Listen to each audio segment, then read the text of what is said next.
estimates are beat by 4.1%, and we think we'll easily do that and probably more. We had a big beat last quarter. We think we'll have a big beat this quarter. And then going forward, we're back to earnings growth. So good signs so far in terms of the overall.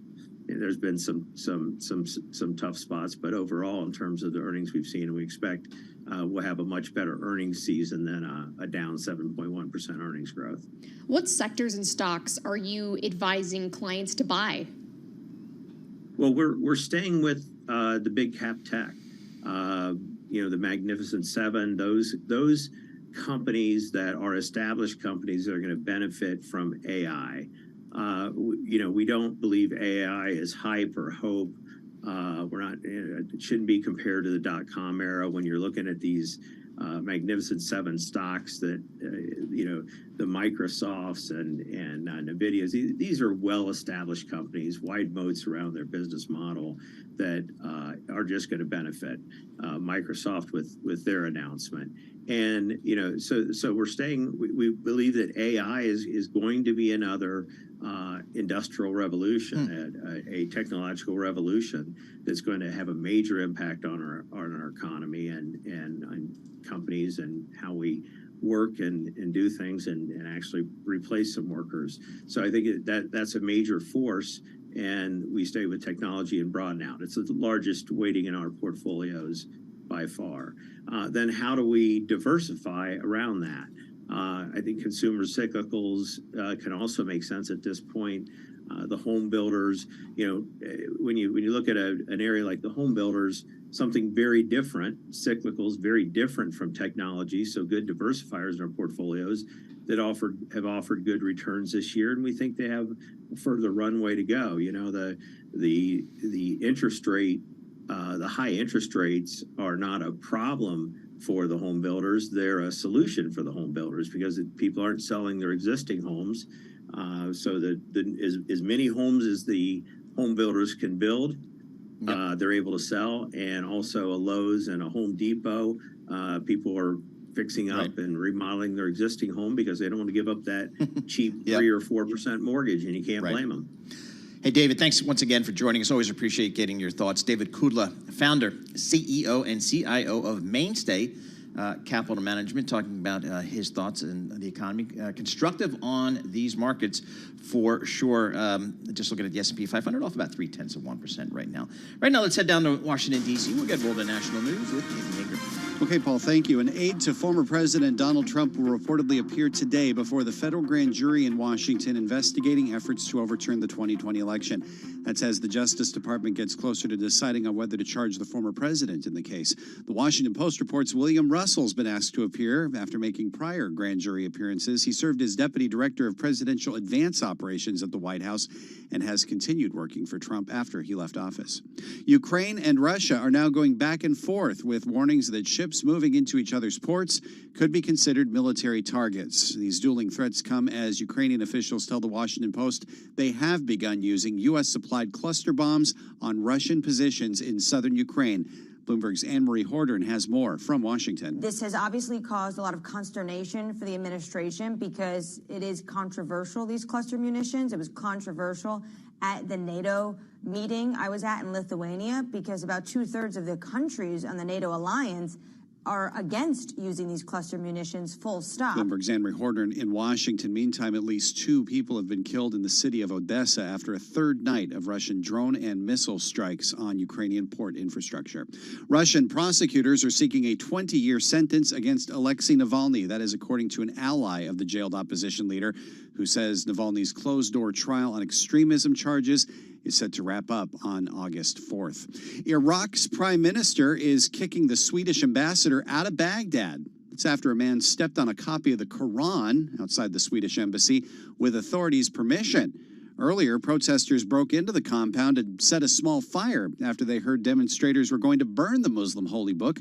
The State Department says the U.S. condemns the attack on the Swedish embassy in Baghdad. Global news, 24 hours a day, powered by more than 2,700 journalists and analysts in over 120 countries. I'm Nathan Hager. This is Bloomberg.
news, headlines, and breaking news 24 hours a day at Bloomberg.com, on Bloomberg Television, and the Bloomberg Business app. This is a Bloomberg Business Flash. And I'm John Tucker in the Bloomberg Newsroom with this Bloomberg Business Flash. Investor sentiment being weighed down today by some lackluster quarterly earnings from Netflix and Tesla, among others. That's pushing down the NASDAQ 100. The Dow right now, that is higher, leading the way there. You have shares of Johnson & Johnson. They raised their 2023 earnings outlook. And fresh signs of labor market resiliency. We saw an unexpected drop in weekly initial jobless claims. That is pushing the front end of the curve right now. It's up 9 basis points. 485 is the yield on the 2-year right now. Well, next week, Fed policymakers meet at BMO Capital Markets in Lincoln, expecting another rate hike from the Fed, and maybe that's it. So we're expecting a comparatively dovish hike next week. We get 25 basis points. That's completely priced in at this stage. But the Fed, yes, wants to retain a degree of flexibility, but also needs to communicate to the market that 550 may very well be the terminal rate for this cycle. And right now, the S&P 500, 10 points lower. That is down 0.2%. We're at 45.55 in the index. The NASDAQ 100, 178 points lower. That is down 1.1%. And the Dow Jones Industrial Average, 279 points higher. That is up 0.8% at 35,341. And we check the markets for you all day long right here on Bloomberg Radio. I'm John Tucker. That's your Bloomberg Business Flash. Jess and Paul. All right, John Tucker, thank you so much. We appreciate it. Jess Met and Paul Sweeney here in the Bloomberg Interactive Brokers studio. You know, really starting in the Trump administration, the rhetoric really started ratcheting up, and the actual actions in terms of tariffs, subsidies between the U.S. and China, it just became a front and center issue for global Wall Street. And it's kind of continuing here under the Biden administration. I want to get the latest of kind of how it's impacting global trade. Clelia Imperiali, she joins us, trade and ESG research analyst for Bloomberg Intelligence. So, Clelia, I mean, I know you've got some research out talking about electric vehicles to and from China, the tariffs, the subsidy mix. Give us a lay of the land of kind of where we are in terms of the whole tariff situation between the U.S. and China and even the rest of the world. Yeah, sure. So first thing, yes, you were just to follow up on what you were mentioning earlier. There was a lot of expectations that when the current administration settled in, that there was going to be a significant shift in trade policy compared to the Trump administration, and all this array of tariffs that we've seen on hundreds of billions of imports from China since 2018. But the reality is that the Biden administration has been quite shy in actually having a trade policy direction at all. And as a matter of fact, those tariffs are largely, with some exceptions, still on. So this week has been a lot of speculation on their future because in the second half of this year, we should be expecting the result of the 4-year review of those tariffs, which may or may not see a prolongation of them. Now, I've been looking at this tariffs in light of there's been, of course, on the impact of the tariffs on the overall economy. There's a lot of analysis from our economists. So what I've been looking at is a bit of the tension that is there between current trade policy, which is basically an implicit prolongation of what we've seen in the current administration. So sort of keeping barriers high against China, trying to diminish the dependency of the supply chains from Chinese suppliers. Sorry, you were saying. Something I was curious about, because when I was covering kind of the height of the trade war, a lot of those levies would affect retailers with exposure overseas, and especially industrial stocks. Obviously, those are very tied to the health of the economy. I was curious, what specific sectors are you watching that these protectionist measures could end up affecting? So from my point of view, it's really interesting to see the impact of these tariffs on other policies that relate to the green transition. For instance, electrification targets, we have a 50% EV penetration that the US are looking at, and not just the US and the EU side. We've just seen earlier this year or later last year, the adoption of a very ambitious car engine ban by 2035. Now, both countries have a significant amount of imports. For the EU, I think it's 50%, if I recall correctly, of EV imports from China. So how do these tariffs affect those targets? If we look at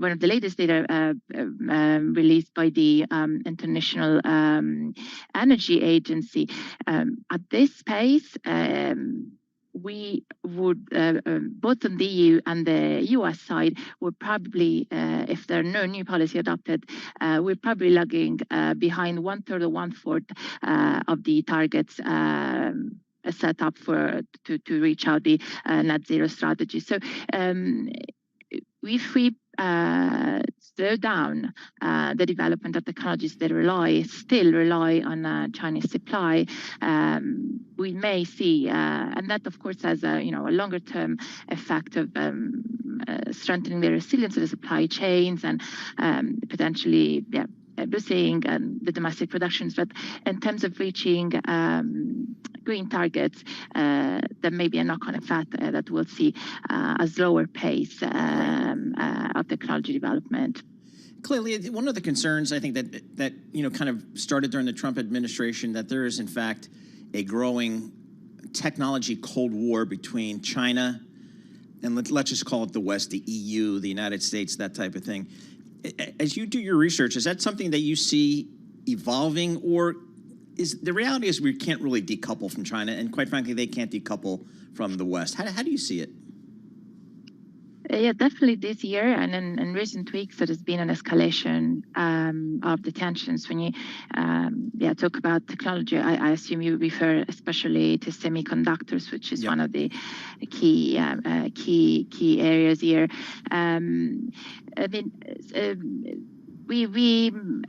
China has got long-term plans to increase the weight of its semiconductor industry in the global scenario, and that has been put forward through quite a aggressive strategy in terms of M&A, acquisitions of foreign technology, and so on. Because currently the industry in China is still very much concentrated on relatively low added value segments such as packaging and assembly.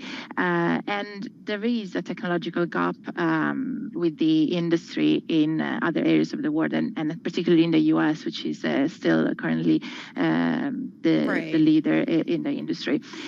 Yeah, so the first, just to say, the last movement, which is for me very worrying, is the export restrictions that China is starting to put in place from August.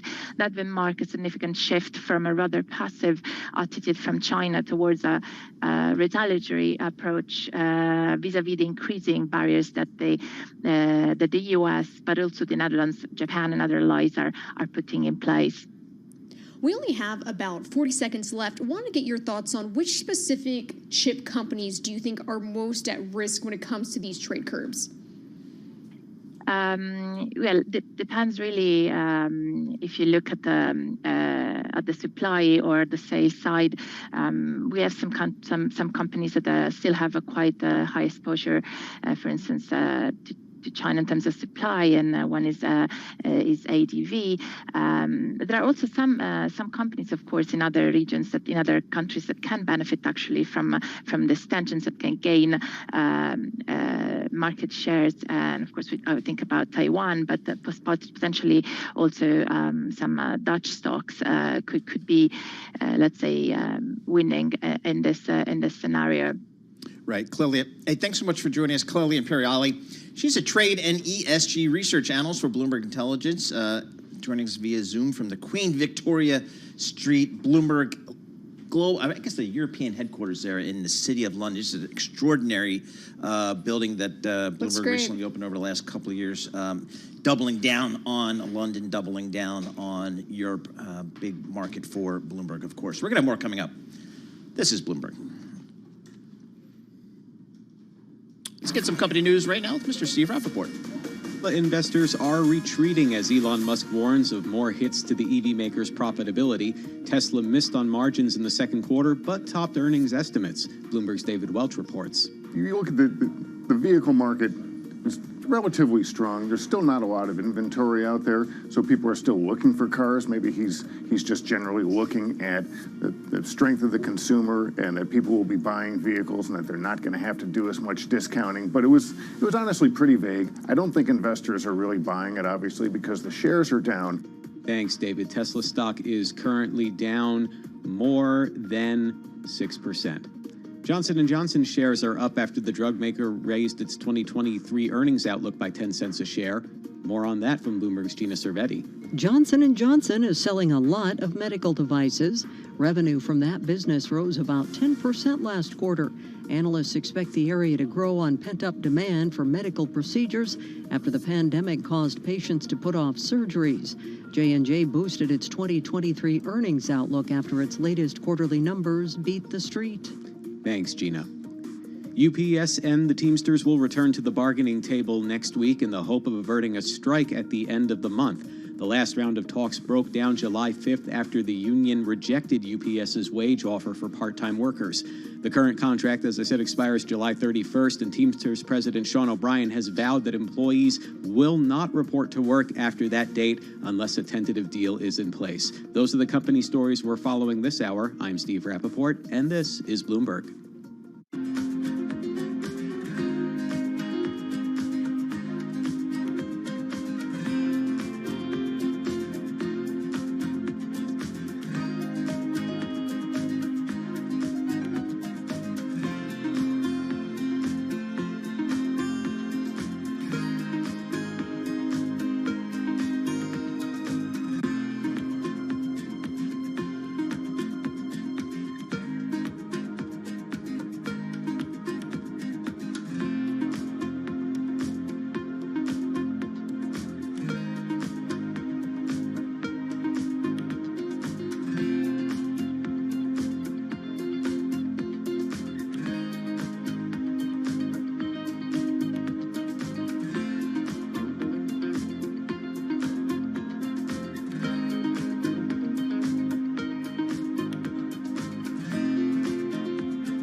You're listening to Bloomberg Markets with Paul Sweeney on Bloomberg Radio. All right, Jess Met and Paul Sweeney here in the Bloomberg Interactive Brokers studio, looking at these markets here. A little bit of mixed action out there. The S&P off about 0.25%. The Dow up 0.8%. 1%. Nasdaq off 1.2%. So a little red and green out there. Yields definitely upward. Here we've got the 10-year Treasury up 10 basis points. 3.84 is your 10-year on the commodity front. WTI crude oil right at $75 per barrel, pretty much unchanged on the day. Bitcoin a little bit lower, now firmly below that $30,000 level. 29,790 for Bitcoin. That quote there for Tom Keene, of course. Right now, let's head down to Washington, D.C. We'll get rolled in national news with Nathan Hager. Paul, former President Donald Trump has said he could be charged this week in the special counsel investigation into January 6th. Well, today the grand jury in that case is reportedly hearing from one of the former president's aides. The Washington Post reports William Russell's been asked to appear again before the panel in Washington. Russell served as a presidential advance man in the Trump White House and has kept working for him since. There's no word on what Russell could be asked about. We're waiting for a vote today on an ethics code for the Supreme Court. Senate Democrats are pushing that after recent revelations about Justice Clarence Thomas's business dealings with a Republican megadonor and later reports about Justices Samuel Alito and Sonia Sotomayor. Dick Durbin chairs the Senate Judiciary Committee. Historians and legal scholars from across the political spectrum agree that legislation imposing a code of conduct on the Supreme Court is both necessary and well within Congress's congressional authority. Senator Durbin's measure is expected to pass committee, but it might not get through the full Senate. Lawmakers are scrambling to respond to the next potential threat to the 2024 election: deep fakes. Bloomberg's Amy Morris reports from Washington. The increased use of AI by political campaigns has far surpassed how Congress, political parties, and federal regulators are addressing the technology. Fears that disinformation could shape the 2024 elections are expected to worsen as political ad spending ramps up. And Congress is still trying to figure it out. One pending bill would require labeling on any political ad that uses AI, but lawmakers say Congress needs to go further, including a broader AI package beyond just elections. In Washington, I'm Amy Morris, Bloomberg Radio. More Americans say they're open to a third-party presidential candidate, but when you ask them about specifics, it seems it gets a bit more complicated. There's a new Monmouth University poll out today.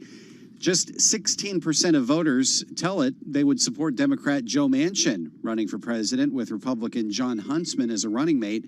44% say they definitely would not support that ticket. 31% said they probably wouldn't.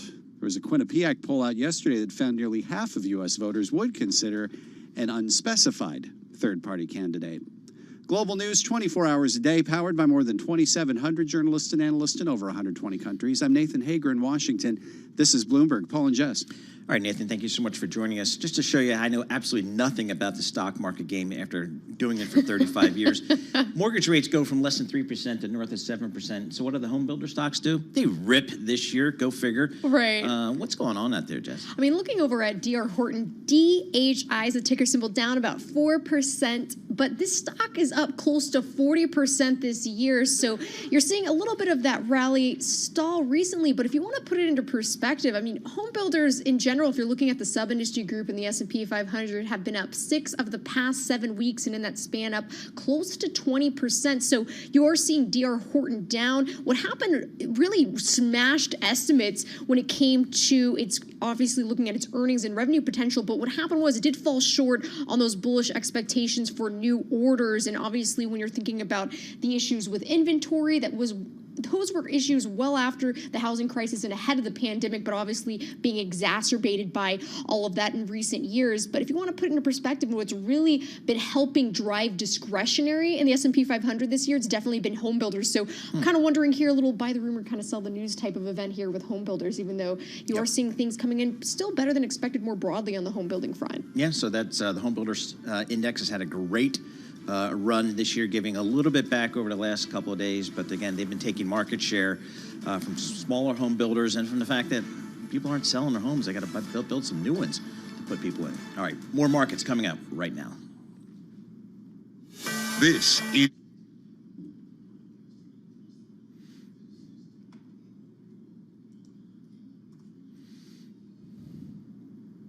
This is Bloomberg Markets with Paul Sweeney. We got a lot of green on the screen here, but the volume is light. This is a market that's much more optimistic or bullish than maybe central bankers are. 9.5 million job openings. What are people doing? Are they just sitting in Starbucks all day? Breaking market news and insight from Bloomberg experts. There's still some concern out there in the market that there is room for things to deteriorate a little bit more than what they're indicating. As small and medium-sized businesses struggle, they don't present as much competition. What are you guys thinking about hardware, software? How should investors approach this thing called AI? This is Bloomberg Markets with Paul Sweeney on Bloomberg Radio.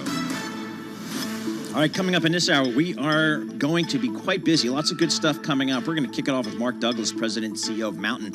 He's an expert in all this streaming stuff, so we're going to have him break down the Netflix numbers, as well as just kind of give us an overview of what's happening in that world of streaming as all the other players try to figure out how to make money there as well. Then we're going to check in with Kevin Tynion, Senior Autos Analyst for Bloomberg Intelligence. He's going to help us break down Tesla and what to look forward to in the EV world going forward as everybody jumps into that business. And then Dana Peterson, Chief Economist at the Conference Board, joins to discuss this morning's data release and gives her economic outlook. So lots coming up.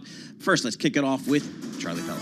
Thank you very much, Paul Sweeney. We are looking at a mixed market. The Dow higher, S&P, NASDAQ both lower, but two topics coming up, Tesla and Netflix. Right now we have got Tesla after earnings tumbling 6.5%. Netflix after earnings down 8.8%.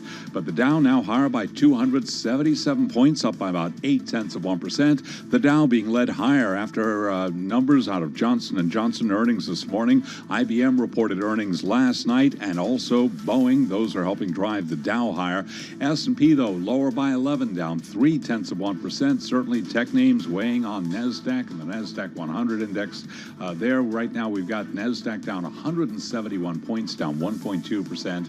The NASDAQ 100 index down by 1.3%. And again, worth repeating, Tesla down 6.5% after earnings. Netflix after earnings lower by 8.7%.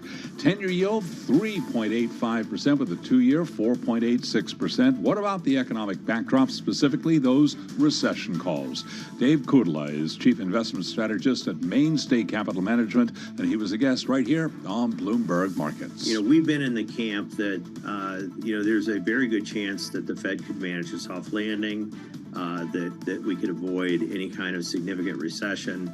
We're seeing more and more people come into that camp. That scares us a little bit, but there are analysts out there that their base case now is for a soft landing.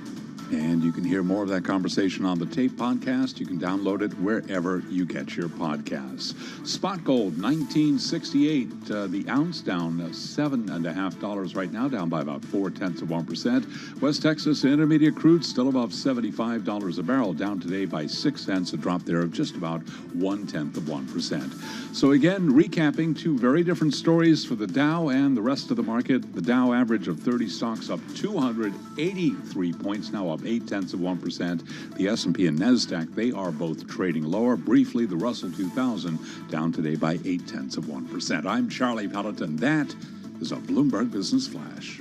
All right, Charlie Pellet, thank you so much. We appreciate it. Jess Met and Paul Sweeney here in the Bloomberg Interactive Broker Studio. We are streaming on YouTube. You can just go over to YouTube and just search Bloomberg Global News, and that'll bring you right to the feed. In this hour, we are joined in studio with Barry Ritholtz. He's a host of Masters in Business, a little podcast he does with the good folks at Bloomberg. He's also got a day job with Ritholtz Wealth Management. Barry, thanks so much for joining us here. My pleasure. Always a blast to be here. All right, let's kick it off real quick here, because one of the names that Charlie was just mentioning in that thing was Netflix. After the close last night, reported some numbers. Stock is off 9%. The revenue guidance missed here, so that's kind of the big issue, and it just kind of calls into question the whole profitability of the streaming business. And we want to bring in somebody who really knows his business well, Mark Douglas. He's the president and CEO of Mountain. He joins us via Zoom here. So, Mark, what did you take away from what we heard from the company last night and what we saw in their results? Migration or building mode in terms of password sharing. The way I think of the password sharing it's like a revenue backlog for Netflix that they can tap into. I don't think they're likely pushing 100% on ending password sharing. They have an incentive to do it slowly and then have like essentially this backlog. The ad business still has some effort to ramp up. But I think the fact that they missed revenue hit earnings is an indication that you're going to see increased earnings at Netflix because the new consumers that are paying, that are coming off the password sharing, they have no increased costs. They have very little increased costs with the ad business. That all of that revenue is going to go straight to the bottom line. So let's put some flesh on the bones. What are Netflix estimates of how many households are sharing passwords, and how many potential new subscribers does this lay out? What sort of revenue bump could we say? I don't offhand know the exact numbers. I know it's a very significant portion of the users that use Netflix, are doing password sharing. I remember a few years ago, there was a meme when one of their shows went viral right before Christmas. And it was like, how did 50 million people watch that movie with only 10, Netflix passwords? So I think, everyone is sharing, and Netflix is going to essentially do a migration over time from password sharing to fully paid subscriptions, and do it now with ad supported likely being right in the mix, which generates even more revenue for them and thus more profit. I don't understand. I'm watching Drive to Survive in the den. My wife put something on in the bedroom and I get kicked out of Netflix, yet everybody else seems to be sharing this. So how long do you think it'll take for them to migrate a substantial number of these people onto the platform as paying customers? I think they could do it in 3 months, but I think if I were them, I'd take 3 years and just always have this additional revenue stream. It sounds like your household has been identified as one with password sharing allowed. Top of the list, I would have made it. Exactly. If you look at this stock, ticker symbol NFLX, it's been up more than 100% over the past 12 months. If, to Paul's point, you look at it today, down 9%. This would be its worst percentage decline of this year and the worst since April of 2022. How much of this is also, it's had such a huge run, would you expect it to see it pull back like this on a day like today after it's got its earnings results? Yeah, I mean, absolutely. And I think last year was an overreaction, and that, the part of the reason they had such a big run up is because the stock fell off a cliff. 9% is not falling off a cliff. It's a decline. And I honestly, I think you're going to see people buying into the stock. I personally am going to buy into the stock. I think I just expect this to start a new era of increased earnings at Netflix because of the profitability of the password sharing subscribers and the advertising business. So I think you're going to see this be a temporary blip, and then they start you see the stock price start to increase. What about other streaming platforms and those types of stocks? We're not going to have Disney's earnings results until August 9th, but obviously when you're thinking about some of its rivals, maybe Roku, what about those particular types of stocks, and are those potentially ones that you're buying or maybe selling? I think Netflix is kind of uniquely positioned. I think there's opportunity, obviously, with Disney Plus, but then you're also buying in the Disney parks and all these Disney films, and there's a lot of complexity and a lot of issues there. Netflix is best when they operate like a tech company and not a Hollywood studio. And so the password sharing, the advertising, these are things that they are really led out of Mountain View, in the tech side of Netflix. And whenever they do that, they lead the industry in innovation and then start to lead the industry in terms of growth. And that's happening now. And I think that one statement is what I think makes Netflix, like above their peers, so to say, and why I like the company. Hey, Mark, you're one of the really thought leaders in the digital advertising space. Give us a sense of just how you think this streaming advertising business is going to play out. Yeah, I think it's been very challenging. There's lots of demand to advertise on Netflix, but they have to navigate, do they have rights on all the shows? And then there are a lot of big agencies involved, the big holding companies like WPP and Omnicom. And so, they're underway. The content is very attractive. The consumers the ads almost become like a new show, like, because you're so not used to seeing an ad on Netflix. So I think it's going to take roughly 18 months from when they started in Q4 to like really truly ramp that up as they navigate kind of those relationships. But they're off to a good start on it. I think they have a lot of headroom. That actually creates headwinds for everyone else. If Netflix gains share in advertising, another network is going to lose share. Yeah. The overall brand advertising industry is actually not growing. And so they're going to the industry as a whole is going to have to find new customers in order to make up for increased competition. All right, Mark, great to get some of your time. Really appreciate getting your perspective, your analysis. Mark Douglas, he's the president and CEO of Mountain. He joined us via Zoom. Always appreciate getting his thoughts. Let's switch gears to the other big earnings story of the day, Tesla. Stock's off 6.6%. A little bit of some margin challenges there for Elon Musk. Let's put it in perspective here, folks. The stock is up 120% year to date, so giving back 6% is nothing. Let's bring in Kevin Tynan. He covers all the auto industry for Bloomberg Intelligence, joining us via Zoom from the Princeton HQ for Bloomberg Intelligence. Kevin, what was your takeaway here? I mean, price wars, they have repercussions, don't they? Sure, yeah, and I think, look, that's been the deal in the auto industry for a century plus. And I think the problem with Tesla is that this makes them look like an automaker, which is probably their biggest fear. So I think what you're going to start to hear now is all this talk of AI and full self-driving and autonomous being, you know, the path in the future. Because when you look at the results and the margins specifically, you know, 18% at the gross line, 10% at the operating line, those are automaker margins. And something I was curious about, too, is when you're looking at Tesla's deliveries earlier this month, they did hit a record number after, obviously, those price cuts in the stock continue to go on a tear after it rose well above those February highs last month. And the next resistance level isn't until right over $300. So does this make sense when you already saw a big run like that, especially after the deliveries numbers came in better than expected, that you'd see another pullback like this in the stock?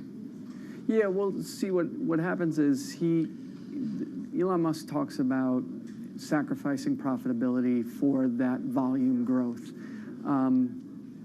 Obviously, you see that coming, right? This is for all automakers in the space now are going to be dealing with the same exact thing. So he sort of telegraphed the idea that they're doing this on purpose, right? We just want to maintain that 50% growth rate, which they probably won't hit.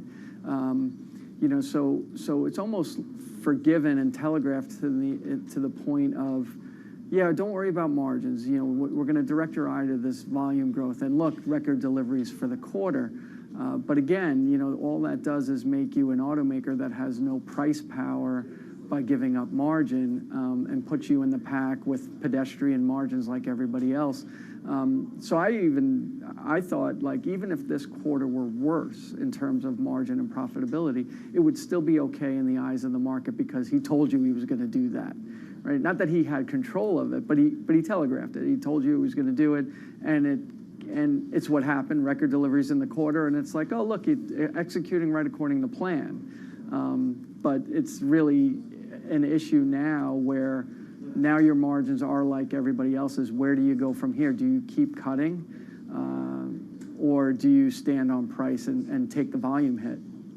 Kevin, Barry Ritholtz here. I was intrigued a couple of days ago, or maybe it's already a week or two ago, when Tesla announced they were opening up their network of superchargers to Ford and GM EVs. How big a deal is that, and is that a potential revenue stream for Tesla in the future?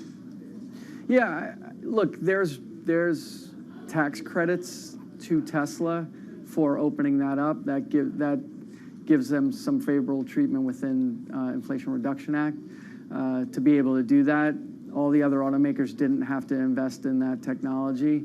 I'm just not sure how much profitability there is going forward in charging. And maybe it's not an apples to apples comparison, but you know, we've heard it before. Nobody owns gasoline stations, and there's actually no money in the pumping of the gas, right? And back in the day, those were the service bays that were connected to the gas station. Now it's the convenience store that sells lotto tickets connected to the gasoline station. So if there were to be this explosion in demand, I'm not sure how great a margin you would be getting at the actual pump. I think the value there is that you're going to have a captive audience for however much time, 45 minutes to hours, and it may be the licensing of the retail space around the charge points that actually makes the money.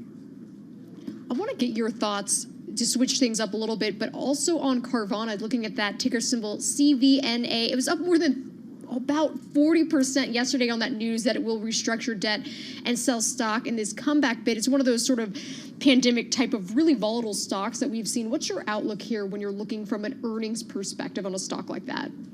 Yeah, see, that's one that, that business to me is just very focused. It's online only and it's pre-owned only. So when you compare Carvana to the other full line dealerships, in AutoNation or Penske Auto Group or Group 1 or Lithia, there's places that they can go when the used market is bad or when the new market is bad. There's parts and service, there's finance and insurance. So there's a lot of revenue diversity for those companies that Carvana doesn't have. And this run up in the past couple of days, ideally, I'm struggling to find the structural difference in the company today versus before this announcement.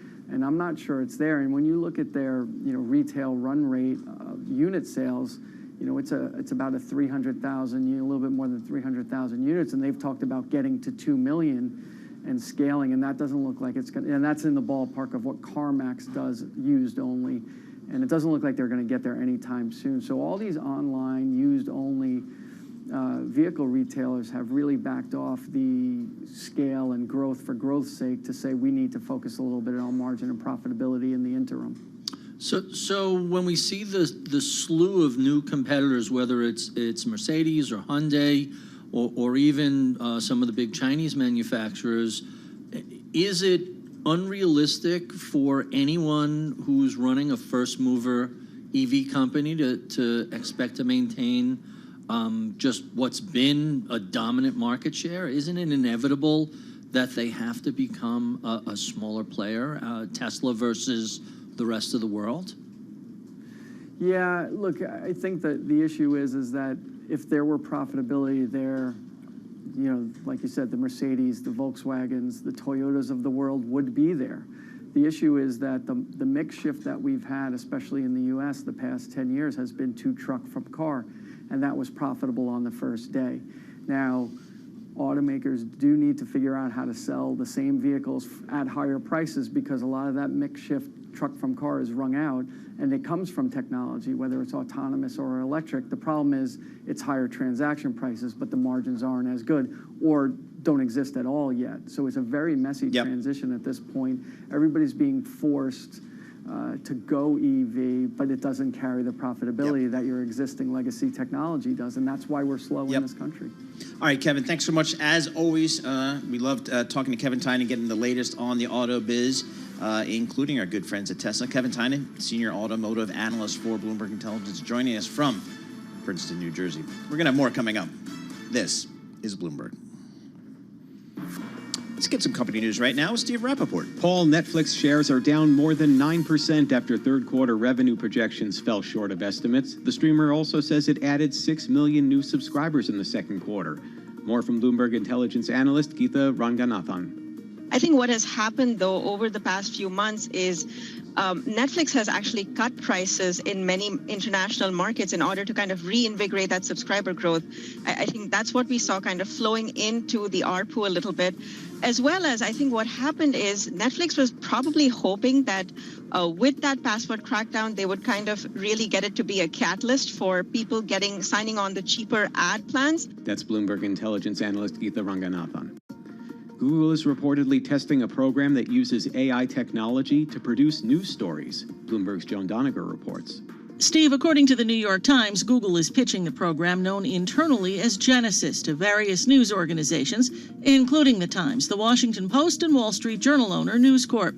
Sources say the product takes information like details of current events to generate news content. One person familiar with the AI tool suggested it could serve as a personal assistant for journalists by automating basic tasks. Some executives pitched on the idea expressed concern. Google's product takes for granted the effort that that goes into producing accurate stories. Thanks, Joan. The mantra for Wall Street big banks appears to be pay now, save later. According to the Financial Times, Goldman Sachs, Morgan Stanley, and Citigroup doled out more than $1 billion combined in severance pay for the first half of this year. Those are the company stories we're following this hour. I'm Steve Rappaport, and this is Bloomberg.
Markets, headlines, and breaking news 24 hours a day at Bloomberg.com, on Bloomberg Television, and the Bloomberg Business app. This is a Bloomberg Business Flash.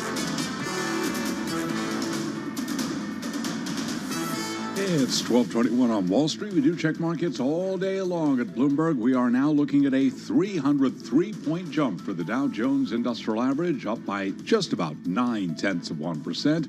A very mixed picture, however, with the S&P, the broader market, now slumping by 9 points, down by about 0.2%. We've got NASDAQ down 168 points, down by 1.2%. Equities and treasuries fell as investors digest a round of disappointing tech earnings and fresh signs of labor market resiliency that could support another hike in interest rates this year. 10-year yield right now at 3.85%. We do have the 2-year yielding 4.86%. Spot gold down $10.50 the ounce. Gold right now at $19.66 the ounce, down by about 0.5%. And West Texas Intermediate crude oil is trading higher, little changed, up 5 cents a barrel, 75.40 right now on West Texas Intermediate crude. Bottom line here, we are looking at a mixed day on Wall Street with the Dow higher and the S&P NASDAQ. They are both trading lower. Truist Financial and a couple of other regional banks, including KeyCorp and Fifth Third, both reported rising deposit costs as higher interest rates squeeze their profitability.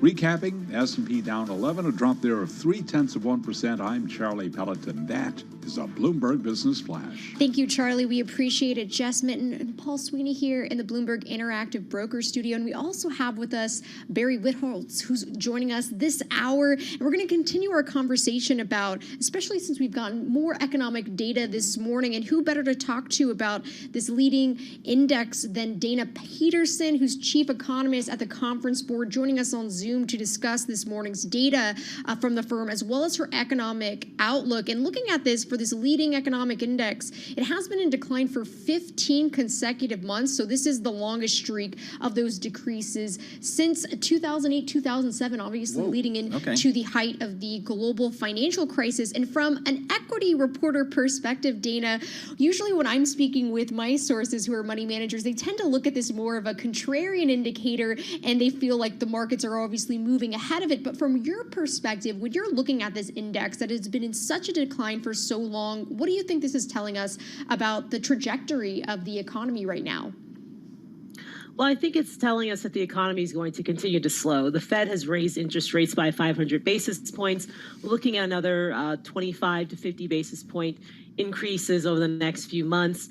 And certainly we've already seen slowing in housing, but businesses are starting to pull back, and you really need consumers to stop spending on services. And we believe that this measure is telling us that that's going to happen. So what do we think the key drivers are? Is it higher rates, or has the era of revenge travel and revenge spending just kind of petered out after the first year post-reopening? Well, I think it's going to be both. So definitely when the Fed raises interest rates, they are trying to orchestrate slowing in the economy to get businesses to take down those help wanted ads, maybe let some people go, but more importantly, to get consumers to stop spending as much. And we know that there's definitely been this shift in demand away from goods towards services. And those services spending was definitely supported by strong labor markets, real incomes rising, and excess savings. But we think that excess savings is going to run out over the course of the next few months. And also consumers may start to get concerned if they start hearing or more that folks are getting let go, or that they have fewer options in terms of quitting and finding something else to do. So, Dana, absolutely no one in my lifetime has ever asked me for my economic call. But if one were to ask me, I would say I've taken the recession thing off the table. I'm done with that discussion. What do you think about that? Well, I think there are a number of measures out there that suggest maybe we shouldn't just yet. Our leading indicator, for example, you'll see in our press release, we show that if you combine the diffusion, meaning how many industries or segments, I'm sorry, not industries, but inputs, components into the measure are weakening, and also the year-on-year growth rate, it's still suggesting that there could be a recession at some point over the next 6 to 12 months or so. And then when we talk to consumers, they've said that in the current conditions, things are great, but they still think that there's something bad coming around the corner. And certainly when we talk to CEOs, they still believe that there's possibility for a recession. So if anything, I think that maybe the likelihood of recession has eased a bit and the soft landing scenario has increased a bit, but I still wouldn't necessarily take it completely off the table. One of the functions I like to use in the terminal, it's the ECFC function. So you can go in there and you can see where forecasters are trying to put their bets on what is the economy basically headed. If you look over a year-over-year basis, definitely not a contraction there, but if you look on a quarterly basis right now, it looks like in the fourth quarter of this year, they expect the economy to contract about 0.5% from the prior 3 months, and basically no growth in the third quarter, but it's changed pretty drastically coming into the year. It seems like those expectations continue to get pushed out. How tricky is this, and especially for economists trying to justify these recession expectations when you still see, in some ways, especially because we're going to get an update on second quarter GDP next week. We just got a revision about a month ago for the first quarter that got revised higher. As far as how do you square this away when the data is saying something a little bit differently? Sure. So, I mean, the one thing about GDP is that it's looking in the past, right? It's a near past, but it's in the past, and we're trying to look forward. And definitely, it is difficult to pinpoint exactly when you might have a recession or extreme weakness in the economy. So that's why we look at all these different leading indicators. I think what's made this more difficult are two things. Number one, the dynamics of the pandemic, where you swung from strong demand for goods over to strong demand for services. And those services spending was supported by the fact that the labor market's been strong. Why has the labor market been strong? Well, you have a lot of hiring that's still going on due to labor shortages, and also many CEOs are deciding to stay put, and they're not letting people go and they're not hiring, they're just hoarding. And certainly if you're hoarding, that means you're not letting people go, and that doesn't put the fear in consumers' hearts. So those two drivers are certainly making it difficult for the Fed to affect the slowing in the economy that it wants to. And then one last thing is that you don't take out a mortgage to go to a restaurant, right? You just you pay cash or you put it on your credit cards. And credit card rates certainly don't necessarily move in line with what the Fed funds rate is doing. So we're getting into the tougher parts of the program for the Fed in terms of influencing consumer spending. So Dana, you mentioned the labor market. Let's drive into that, because that seems to be both persistent and affecting what the Fed is doing. We have 500 basis points in rate increases, but unemployment is at levels we haven't seen since 1953. You mentioned the shortage of labor. I don't really see companies hoarding labor if the profit margins have been as good as they are. Isn't there just a massive shortage of workers, especially in specific sectors? Think of fast food or retail or so many places where the whole generation just up and moved and found better careers. Can we have a recession when the labor market is this strong? Well, it's both of the things that you mentioned. It's definitely labor shortages in specific industries, mainly those industries where you have to physically show up to work. I call them in-person services or experiential services. And yes, companies are still hiring. Our own measure of CEO confidence suggests that 33% of CEOs are still looking to hire people. But then 46 or 7% said, we're not hiring, nor are we letting people go. And so those are the hoarders. And you can see that in the fact that there are a number of industries that are not necessarily growing in terms of employment, but they're also not shrinking either. And so that's because in the same survey, many CEOs say, well, we think there is a recession coming, but it's not going to be that long. It's not going to be that bad. So why would I shed all this really great talent only to have to come back and bring them back on board at the higher price point? So back to your question, can you have a recession with the unemployment rate being as low as it is? Sure. Indeed, our own forecast is that the unemployment rate does rise, but only by about 1 percentage point, from roughly 3.5 now to 4.5. And 4.5 is still a really strong and tight labor market, but certainly that's 1 million people losing their jobs. And by the Somm rule, that does indicate that a recession happened.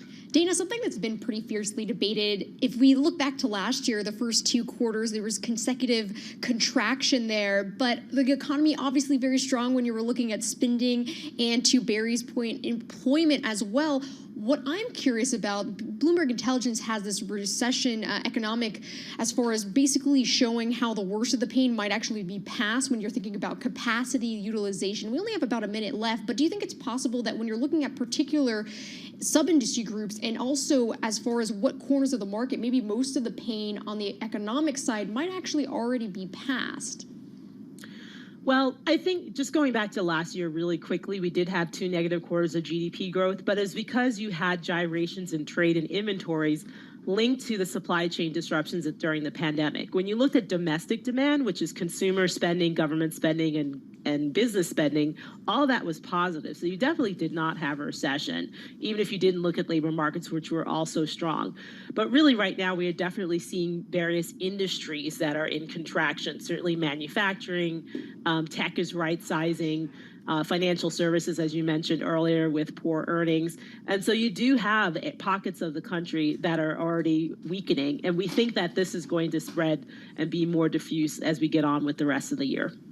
Hey, Dana, thanks so much for joining us. As always, appreciate getting your thoughts. Dana Peterson, Chief Economist with the Conference Board. The leading economic index they released this morning came in at negative 0.7%. The forecast is for negative 0.6%, so a little bit worse than there. In line was last month, continued negative on the leading index there. So we keep an eye on that and love getting the update there. S&P 500 off 0.3%. We're going to have more coming up. This is Bloomberg. Right now, let's head down to Washington, D.C., World and National News with Nathan Hager. Paul, an aide to former President Donald Trump, is reportedly being called again before the federal grand jury investigating the events around January 6th. The Washington Post reports former White House advance man William Russell's been asked to testify.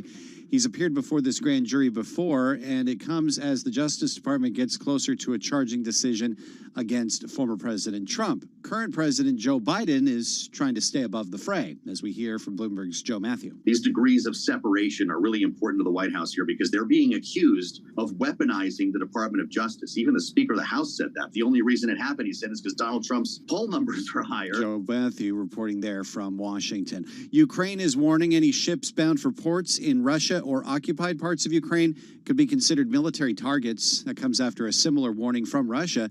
that sent wheat prices higher this week, and it follows a third night of Russian drone and missile strikes that left at least 2 dead in the port city of Odessa.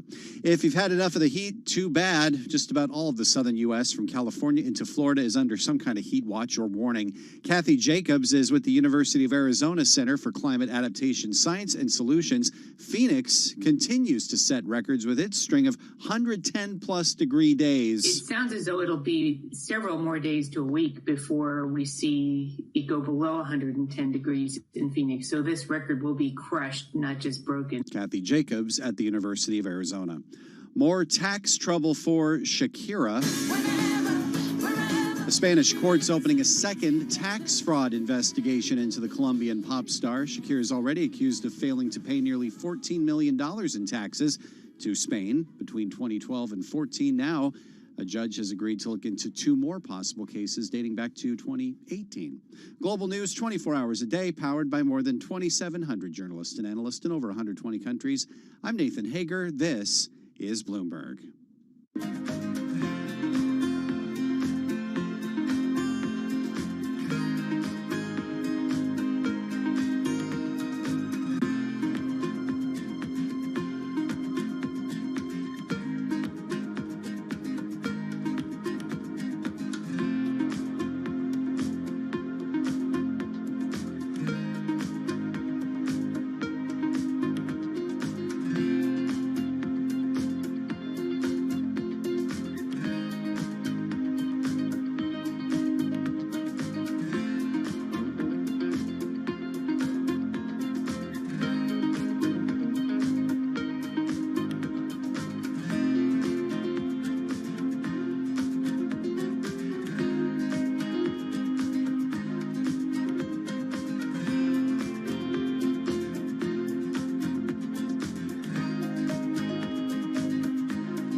markets, headlines, and breaking news 24 hours a day at Bloomberg.com, on Bloomberg Television, and the Bloomberg Business app. This is a Bloomberg Business Flash.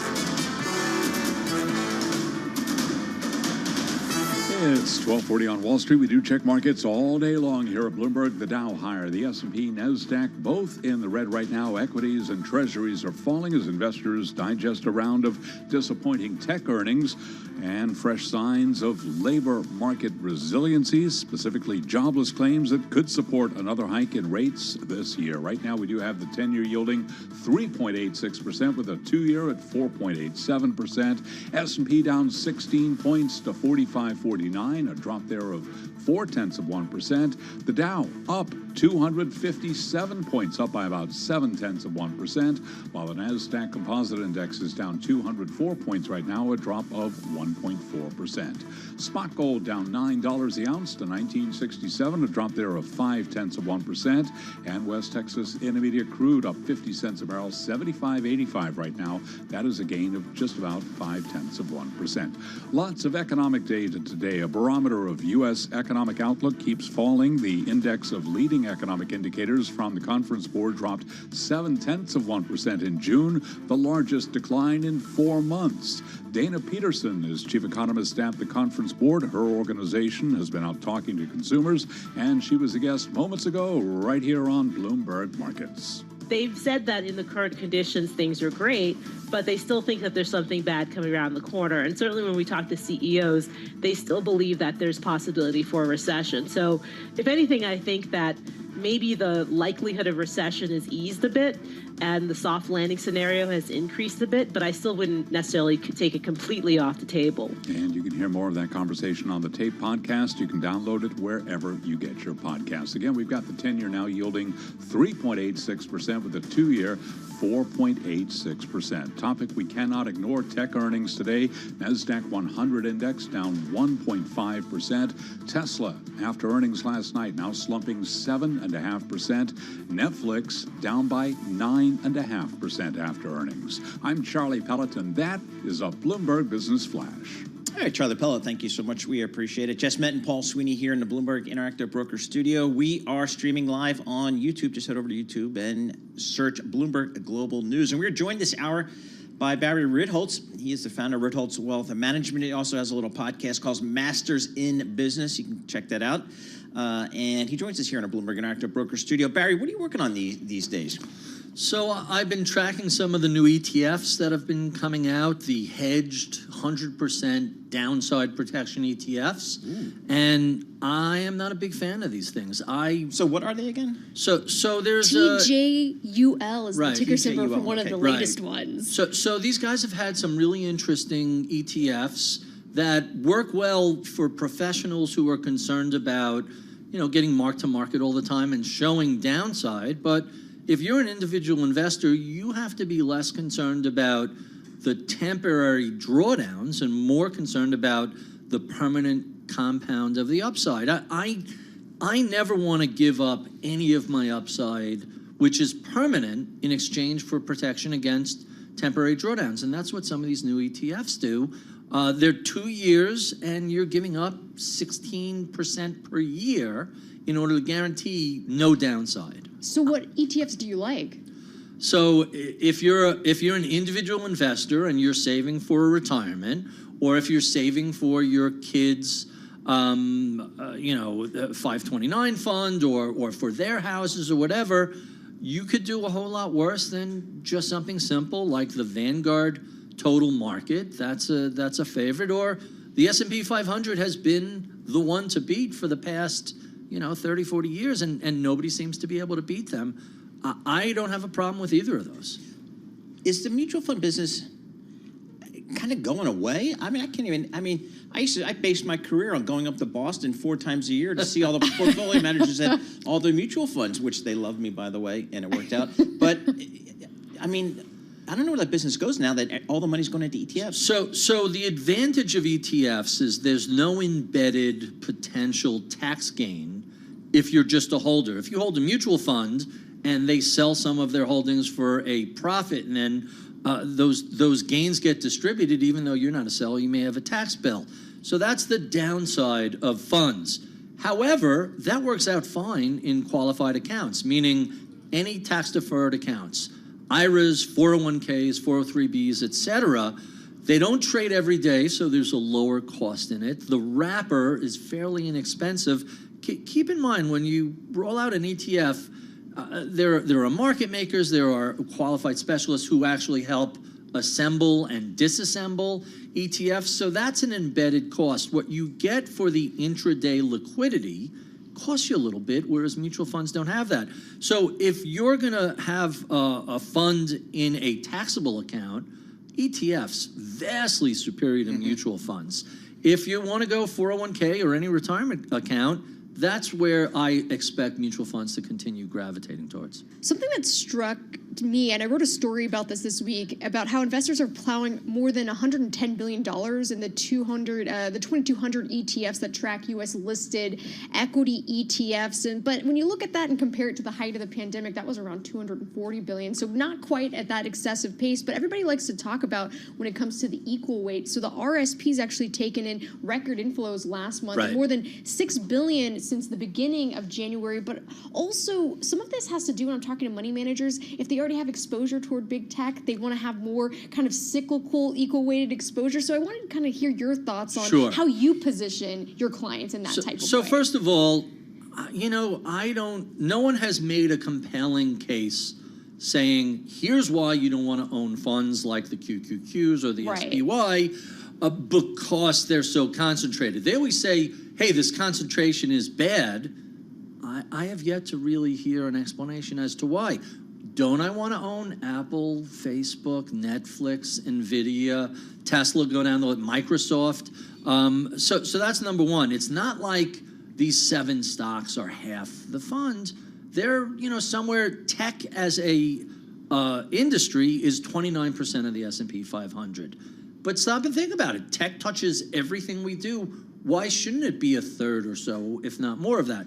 That's number one. Number two, there are times when the equal weight outperforms the market cap weight, and there are times when the market cap weight outperforms. If you're an active trader, if you feel like you have some insight that you can time that right, and there are lots of algos and other things that try and do this, there's plenty of opportunity to flip back and forth. The average investor just shouldn't be involved in that sort of stuff. You have to be really good. It has to exceed your costs and taxes, and you got to get the timing just right. So that's the challenge. It's not, hey, am I going to get it right on the way in? Maybe you will. It's, what do you do on the way out? And that's where people always seem to run into trouble. So from your perspective, ETFs are going to continue to take in lion's share, I guess, of funds flow? So here's the crazy thing that people don't think about.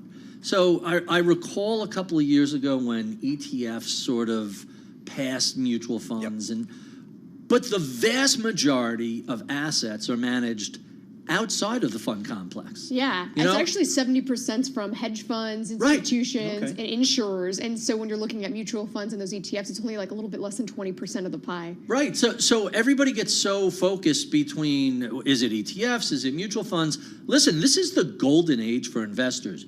You could buy the whole market for 3 or 4 basis points. Transaction costs have fallen to 0.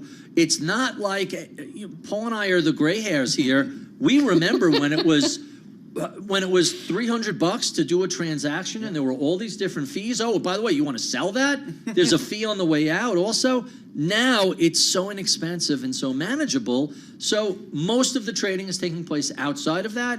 But for individual investors, it's the lion's share. Yep. All right, Barry, thanks so much for joining us this hour. We appreciate getting your thoughts and having you in the studio. Lots of fun bringing your perspective there. Barry Ritholtz, he is the host of Masters in Business with Bloomberg. And he's also got a little firm where he manages a bunch of money, Ritholtz Wealth Management. Appreciate having him in there. Looking at the markets here, again, kind of a tale of two cities. Looking at the Dow Jones Industrials, that's the only thing up 270 points here. You got Johnson & Johnson and Goldman Sachs to thank for that. And also the Dow just about 4% off of that record really high. So looking at that, and on pace for 9 consecutive days of gains, its longest streak since 2017. A stat from Melina Papina on our equities team. What a grind to get back from what was the carnage of 2022. I wonder when the fixed income guys are going to get back to kind of all where they lost last year. We're going to have more coming up.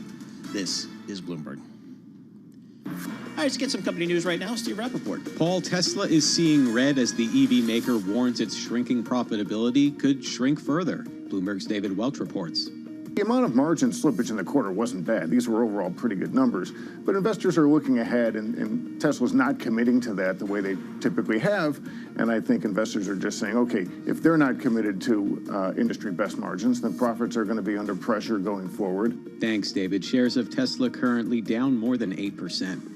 American Airlines projects unit revenue will be as much as more than 6% down this quarter. Analysts had estimated a drop of 3.5%. Let's go to Bloomberg Intelligence analyst George Ferguson. I think that's because their guidance for the third quarter was lighter than both United and Delta, and was sub mid-single digit sort of operating margins, which is a bit surprising. I think we're trying to figure out whether or not they're sandbagging a little bit, or there's going to be more of an effect from the JetBlue NEA unwind, where, American and JetBlue were working together in the Northeast. That's Bloomberg Intelligence analyst George Ferguson. Currently, American Airlines stock down more than 6%. Paul, I know how much you love this story. Remember a few months ago we talked about the Chicken McNugget burn? Yeah, please. Yeah, well, the verdict is in. Well, the damage award is in.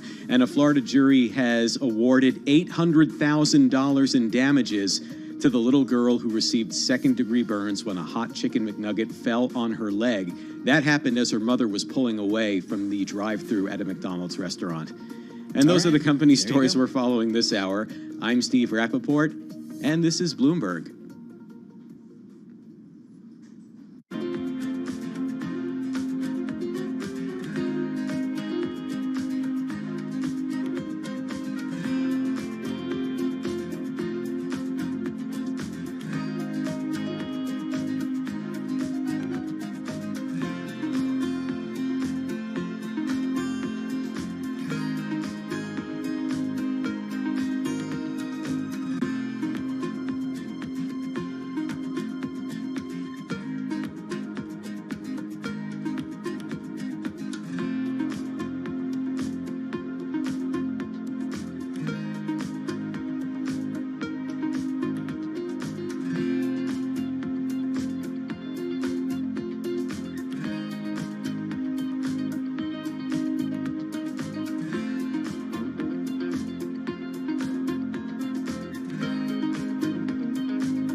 You're listening to Bloomberg Markets with Paul Sweeney on Bloomberg Radio. All right, Jess Mint, Paul Sweeney here in the Bloomberg Interactive Brokers studio, looking at the markets here. Still kind of mixed. The S&P off about 0.4%. The Dow up about 0.8%. Thank you, J&J and Goldman Sachs powering that move. NASDAQ taking it on the chin off about 1.4%. WTI crude oil finding a bid out there now right at $76 per barrel. Yields come in. We've got the 10-year Treasury.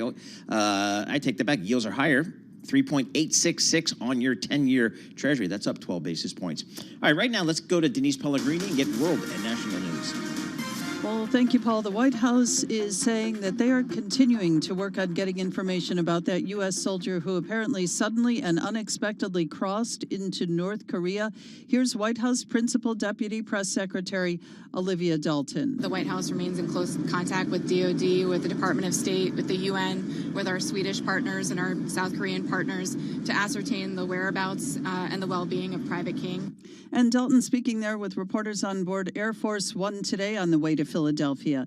This is really the summer of strikes when you think about it. American firms, they are facing walkouts by some 650,000 workers this summer, believe it or not. Bloomberg's Amy Morris is tracking developments from Washington. The U.S. hasn't seen this level of union activity in decades. The combined actors and writers strikes in Hollywood are already a once-in-a-generation event. Unions for UPS and the Detroit's Big Three automakers are also poised to join them in coming weeks. Experts say the pandemic years have helped to re-energize American labor, boosting organizing efforts, but also risking draining member finances. Similar trends are playing out in other countries as well. In Washington, I'm Amy Morris, Bloomberg Radio.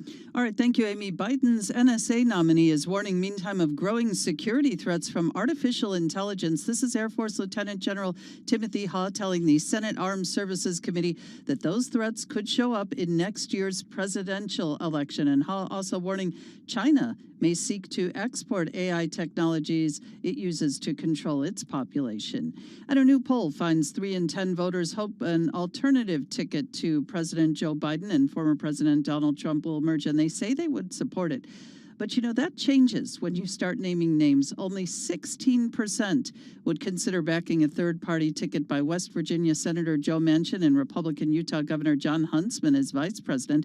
That's according to a Monmouth University poll. The group No Labels has actively floated the prospect of a third-party bid, and that gained more steam this week. Global News 24 hours a day, powered by more than 2,700 journalists and analysts in over 120 countries. I'm Denise Pellegrini, and this is Bloomberg. Back over to you guys. All right, Denise, thank you so much. We appreciate it. Jess Mint and Paul Sweeney here. Gina Martin Adams has been talking about earnings recession, but it's not necessarily today. I'm not sure because the markets are just powering through, aren't they? Well, the big thing is when people talk about an earnings recession, obviously they like to talk about 2 consecutive quarters of a contraction of year-over-year growth for the S&P 500. If you look at right now, this would potentially put it on 3 consecutive quarters. If you look at the latest estimate coming into this earnings season, it was a 9% contraction so far, with about 18% of the market cap for S&P 500 companies reporting coming in around an 8.6% contraction. But to Gina's point, what she's looking at is the S&P 500 excluding energy because right. If you look at that, actually the earnings recession would have started in the second quarter of last year, would have been going on for a year now, and actually turning back to growth in the third quarter of this year. And the reason is energy, obviously highly correlated with inflation and energy prices. The strength in that sector and the outlook was masking the pain in other industry groups last year, whereas the opposite is true this time around. The weakness is masking some of the strength in groups. If you're looking at discretionary and industrials, a lot of those particular groups are starting to get more marked up on a 12-month EPS basis on a revision perspective. So actually, if you're looking at that, that's telling you earnings growth is about to return in the third and fourth quarter, will be back to double digits next year. And so that to her is more of a positive signal. So that's why if you're looking at the stock market holding up well, looking past this sort of debate about an earnings recession, because actually there's more positive signals underneath the surface. So you're telling me that the Fed is just about done raising interest rates. You're telling me that earnings about to turn really positive.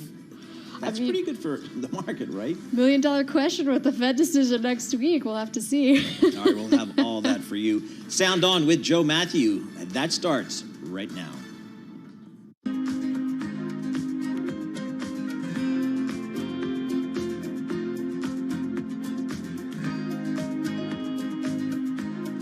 About inflation that are pushing the yield higher, spurred by higher wheat prices. We'll talk about that throughout the program as well. Tech stocks were a big drag on the indexes after Netflix missed sales estimates and issued a disappointing revenue forecast. Tesla fell after Elon Musk said prices will keep falling on new cars if rates continue to rise, because he'll lower them, of course. And Carvana gave up some of its gains after rising 40% yesterday. But look at the stock year to date right now. It's up 896%, a massive gain after an agreement. Well, a lot of it came after an agreement to restructure $5.2 billion of debt and to sell shares as the used car retailer tries to regain its footing following a pandemic boom and bust. The moves are breakthroughs in Carvana's efforts to get a handle on its debilitating debt load. The agreement with bondholders will eliminate about 83% of Carvana's 2025 and 2027 unsecured note maturities. It's going to lower required cash interest expenses by $430 million a year for the next 2 years. And in total, the company expects to reduce debt with this plan, debt outstanding, by more than $1.2 billion. So let's talk about that right now with Ernie Garcia. He is the CEO and chairman of Carvana. He joins us now live from Phoenix. Ernie, great to get you on the program. Thanks so much for joining us. The stock had quite a run up even before this agreement, and I wonder how pivotal the recovery of your stock has been this year in clinching this deal with key lenders. Sure. So I think that's exactly right. I think we've been on a great comeback trail for the last year. I think 2022 was a tough year for us. We came into the year expecting a ton of growth, and car prices went up and interest rates shot up, and that made it tougher for customers to afford cars. And that was a tough transition for us, for sure. But we've been on a very steady path. We went from last year in Q1, we lost $360 million of EBITDA, which is obviously a really tough number. And then, this last quarter that we just reported yesterday, we had $150 million of positive EBITDA. So a massive change. And I think that's driven most of the comeback and also made it much easier for us to find a win-win solution with our lenders. So in terms of getting the lenders to do this deal, you had to get them a little bit closer to the assets. And I wonder if there's any discussion about lowering your voting control. You and your father have, I think, about 8% of the outstanding equity, but 88% of the voting control. Will that remain the same? It will remain the same, and we also own more of the stock than that, which I think makes it more proportionate to the voting control. But that will remain the same. Hopefully they've got okay faith in us to make decisions. We'll continue to stay on the path we're on today. You had reportedly a very highly regarded advisor in Ken Moelis. I wonder if he was in the discussions with you and how helpful his advice was. Sure. Well, I think I can't say enough good things about Ken. Ken was great in the discussions. This is obviously not something companies do all the time, so you don't have a ton of experience, and it's helpful to talk to someone that you can trust, who has a ton of insight and can help you navigate that. I would also say I think working with the bondholders was much friendlier and straightforward and honest and transparent than I think is often perceived. And I think we were able to find a solution that was great for all of us. Over the last several years when we issued our debt to build this company that kind of has done all the things that we've done over the last many years, we didn't provide collateral. We did unsecured debt, and we paid a higher interest rate as a result. But then that gave us this asset of having collateral today that enabled us to come to an agreement with our bondholders. I think is good for everyone, and undoubtedly getting advice on that journey was very helpful. How much further do you need to reduce your debt load? How much further do you think you can reduce your debt load, and what steps are you going to take to achieve that? What I would say is I think the most important thing here is continue to make progress as a company. I think it can be really easy to get caught up in these transactions and all of these moments, but it's important to remember that, from 2013 when we launched to 2021, we were the third fastest company to ever make the Fortune 500. That's, pretty remarkable achievement. And then in the last 15 months, we've gone from 360 million of negative EBITDA to 150 positive. That's a huge, huge move. And that's possible for two reasons. Customers love our offering. We have something totally differentiated and they love it. And then we have people inside Carvana that are incredibly capable. And when we set our mind to something, we tend to go hit that goal. And we've done that several times in a row. So to me, That's what matters the most by a long, long way. Those are the most important numbers. The way that we ultimately capitalize ourselves over time may change, but the most important thing is that we deliver great experiences to customers, and we have people inside Carvana that care and keep building great solutions for our customers. You had a lot of tailwinds, though.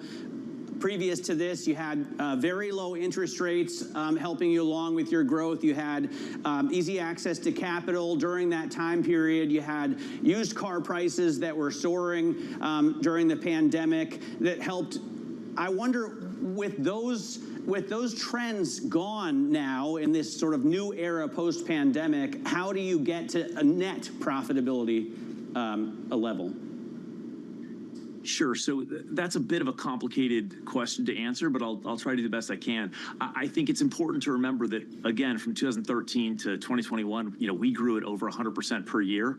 That was through all kinds of different dynamics, and it wasn't always supported by very low interest rates. I think undoubtedly 2020 to 2021 was a good period for us, but it was a period where we actually grew a little slower than we had grown prior. So I don't think the data supports the idea that that was a huge part of our story, although to some degree it maybe has become that. And then I also think car prices going up is actually harmful to us in the sense that it hurts our customers and it makes it harder for them to be able to afford cars. So we would love for car prices to drop. I think that would be great for us. It'd be great for our customers.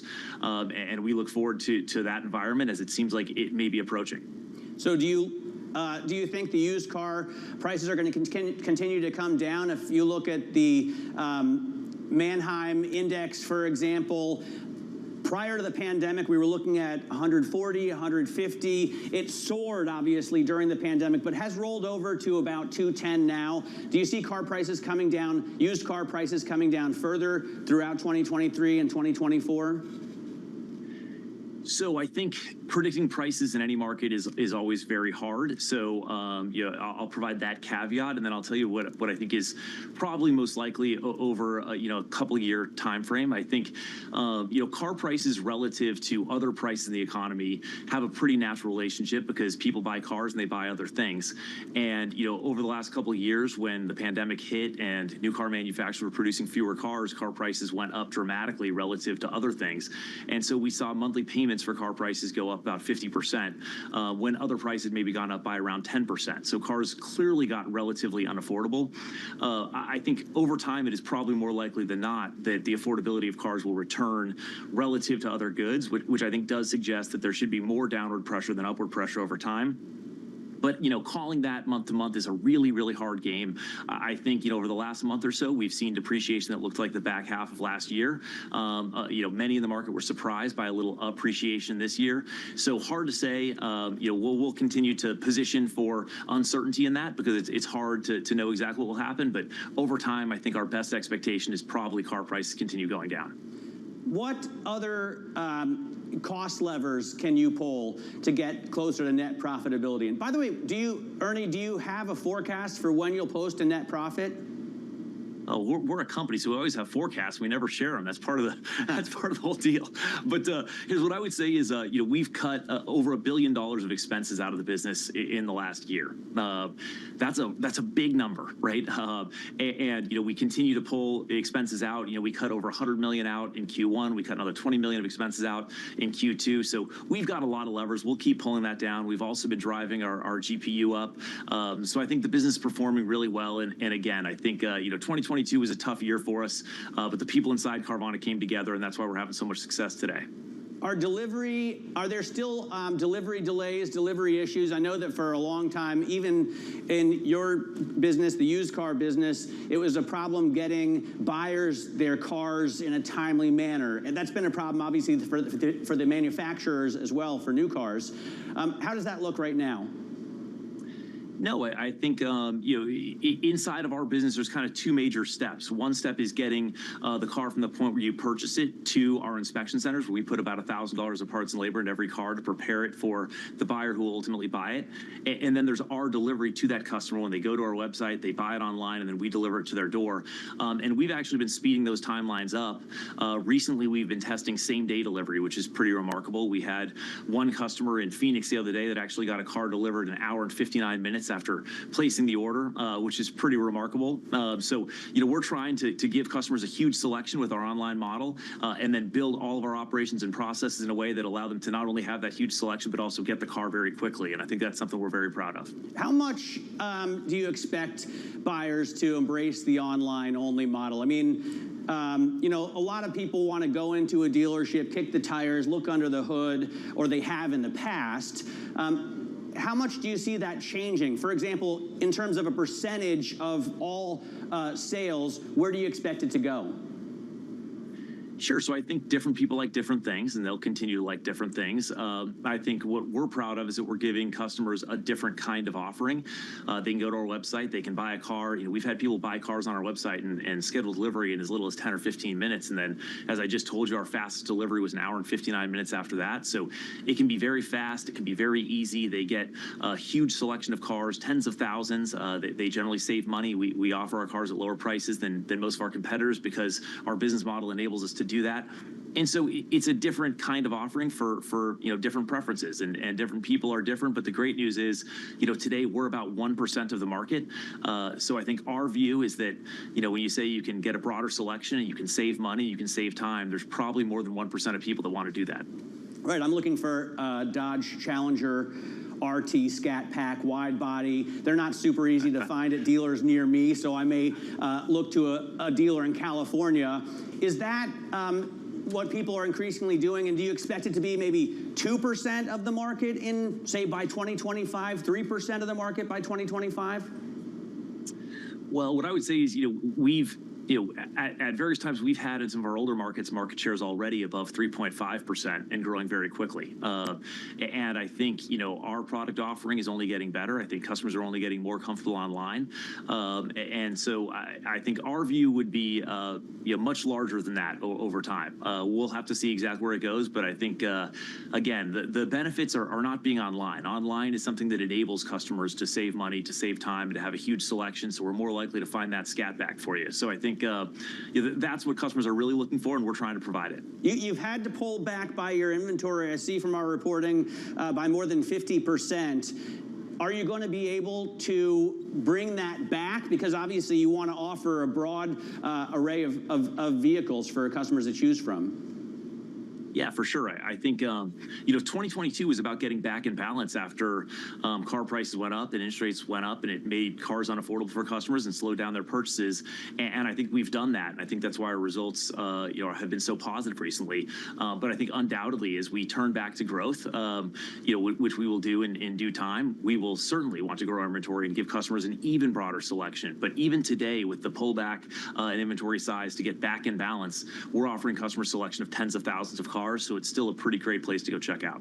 I saw a figure that your total debt load was about $2,000 a car in the last quarter. I'm wondering what it looks like now after this deal and where you want to see it. Sure. At a high level, I think it probably decreased by 15 to 20%. And again, I would go back to the answer I provided before. I think the most important thing we could do as a company is just keep delivering great customer experiences, keep building the business the best we can. I think the capital choices we'll make over time, but I think that's very secondary to just building the core business in the best way we possibly can. So, before this happened, obviously there was a lot of speculation in the market. People were worried that you were on the brink of filing. Now you've been thrown this lifeline. Can you say now that we're past that sort of crisis point? Does this allow you to avoid any chance of bankruptcy in the future? I'll say more than that. I think we were never there. I think drama always finds a bigger audience than reality, which can sometimes be a bit more boring. But we always had a great business. We were always making a ton of progress. We continued to do so. So I think this is a great transaction for us. I think the quarter was a great quarter for us. I think we're in much better shape than many people may have believed before. And we're going to work hard to be in even better shape in the future. So we'll just keep improving. In terms of costs, Ernie, I wonder, do the people of Carvana have to kind of buckle their belts a little bit tighter right now? Do you go for the single instead of the suite? Do you fly commercial instead of private? Do you do everything you can as a company to bring those costs down? I think that there's no doubt that we can do more, we should do more, and we have done a lot. I think one of the lessons that I'll take from 2022 is that pressure is very valuable because it drives discipline, and that discipline isn't just where you're spending money, it's also where you're spending time, which is very, very important. And I think an advantage that every startup has when they first start out is they always feel a lot of pressure. There's a lot of milestones they're trying to hit. It's really tough. And I think as a result of that pressure, productivity per person is very, very high. And I think when you get to become a bigger company, you don't mean to. People are working hard. They're focused. But I do think pressure tends to alleviate slowly but surely. And I think, in a way, we may thank the world for providing more pressure on top of us in 2022, because I do think it made us better. And I think we're going to try to maintain that footing that it forced us into, because it caused us to improve very quickly. Ernie, what do you say to the shorts? I saw a report, I think, by S3 Partners yesterday that almost 50% of your stock was shorted. What do you say to them, or do you thank them? Because it does look like short covering is a big part of the huge run-up we've seen in the price. Oh, I don't know. I think our job is to build a business. I think there's a place in the market for shorts, right? They look for opportunities where they think things are overvalued and they decide to take that view. That's their position to take. We got to do our thing and build the business. So I think, I've got no advice for them. Nothing positive, productive, or useful. But you're out with more stock as a part of this deal. I assume you'll use those proceeds to lower debt even further. Have the shareholders shared the pain of the bondholders enough? That's a complicated question. I guess you can ask the sum of them. I think last year was a tough year for sure, and I think we're on the comeback trail now, and I think all stakeholders are pretty happy, I think, today. So I think that's the good news. I did see that 8 analysts now, in the course of 24 hours, have boosted their price targets. You're trading right now for just under 50 at 47.23 a share. Do you have any idea where the stock's going to be, say, in a year's time, Ernie? No idea whatsoever. But we're going to do the best to make the company as best we can, and then I think the markets can figure out exactly where the stock goes. That's probably the smartest answer. I really appreciate your time, Ernie. Thanks so much for joining us. Oh, you know what? Since you're in Arizona, I do actually have one more question. It has been hot there. And in fact, I think I read that for 20 days in a row, it's been over 110 degrees in Phoenix. Does that, you think, change as well car buyers' behavior? I mean, not just the hot weather there, but I'm just saying weather changes around the world. Do you think it changes car buyers' behavior, driving them further online rather than going out and visiting dealerships? I don't think in any material way. I think it makes everyone who lives in Phoenix a little bit tougher, so we can go out there and face tough problems and build a great company. So that's what I think happens with all that heat. What doesn't kill you only makes you stronger. Ernie Garcia, Exactly. Thanks so much for joining us, the CEO and chairman of Carvana. I really appreciate your time. Still ahead, we're going to stick with the auto market. Our big take, which focuses on flexible fuel cars in South America, is the story we'll cover next. This is Bloomberg.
IPCC did what was called the 1.5 report. What was the difference between what a 2-degree world looked like and what a 1.5-degree world? And the catastrophe to the planet between those two poles led everybody to conclude that actually the job is bigger. We have to go to net zero. And that's a transformation of the global economy on the size and scale that's never occurred in human history. So that's a kind of daunting task, but it's full, I think, also of challenge, opportunity, the chance for innovation, and the chance to have the private sector play a fundamental role in making that change happen.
This is Bloomberg Markets. I'm Matt Miller. Today's Big Take focuses on Brazil's transition from combustion engines to electric cars. Almost 90% of cars in Brazil are called flex fuel, which run on a combination of biofuel and gasoline. The longer Brazil waits to start mapping out its path to battery-powered cars, the harder it will be to keep up with the evolution of EV technology. Bloomberg's Leonardo Lara co-wrote the story, and he joins us now from Sao Paulo as part of our focus on green stories. Leonardo, great having you on the program. Thanks so much for joining us. Let's talk about these flex fuel cars. Explain exactly how they work so that we can all understand it, and tell us about the fleet, because there are a massive number of them on Brazilian roads.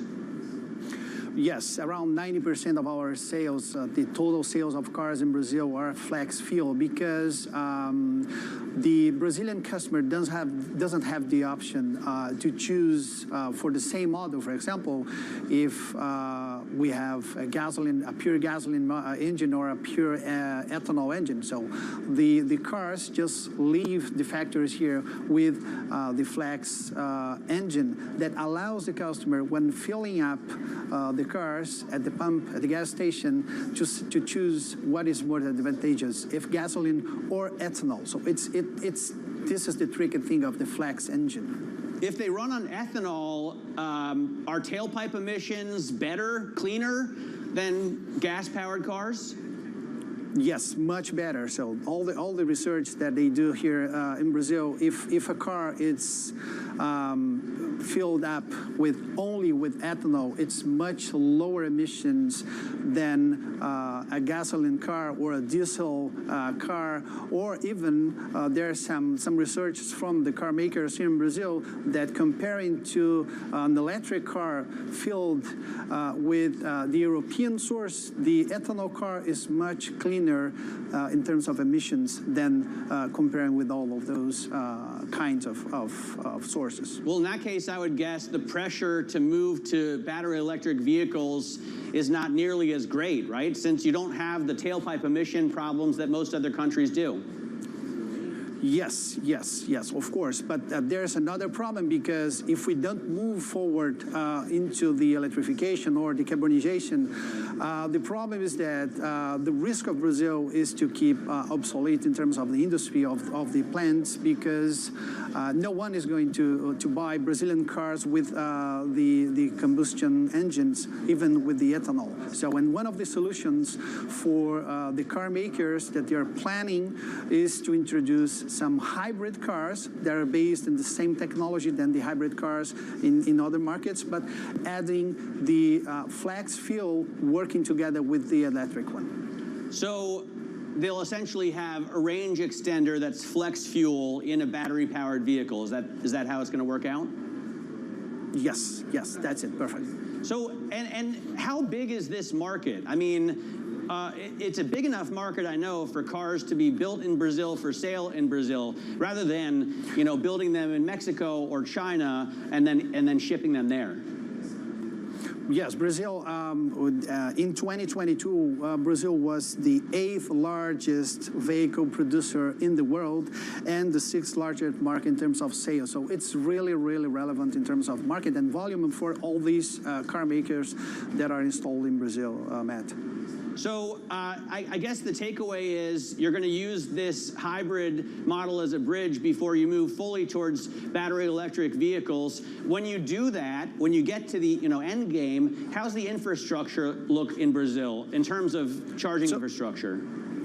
So this is one of the things that all the guys that we and my colleagues in this story we have heard from some sources is that Brazil and the government, Brazil and all the institutions have to move forward into the electrification, defining some clear targets because we don't have the infrastructure, enough infrastructure already to support if we turn from one day to another to electric. So we have to move into those steps, and probably the hybrid flex will help Brazil to move into the electrification not so fast, right. But we have to move fast in terms of defining targets and defining clear goals for the decarbonization and electrification. All right, very cool story. I'm kind of obsessed with this industry, and I think that's a great step to put in the middle. A lot of car makers in other countries around the world are skipping that step. Leonardo Lara wrote The Big Take with some other Bloomberg News reporters. Definitely check it out. Coming up, we're going to talk to Anna Barsoff.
So as you look back on your career, what would you say is the best investment advice you've ever received?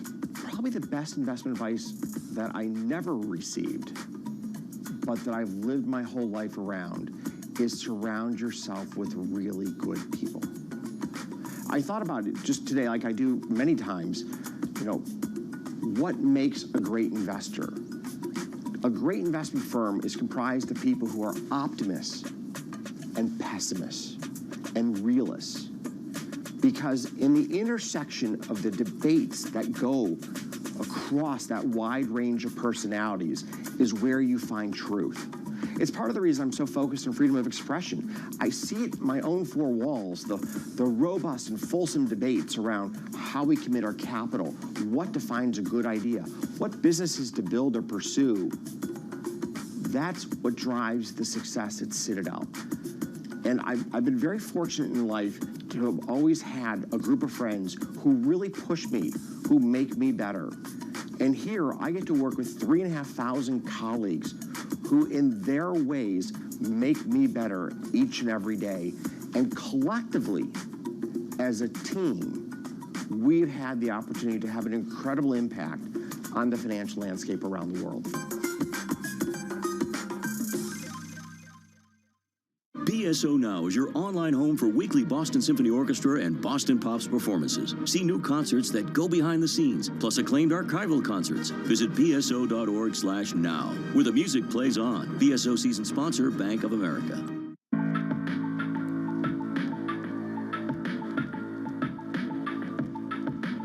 This is Bloomberg.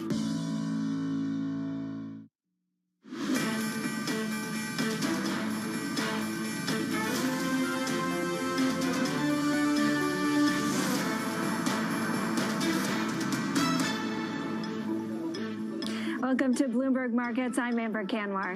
And I'm Matt Miller. Let's get a quick check in what's going on in the markets at this hour. We are seeing investors sell off stocks after some disappointing tech earnings. Well, I guess car maker earnings. Tesla officially a car maker, but also kind of falls into the tech sector and is in the consumer discretionary bucket. But that and Netflix really weighing on the S&P 500. You do have concerns about wheat prices soaring, and that boosts concerns about inflation. As a result, investors are selling off treasuries. You can see the 10-year yield is adding 11 basis points right now, so we're looking at 386.02. You've got the Bloomberg Dollar Index coming up a little bit again today. You know, last week it had fallen 5 days in a row to 1,200 even. Now we're looking at 1,211 as the losing streak has been solidly snapped. And then NYMEX crude inching up just 17 cents a barrel, but holding over 75 at $75.52 a barrel for West Texas Intermediate. Amber? All right, I'm taking a look at the financial sectors. There are winners and losers within some of the earnings that we've got. I want to focus on the winners to kick things off. Zions and KeyCorp are rallying right now. Even though it was not a perfect set of results, they did see strength in deposits. Boy, did they have to pay for them, but investors at least taking comfort in that deposit base. On the flip side, you've got Discover, the credit card company, is halting its buybacks as a result of an issue that they have with regulators. They misclassified a bunch of their credit cards, charging more to the retailers than they should have, for an issue going all the way back to 2007. And then you have Truist, this company actually cutting its forecast with respect to net interest income. You also saw sales and profit miss expectations, Matt.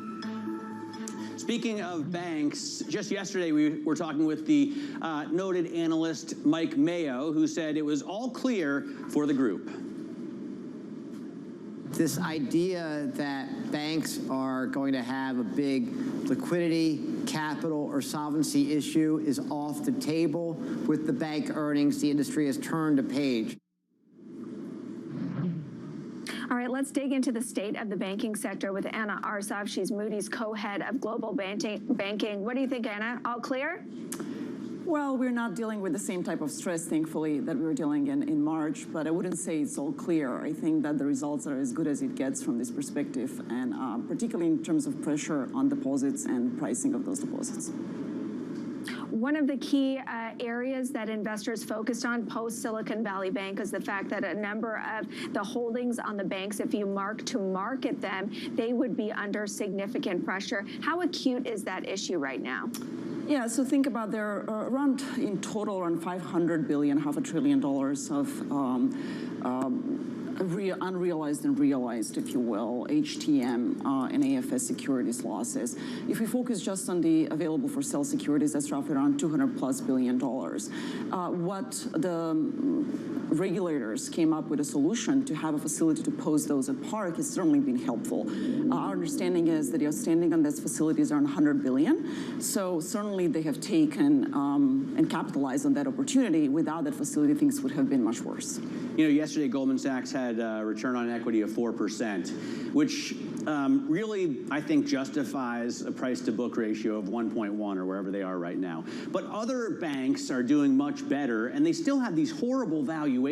Do you think they need to lift in terms of price value? Well, I wouldn't necessarily use Goldman's past quarter as necessarily a valuation. No, I'm not. I'm just saying that the valuations are extremely low on these banks. Look, there is a lot of headwinds. This is why I said these results are as good as it gets. Think about where deposits were. It's a relative stability, but for most banks, 2 to 3% down. There's some that went up, but they really had to pay up.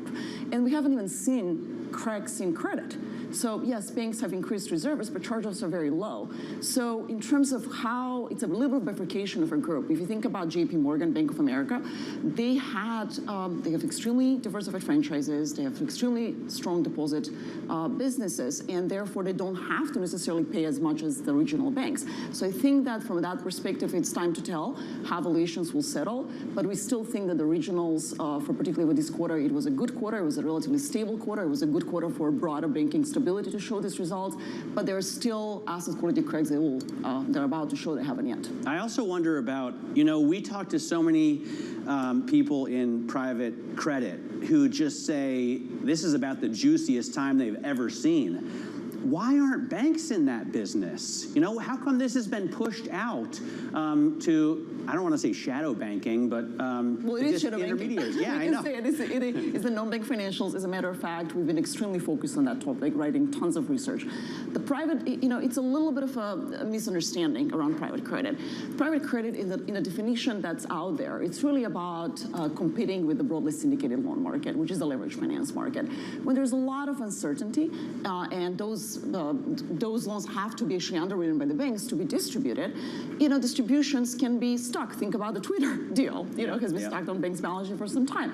So banks don't necessarily want to take that risk, and because also there is no capacity and interest by buy-side shops to actually activate the M&A cycle in this type of uncertain evaluations. So what has happened, whatever volumes are out there, the private lenders have popped in. If you think about the BSL market today relative to the private credit market, this is actually the first year and end of 2022, they're almost equal, around 1.3 trillion. So it's a big change, and it's a big change not only because private credit did not exist before, but because it's stepped into the businesses of the Morgan Stanleys and Goldman Sachs of this world. Speaking of the risks out there, there's been a lot made about commercial real estate exposure and the trillions there. How are you thinking about how that evolves? No, that's absolutely the case. It's our biggest concern out there. And how we think about is the layering of risk. In a time where particularly the regional banks and the smaller banks are much more exposed. We did research that showed that the banks up 250 billion actually have more than 2 times on average exposure to commercial real estate relative to their equity. So it's an issue broadly for the whole sector, but particularly for smaller banks.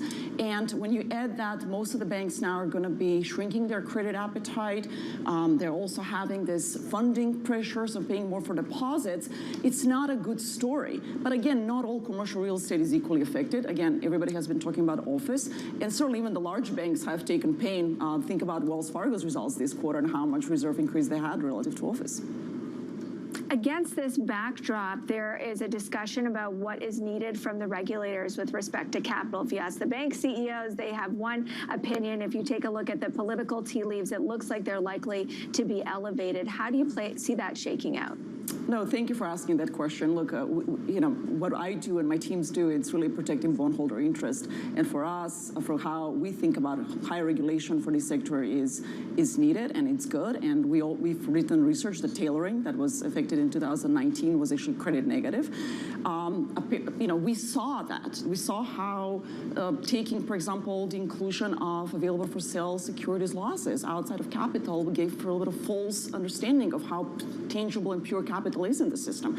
So what is in the table, what Vice Chairman Barr has said, we deemed that most of those things will be positive. We don't know ultimately what happens in the final ruling. We understand that's we're going to see proposal coming in the next couple of weeks and probably final ruling by the end of the year. I mean, this is probably part of the answer, but I have a viewer writing in, a Bloomberg client, who asks, what would it take for banks to be back in favor versus really out of favor? What overhangs need to go away?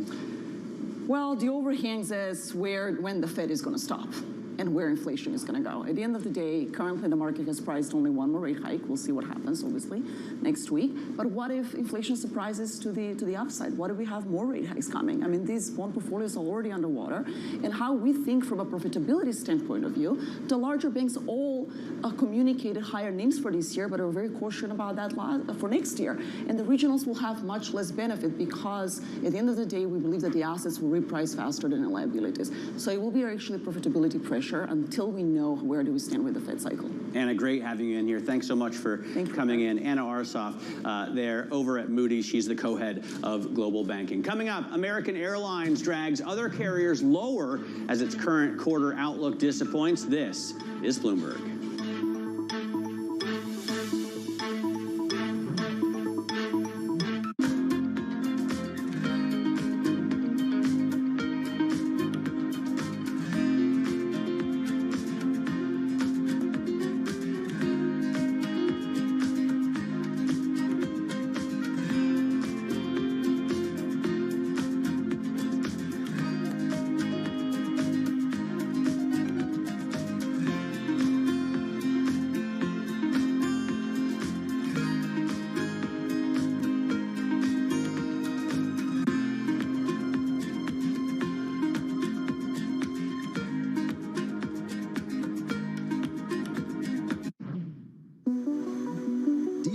DHL is sending a consistent message with its investments.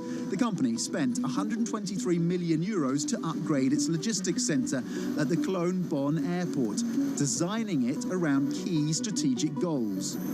What I love about this building is it actually shows the big mega trends which formed our strategy 2025, which was inaugurated in 2019 when this building opened. So globalization, connecting the world. E-commerce, we have a lot of sortation facilities here for smaller e-commerce shipments.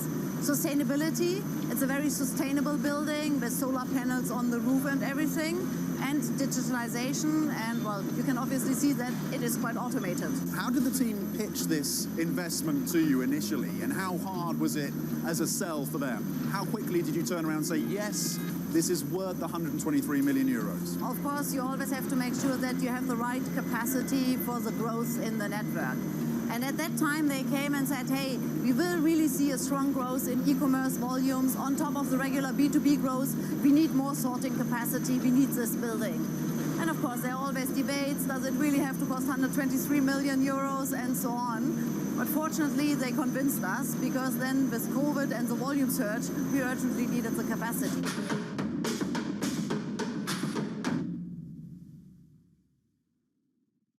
The names that move markets are on Bloomberg. China has seen slower growth than they expected. Many countries do depend on strong Chinese growth to promote growth in their own economies.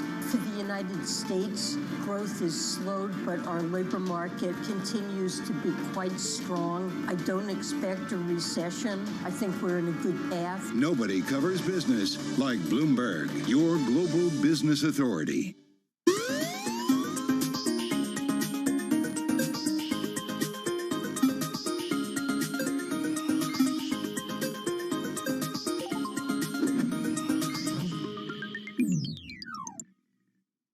I think that it's hard to put your head around any narrative. Let's just be honest. We've had sort of a shift in, are we in some sort of stagflation fears moment? People were talking about that all day yesterday.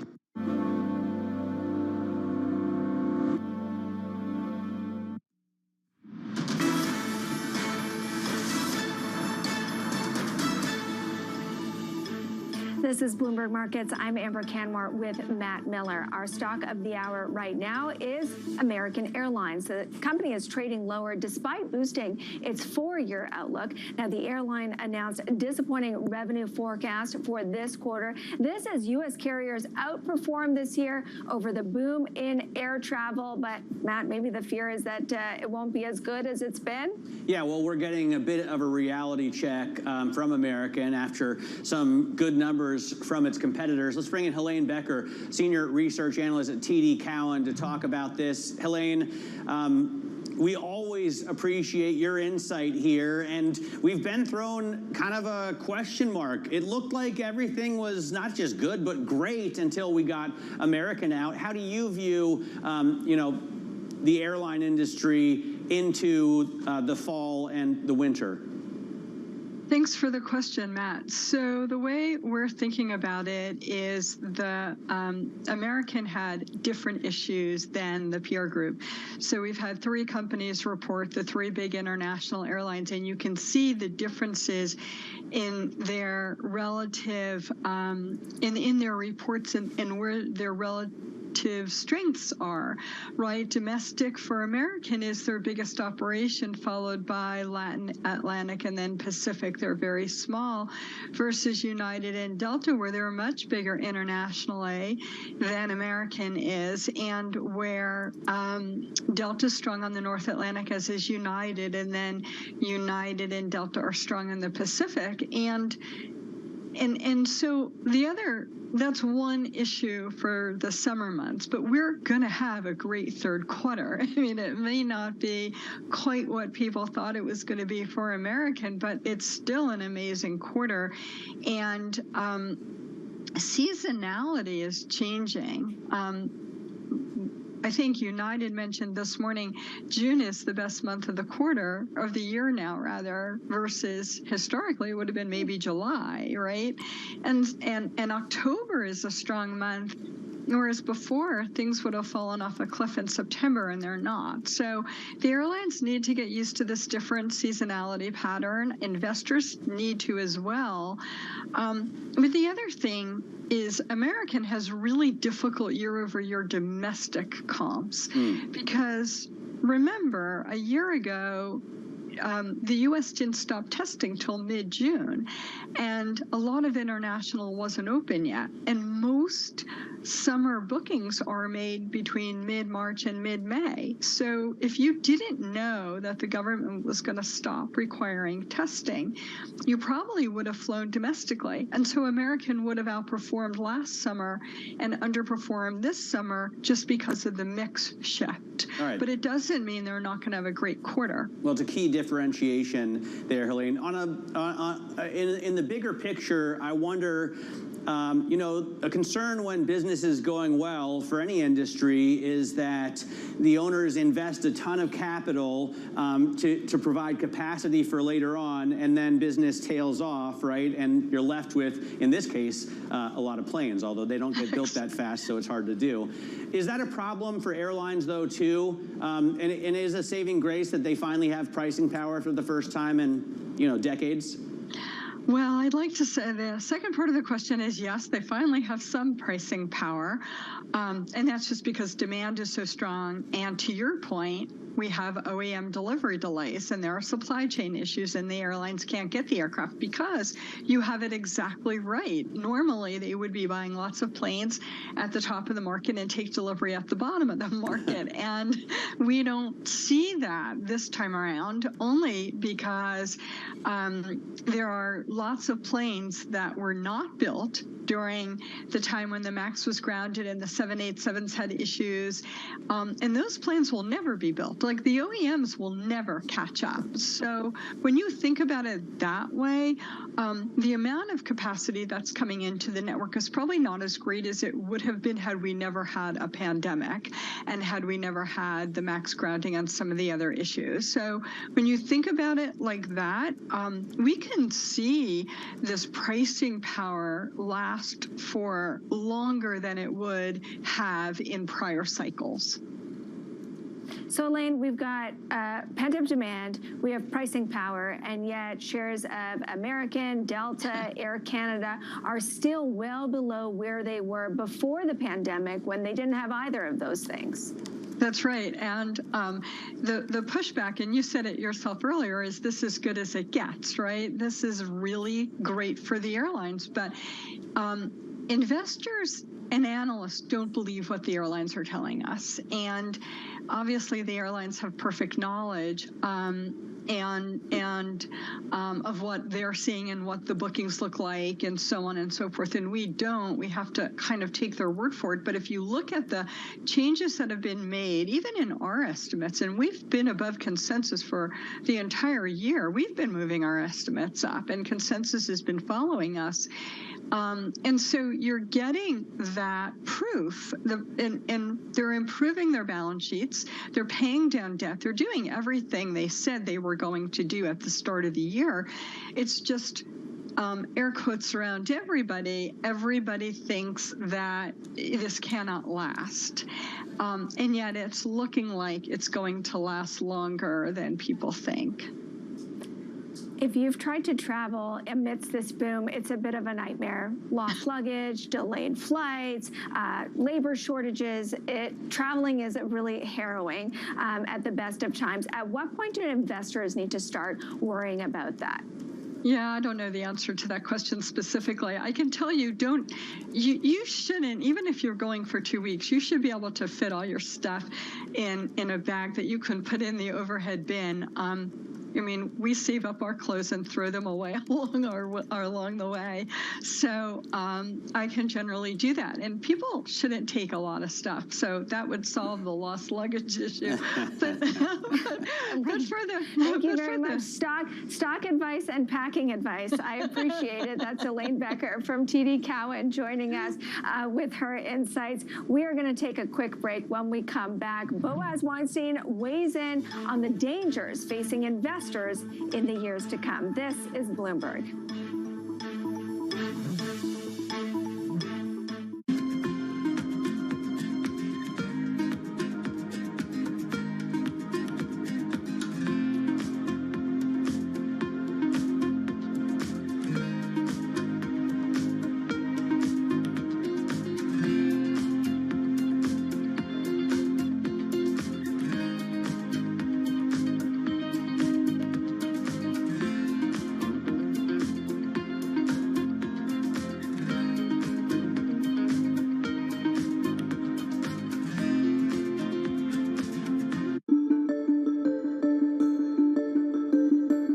hardest thing in life, I've often said, is to be happy, but you seem like a very happy person. It's like nature. Nothing ever stops. So you could be super happy in 1 minute and then something happens. So it's just living. It's the joy of life. For any young woman that's watching this, wants to be the next Diane von Furstenberg, what would you recommend? I think the most important thing in life is the relationship you have with yourself. Once you have a good relationship with yourself, any other relationship is a plus and not a must. And the second advice is to be as true to yourself as you possibly can. And you have to accept and own things you may not like. But the more you could be you, the happier you will be.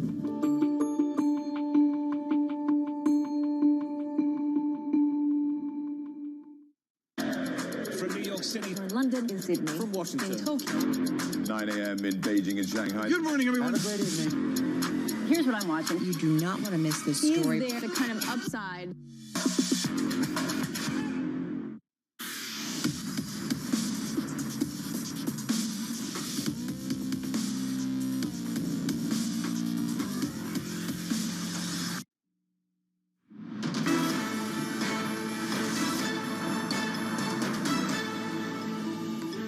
This is Bloomberg Markets. I'm Amber Canwar with Matt Miller. For the latest edition of the biannual Next Big Risk column, David Rubenstein, Ida Liu, and Boaz Weinstein break down the most important issues facing investors. Here is some of what Weinstein told Bloomberg's Sonali Basak.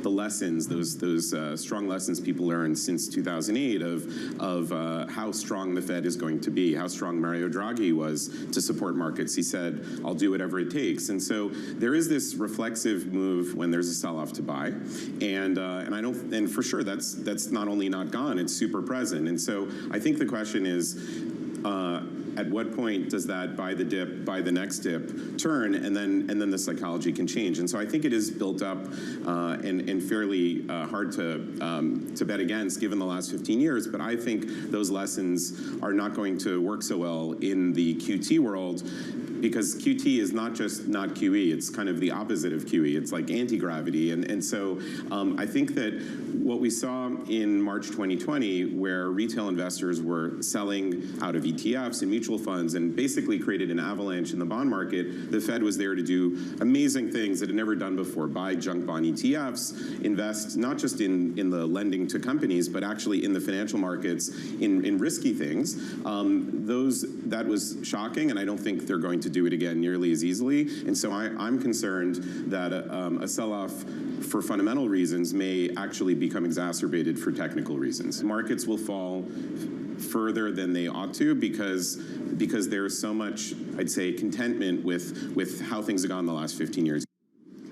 Sonali Basak is here with us live on set right now. Fantastic piece there with Boaz, and your piece on the Bloomberg terminal. Also, great sell-offs, inequality, China tension are the biggest risks. You've been doing this for a few years now. What was your main takeaway? Yeah, the project is in its third year, and you do have now, coming out of this regime of the Federal Reserve, a lot of investors worried about what Boaz Weinstein is saying. Boaz Weinstein had kind of concocted this idea with Victor Kochla as well, who is a very large known investor in credit markets and in distress. So they're known for mitigating risk, thinking about tail risk a lot. So what is Boaz worried about? He's worried about more exacerbated sell-offs, especially as you take some liquidity out of the system. We have not even seen the brunt of quantitative tightening, let alone the brunt of the impacts of higher interest rates. He thinks Treasury issuance. Exactly. And he thinks that there's going to be a wide range of investors that would get impacted, particularly the mom and pop investors that have bought into more newer financial products than perhaps ever before. Junk bond ETFs, SPACs, and a lot of things that you might see some wind taken out of the system and selling more because there is more retail hands owning it.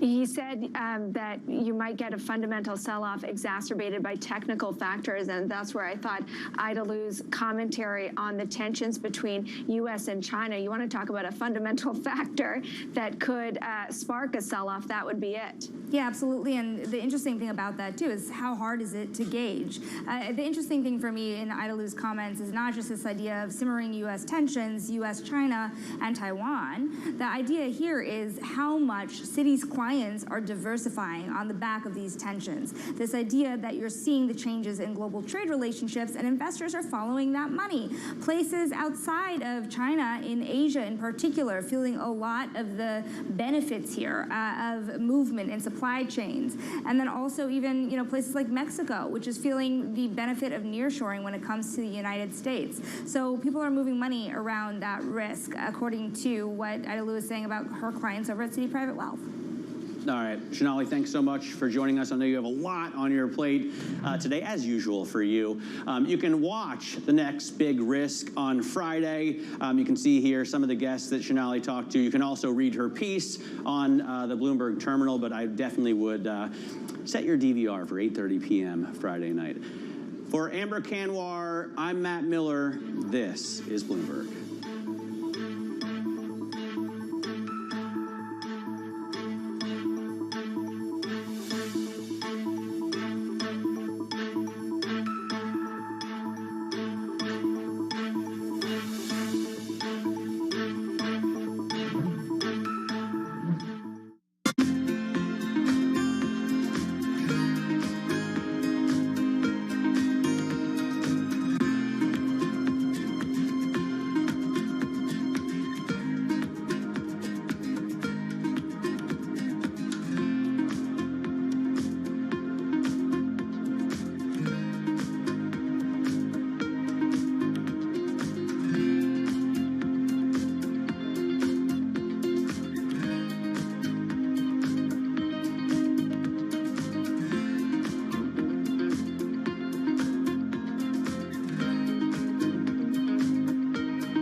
Back in 1997, I was interested in the following question, which is, there are a bunch of the dinosaurs called sauropod dinosaurs, which had really long, skinny necks.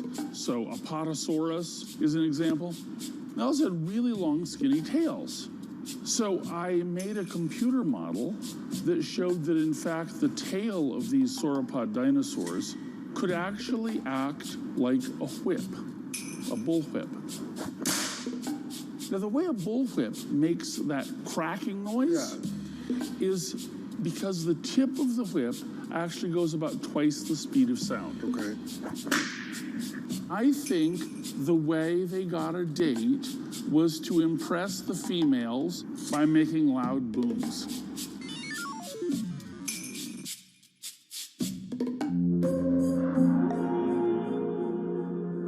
News breaks. No one covers the world like Bloomberg. The word here continues to be, let's stand with Ukraine, quote, support Ukraine so they can win militarily and obtain their objectives on the battlefield. For Taiwanese stocks in the first half, 30% up from the lows that we saw last year. It's really been driven by this whole AI, semi sort of trade here. The $69 billion deal is the biggest video games deal, but it's also pretty much the biggest technology M&A. Makes it pretty exciting here. Bloomberg, your global business authority.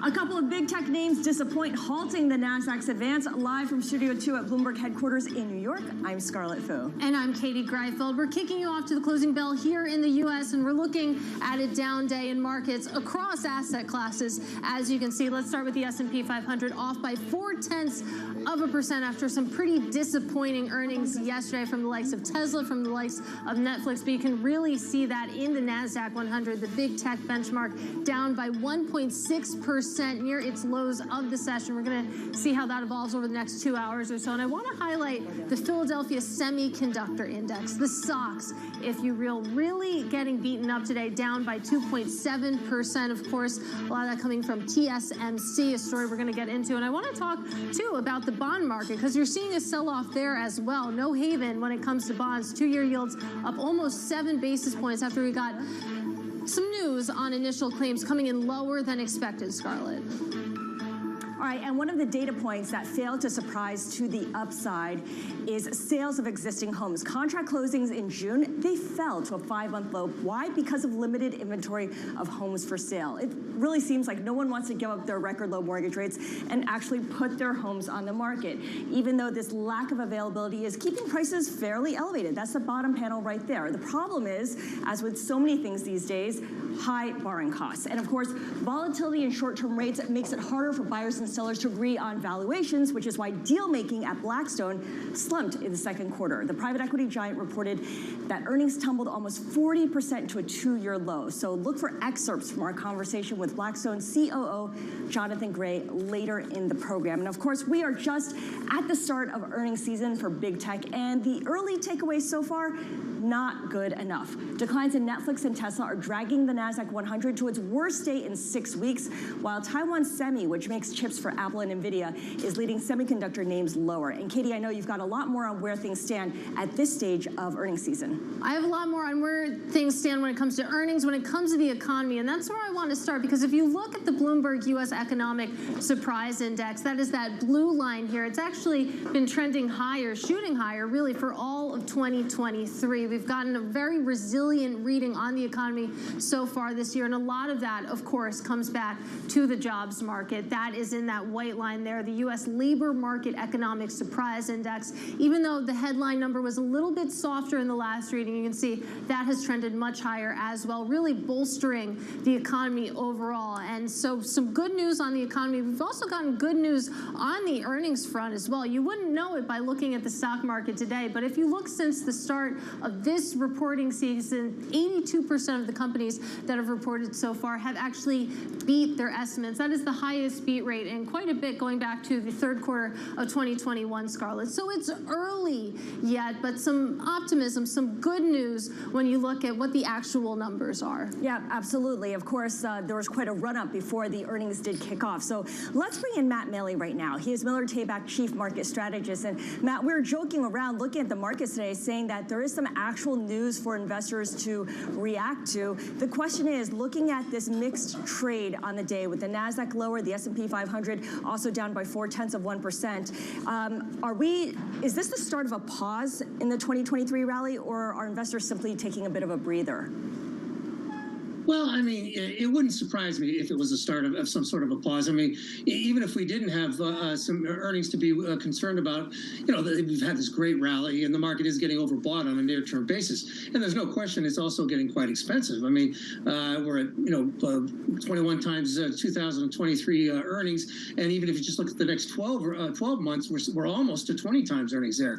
But the thing that, you mentioned, Scarlett, is that we did get some real news today. And, earnings have been something that had started out pretty well, but if now we get the big cap tech names start disappointing, that's going to cause some people to pull back. So I mentioned, I'm sorry, that Katie mentioned earlier about how the SOX Semiconductor is acting. That's going to be critical because it's such an economically sensitive group and such a key leadership group. So how that acts over the next week or two is going to be very important. Yeah, it's all about reading through to what this means for the economy at large and other industries. So when you look at the broad market, a lot of people say it's overbought, it's overvalued. How important are technicals at this point?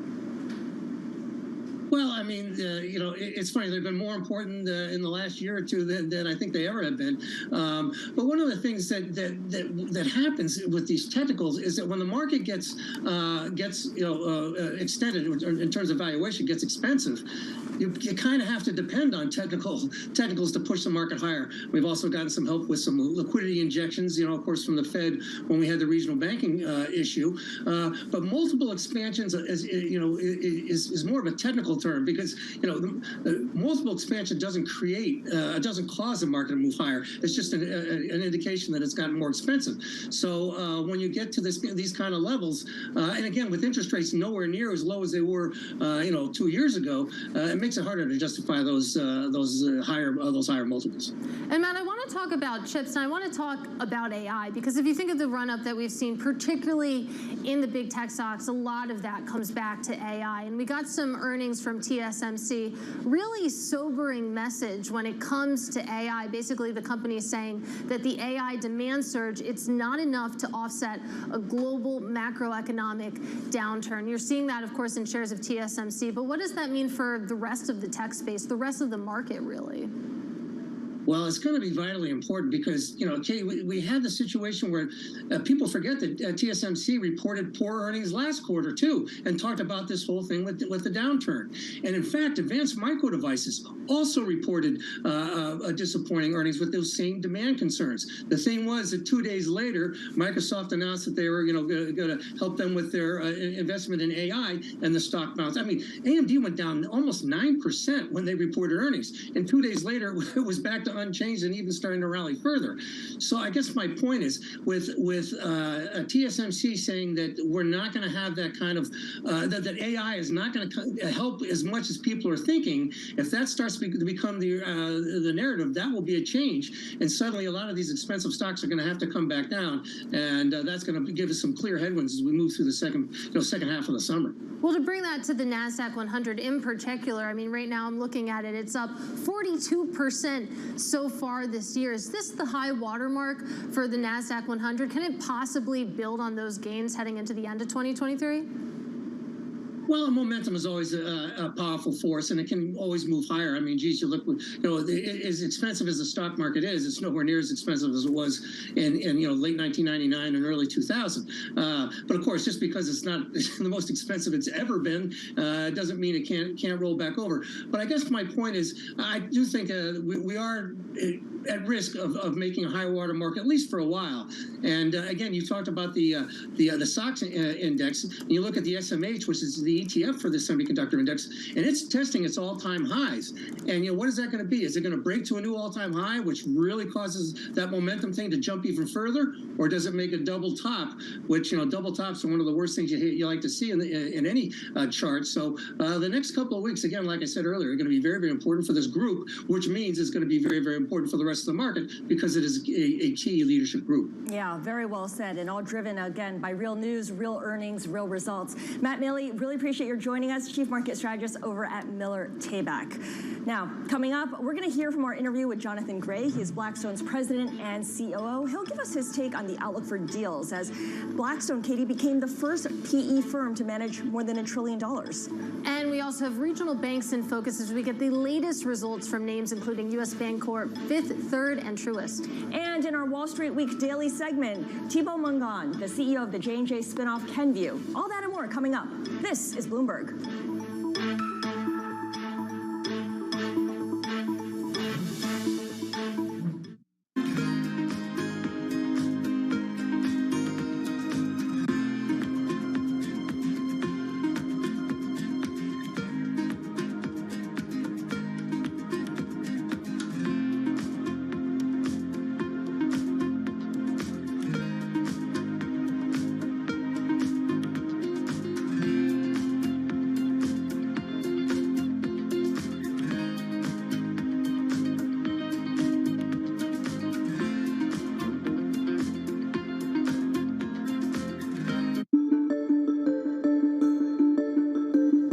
Maybe I should go do something else. I can't do anything better than I'm already doing. I already turned this company around. I've made a lot of money for the investors, the shareholders, and yourself.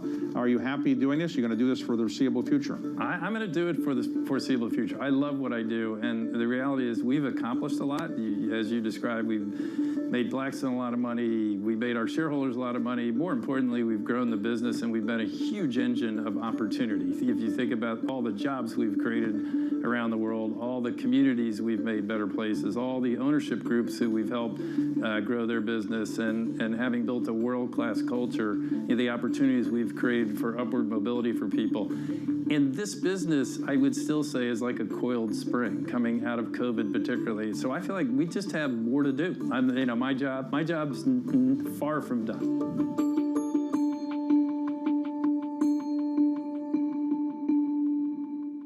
The names that move markets are on Bloomberg. Concentration in industry after industry after industry is a threat to our economy. It is a threat to innovation, and ultimately often leads to price gouging, whether it's consumers or the government. I believe in the power of markets, but they only work if we enforce the rules that keep competitors going rather than monopolists. Nobody covers business like Bloomberg, your global business authority.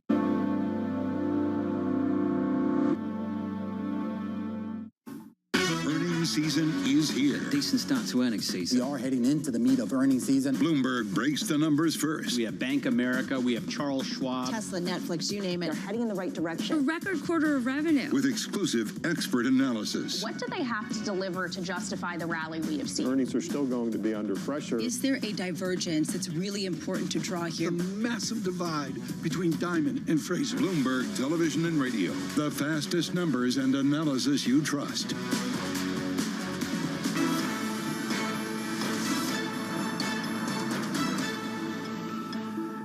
Well, shares of D.R. Horton are lower today to the tune of 1.5% after the home builders' third quarter orders disappointed the stock's more bullish investors. Joining us now with more is Bloomberg's Jennifer Epstein. And Jennifer, I thought this was a beat and raise quarter. I thought this was pretty good, but it seems like that wasn't quite good enough. Yeah, I think that what investors were expecting was just a really dominant quarter for D.R. Horton, and it just did not turn out quite that way as much as earnings were above expectation because there is so much demand for new housing right now.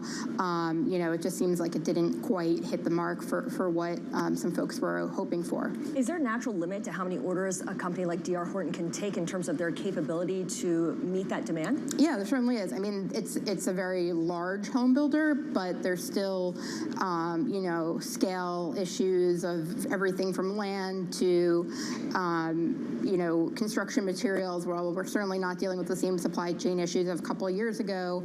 It's not as though, it's easy to get every piece of equipment and then materials that are needed for these projects. So there is a bit of a limiting factor there. So it all just has come together to be a little bit of a disappointment to investors, despite, being maybe not what you would expect when interest rates are hovering near 7%. You might expect that buyers would be pulling back a little bit, but they're really not. And tell us a little bit about how the company is navigating around super high mortgage rates. I know that they're using something like mortgage rate buy downs. What has uptake of that been like? Yeah, I mean, that's something that has been an incentive to get buyers on board, and it's worked. There are other ways that the company has and other new home builders have tried to lower prices a bit to draw people in and make them feel comfortable is buying down the rate for a couple of years, and then the buyer is supposed to have confidence that sometime in that period rates will fall and that they'll be able to refinance, and the whole thing will turn out to be not much more expensive than it would have been if rates had been at 4 or 5% when they first bought. So when I look at the home builders in the S&P indexes, there are 15 of them. They're part of the S&P Home Builders Index. D.R. Horton is one of the biggest. What are the different personalities of the home builders? Because they tell us different things about the housing market, don't they? Yeah, as you mentioned off camera to me, KB Homes is, new home builders. Toll Brothers is, or rather, first time and entry level starter homes. A developer like Toll Brothers is more upscale luxury, leaning toward luxury anyway, aspirational, McMansion kind of homes. So you get a taste of different parts of the market, and what we're seeing is just this relative strength across the market. And really, the biggest factor in that is just that there's very little inventory of existing homes. People who who own their homes are not moving out of them. They're not wanting to give up the interest rates that they have from buying or refinancing before last year. They want that 2 or 3, 4% rate, and are not going to give that up so easily unless they really have to move for some reason. And so looking over what executives said after the earnings release, this caught my eye. They said that basically if we saw significant increases to mortgage rates, that of course would hurt margins over at D.R.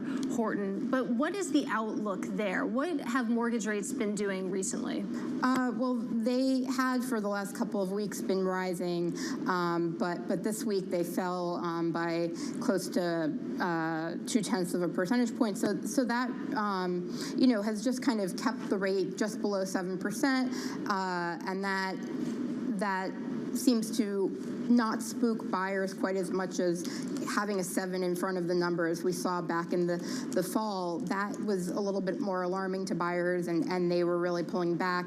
But it does seem like buyers kind of across the country, across price points, are getting used to this number, whether they like it or not. If it reduces what their price point is, it's just the reality that if they want to buy a home, they're going to have to be okay, with the rate, in the upper 6s, 7s, depending on their credit and what exactly they're buying. They'll pretty much have to suck up the higher rates that, in 2 years ago was just seemed unwieldy. Mm-hmm. Jennifer, thank you so much. Jennifer Epstein covering home builders and the housing market for us. Now, one of the most read stories on the terminal today is people who make $650,000 a year in New York can actually save more than $250,000 if they were to move to Austin. Why? Lower taxes and a cheaper cost of living in the state. This is clickbait for Bloomberg Terminal users and for us, for anyone who basically aspires to make that much and aspires to save $250,000. And I mean, you have to ask, of course, this all comes back to taxes, cost of living, like you said, but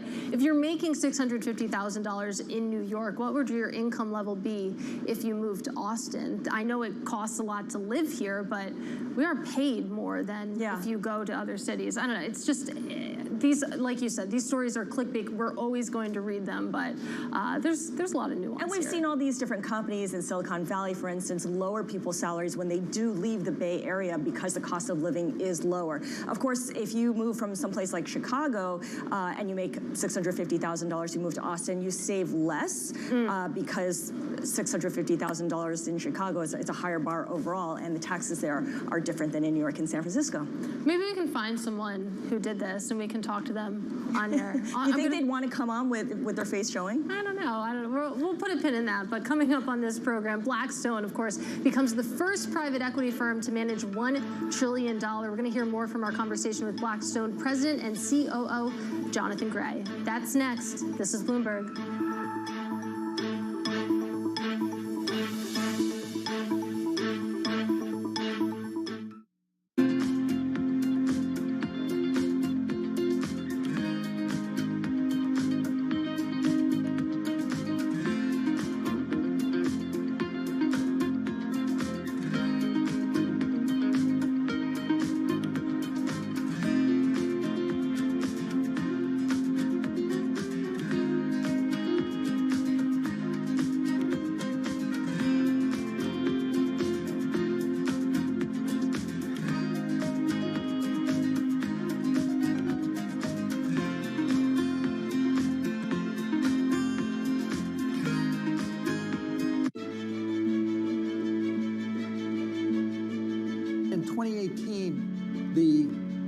IPCC did what was called the 1.5 report. What was the difference between what a 2-degree world looked like and what a 1.5-degree world?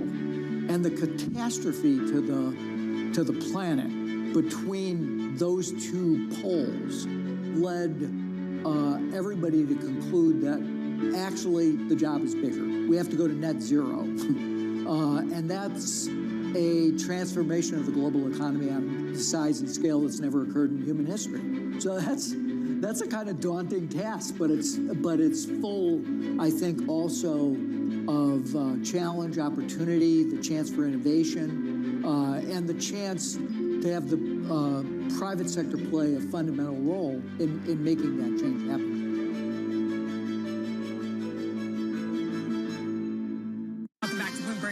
break. Europe. Good morning, good morning. This is Bloomberg Surveillance. Welcome to Bloomberg Markets, China Open. This is Bloomberg Technology. And welcome to Balance of Power. This is Bloomberg.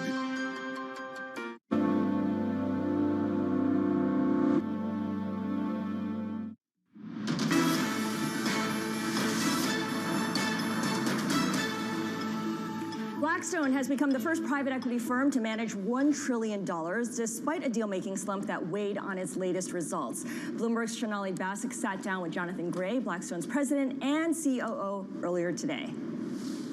This year, you had a lot of concern about where inflation was going, a lot of concern about how far the Fed would go. You had the banking crisis in March, and naturally, you see a slowdown in deal activity. I think the good news is the tone has improved as we've worked through this quarter. The deal market feels like it's unfreezing a bit. If you look at our credit area, our direct lending, our pipeline is up more than double than where it was 90 days ago. So we're seeing more activity there, more activity in our tactical opportunities area where we help companies and investors by providing flexible capital. Our secondaries business is seeing more activity. So I think as people feel better about the overall picture, a little more certainty, I think we'll see deal volume pick up as we move forward. Are the financing markets becoming open enough for you to do something big? At what time will we see Blackstone doing multi-billion-dollar deals, perhaps deals along with partners again at that scale? Well, we've done a few large deals this year. We announced at the end of last year Emerson's climate technology business for $14 billion. We privatized Cvent, an online event management business, a multi-billion-dollar transaction. We're looking at a number of things of scale. Obviously, the financing markets make it a little bit trickier, and you've got to be creative in trying to pull transactions together. So this takes some time. But the good news is, as you point out, we've got $200 billion of dry powder, and that dry powder allows us to move when opportunities arise. I think we'll see more of those opportunities over the next year.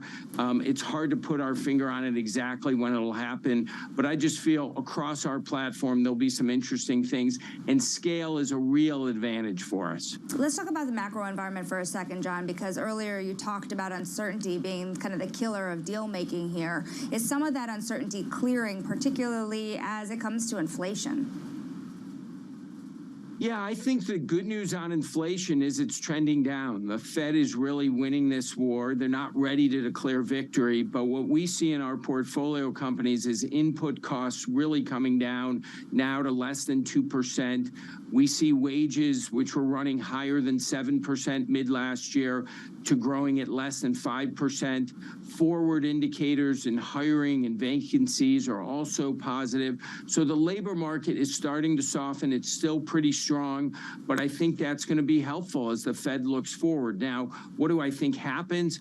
I think they're going to raise rates, it sounds like, one more time, and then they're going to hold them here for a longer period of time to try to slow the economy, and we expect they'll be successful in doing that. And we have some breaking news here. Microsoft and Activision appear to be getting a bit of a win here because the FTC, the Federal Trade Commission, is getting ready to pause its in-house trial against the two companies and their $69 billion transaction. That opens the door to potential settlement talks. This is according to people familiar with the matter. You're looking at shares of Microsoft hitting session lows while Activision is bouncing around at the moment. But again, possible settlement talks to be had between Microsoft, Activision, and regulators here on their planned merger. And we're going to continue to keep an eye on that story. Activision currently up about 0.1%. But let's get to Bloomberg's Sonali Basak more for that conversation with John Gray. And it was interesting hearing the commentary. Of course, $1 trillion is quite a milestone, but it seems like not even Blackstone is immune to that deal-making slump. Yeah, and the market really wants these deals to come back, particularly from the private equity firms, because globally they're sitting on $2.5 trillion of dry powder. Blackstone is about $200 billion worth of that dry powder. I mean, that Microsoft news actually is a good example of why the banks want private equity to get moving again, because these big deals are so tough, so challenged. And until you see a resolution in stuff like the big deals, then the types of deals you're going to see are the ones coming from the big private equity firms. Okay, so regulation is one thing getting in the way of deal making. What about the relationship between rates and deal making? Because high rates don't necessarily stop deal making, but volatility in rates does, right? Yeah, well, what's amazing here too is how much people have moved to the private markets, which are typically very expensive forms of financing. But you're seeing all the private equity firms start to work together. An important comment that John Gray had made was this idea that their direct lending pipeline has doubled. What's interesting is debt underwriting is also picking up at the banks, but you're hearing Blackstone saying that we are seeing the financing machine starting to turn and starting to get ready to deploy. So he did have some caution, but again, their financing engines are also ready to get moving in the face of higher rates as well. Not much time here, but this was the most amazing part of the interview for me. Blackstone received more than 60,000 resumes for 167 analyst openings. That's incredible. Me too, because in just a couple years ago, 2021, Blackstone's acceptance rate was 0.4%. Today, it's 0.003%. That's insane. Less than that.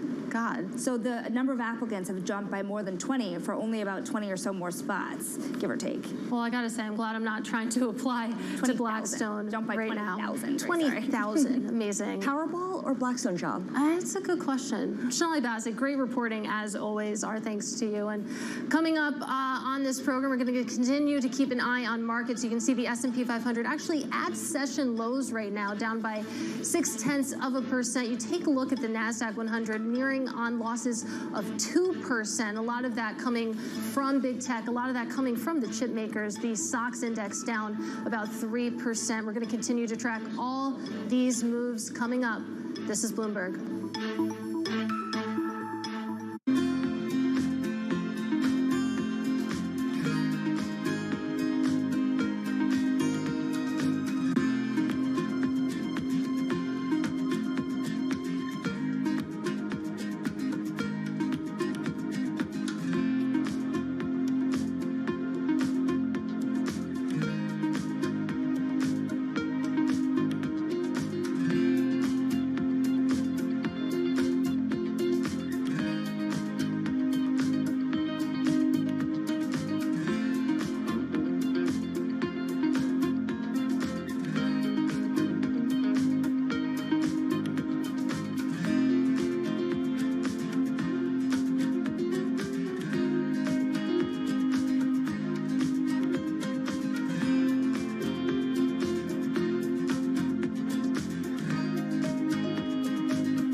Thing in life I've often said is to be happy, but you seem like a very happy person. It's like nature. Nothing ever stops. So you could be super happy 1 minute and then something happens. So it's just living. It's the joy of life. For any young woman that's watching this, wants to be the next Diane von Furstenberg, what would you recommend? I think the most important thing in life is the relationship you have with yourself. Once you have a good relationship with yourself, any other relationship is a plus and not a must. And the second advice is to be as true to yourself as you possibly can. And you have to accept and own things you may not like, but the more you could be you, the happier you will be.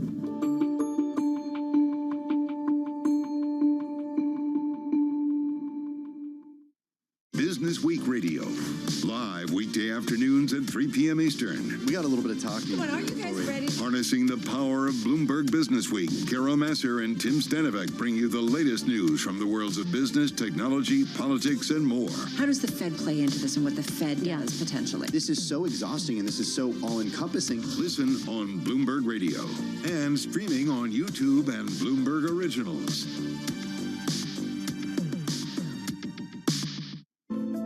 Bloomberg covers the world with unmatched reach and resources. From more than 120 countries, the moment news breaks, 24 hours a day. Bloomberg, your global business authority. Get your fixed income fix. Watch Bloomberg Real Yield every Friday at 1 p.m. Eastern, right here on Bloomberg, your global business authority.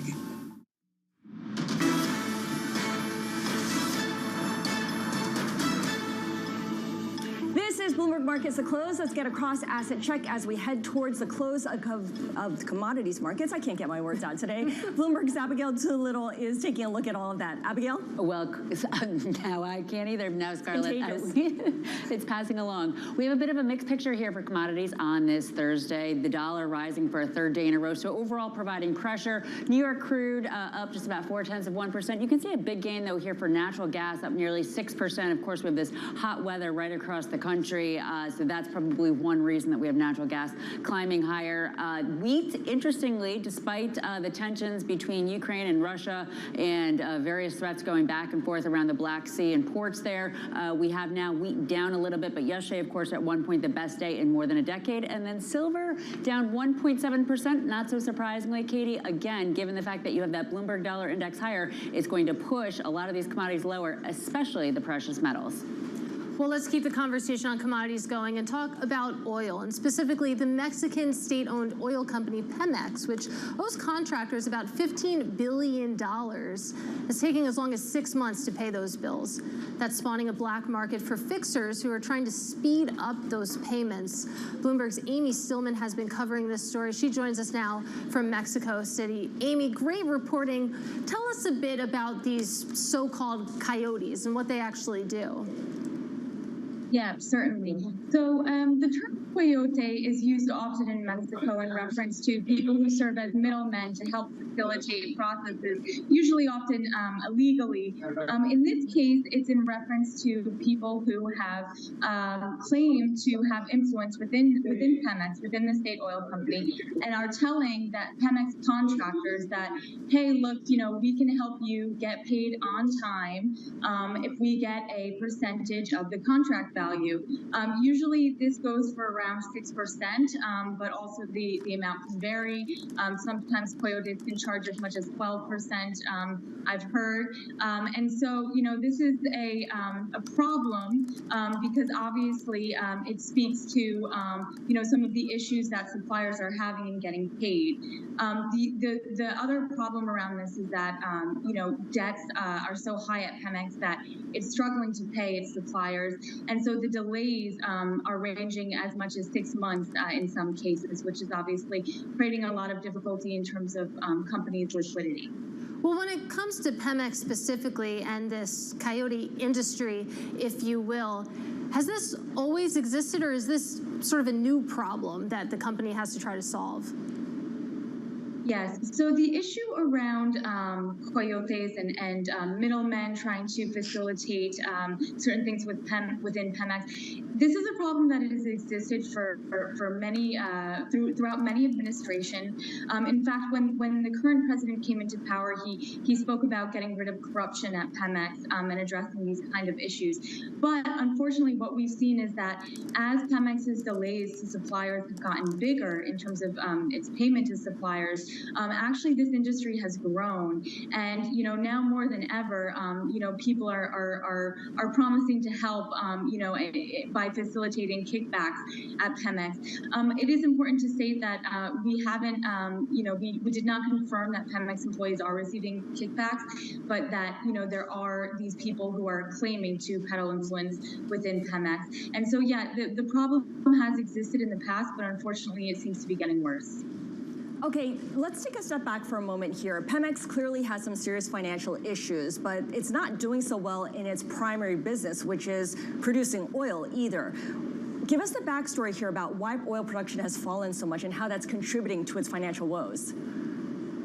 Sure. So Pemex's oil production has been declining pretty much consecutively for the last decade and a half or more. more. The reason for that is that Pemex is a little bit, stuck between a rock and a hard place. A lot of Pemex's revenues go toward paying taxes. Pemex's debt pile is so huge now, the highest in the industry at $104.7 billion, that a lot of its resources also go to funding its debt.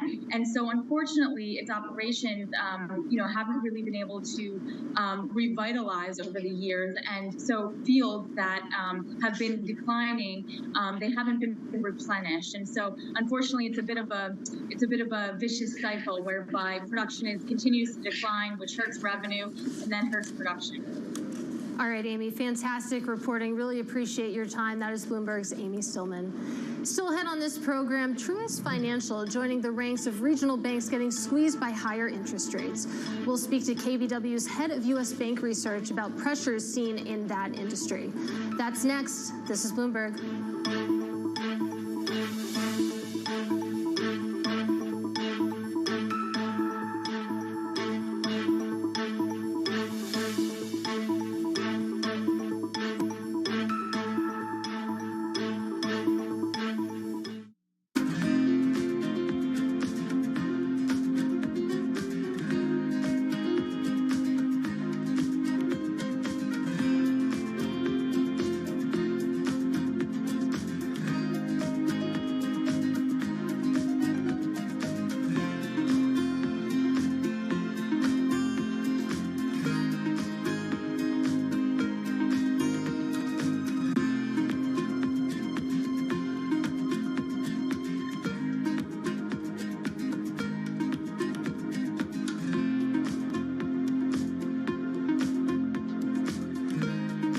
Welcome to the world of decentralized finance. You can see the massive gains for the OG crypto coin. The breakout we have all perhaps long awaited finally realized. We'll see if it sticks. Bloomberg's covering all things crypto, the people. There's no question this industry is composed of some bad actors and some good actors. The transactions. Volumes have surpassed $24 billion per day. And the technology. Stop talking about the technology. Start demonstrating the utility. Bloomberg Crypto, Tuesdays.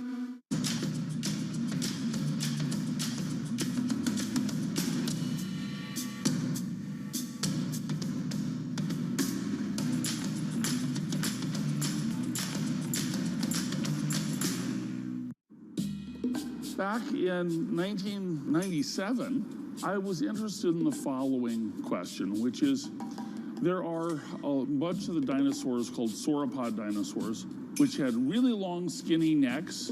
So Apatosaurus is an example. They also had really long, skinny tails. So I made a computer model that showed that, in fact, the tail of these sauropod dinosaurs could actually act like a whip. A bullwhip. Now, the way a bullwhip makes that cracking noise is because the tip of the whip actually goes about twice the speed of sound. Okay. I think the way they got a date was to impress the females by making loud booms.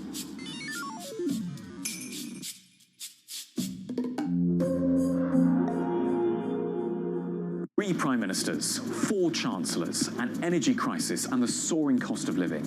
It's been a hard year for startups, but even in the toughest times, some of the best ideas are born here in the UK. Bloomberg UK's Startups to Watch will profile the brightest companies under 10 years old, with the winners unveiled at the Bloomberg Technology Summit in London in October. Get your entry in by the 7th of August for the chance to have your company profiled and to attend unique networking events. Good luck, and we hope to see you there. Or other authorities. Could face bigger challenges next. It was going to keep rain World Cup. This is a 3. As the economic picture does. The OK is getting ready to make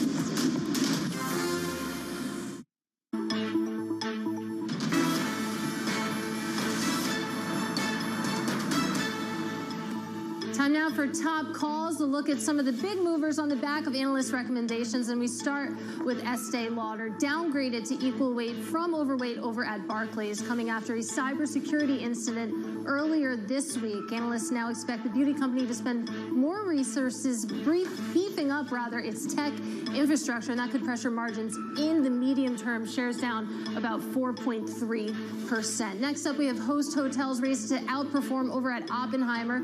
Price target set to $21. The analyst views the stock as, quote, an exception to the underperformance in the lodging REIT sector. It says that Host has many factors supporting its multiple expansion. Shares, though, currently off by 1.6%. And finally, let's end with U.S. Bancorp. This is upgraded to market perform over at Raymond James after posting second quarter results. You have analyst David Long saying that he no longer sees the same degree of risk to the stock price compared to its peers due to its softer 2023 revenue guidance. Shares currently up slightly, about 0.1%, and those are some of our top calls. Let's continue the conversation, though, on regional banks and bring in Chris McGrady. He is head of U.S. Bank Research over at KBW. Chris, it's great to have you with us as we really get into the regional banks. And as we saw with the big banks, it seems like we've mostly moved beyond the issues that we saw in March. When it comes to those mid-sized lenders, though, how much are some of those issues still in focus? Right, thanks for having me back.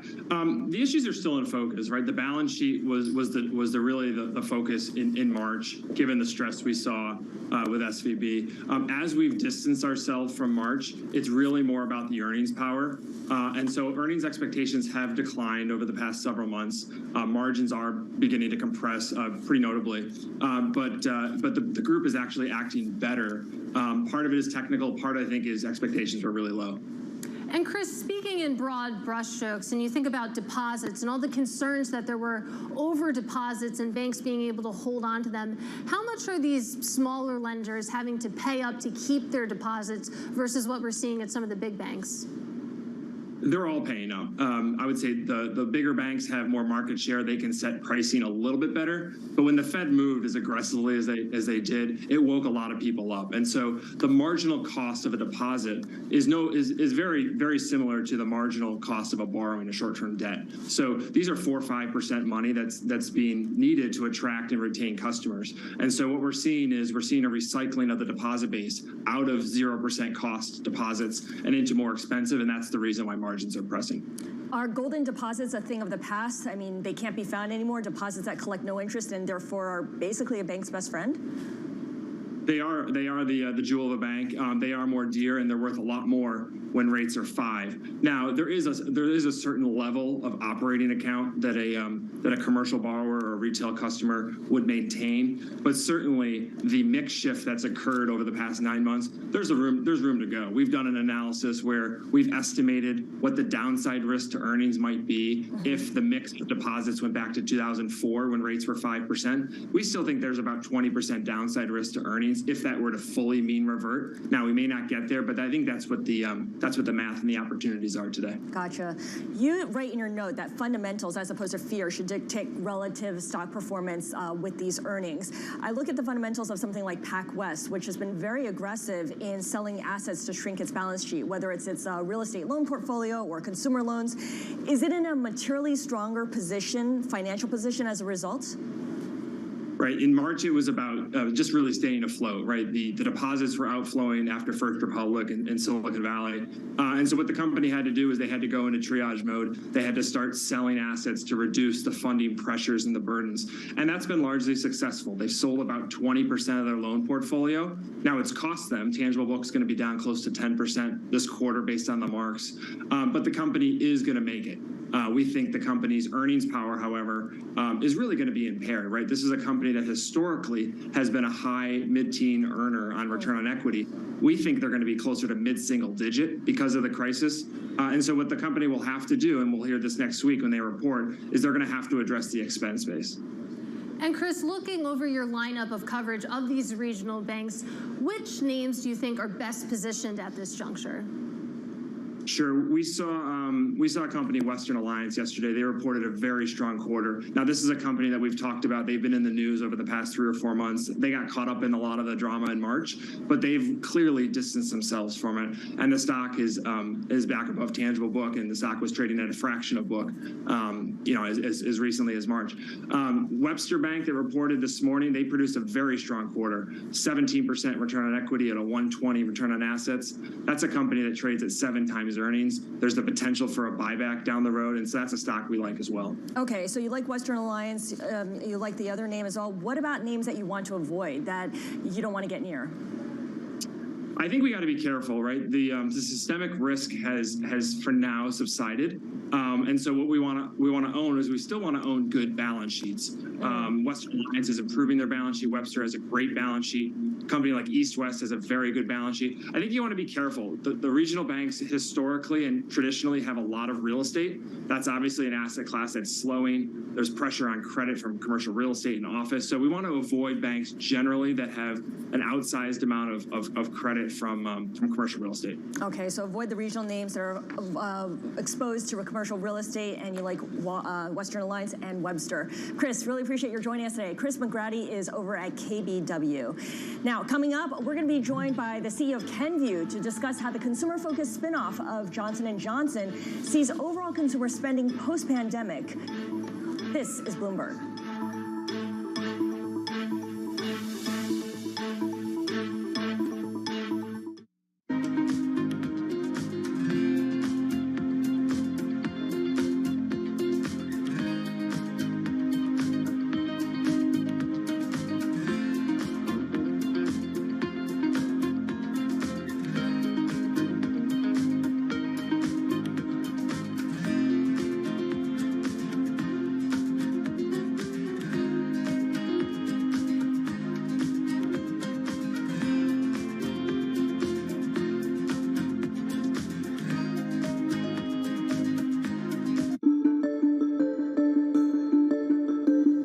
Maybe I should go do something else. I can't do anything better than I'm already doing. I've already turned this company around. I've made a lot of money for the investors, the shareholders, and yourself.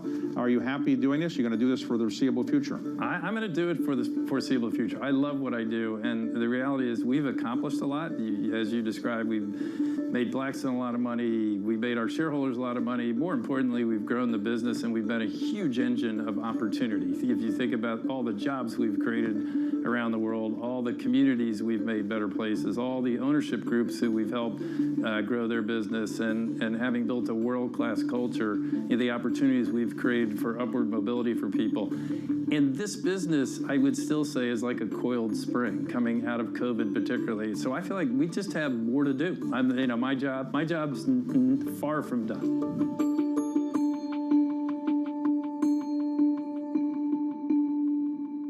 BSO Now is your online home for weekly Boston Symphony Orchestra and Boston Pops performances. See new concerts that go behind the scenes, plus acclaimed archival concerts. Visit bso.org/now, where the music plays on. BSO season sponsor, Bank of America.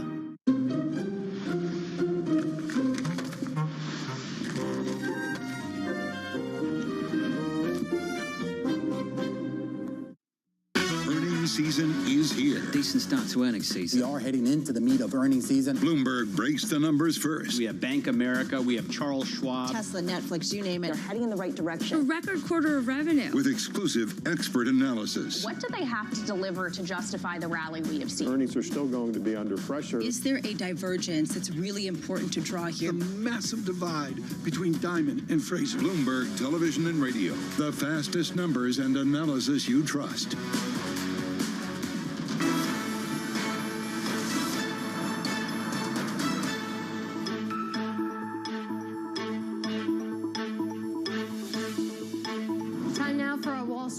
Daily segment. The host of Wall Street Week joins us now. David Weston standing by with a great guest. Yeah, thank you so much. Kenvue, we may not all be familiar with the name yet, but Kenvue announced its first earnings ever today. Kenvue is the biggest pure-play consumer healthcare company in the world. It's a spinoff, of course, of Johnson & Johnson. This is its first announcement since that spinoff. And welcome now the CEO. He's Thibault Mongon. So, Thibault, thank you so much for being with us. Congratulations. You beat on revenue, for example. You exceeded what was expected by the street. At the same time, you had some issues with foreign exchange issues and maybe even some margin pressure. Give us your perception of where the hits were and maybe where the misses were. Yeah, thank you for having me, David. Good to see you again. And yeah, great day for Kenvue. We issued our first earnings as a publicly traded company, probably one of the strongest quarter we had in our rich 135-year history. You saw the numbers, 7.7% organic growth, $4 billion in revenue. Growth coming in a balanced way across our portfolio, across our geography. We saw strong demand this quarter for some of our brands like Neutrogena, Tylenol, Motrin. So really a good quarter across the board. All credit goes to our teams who work every day to bring these results to life. Also confident in our future. You saw that we announced our very first dividend payout as Kenvue, 20 cents for the third quarter, which shows our confidence in the future of our business.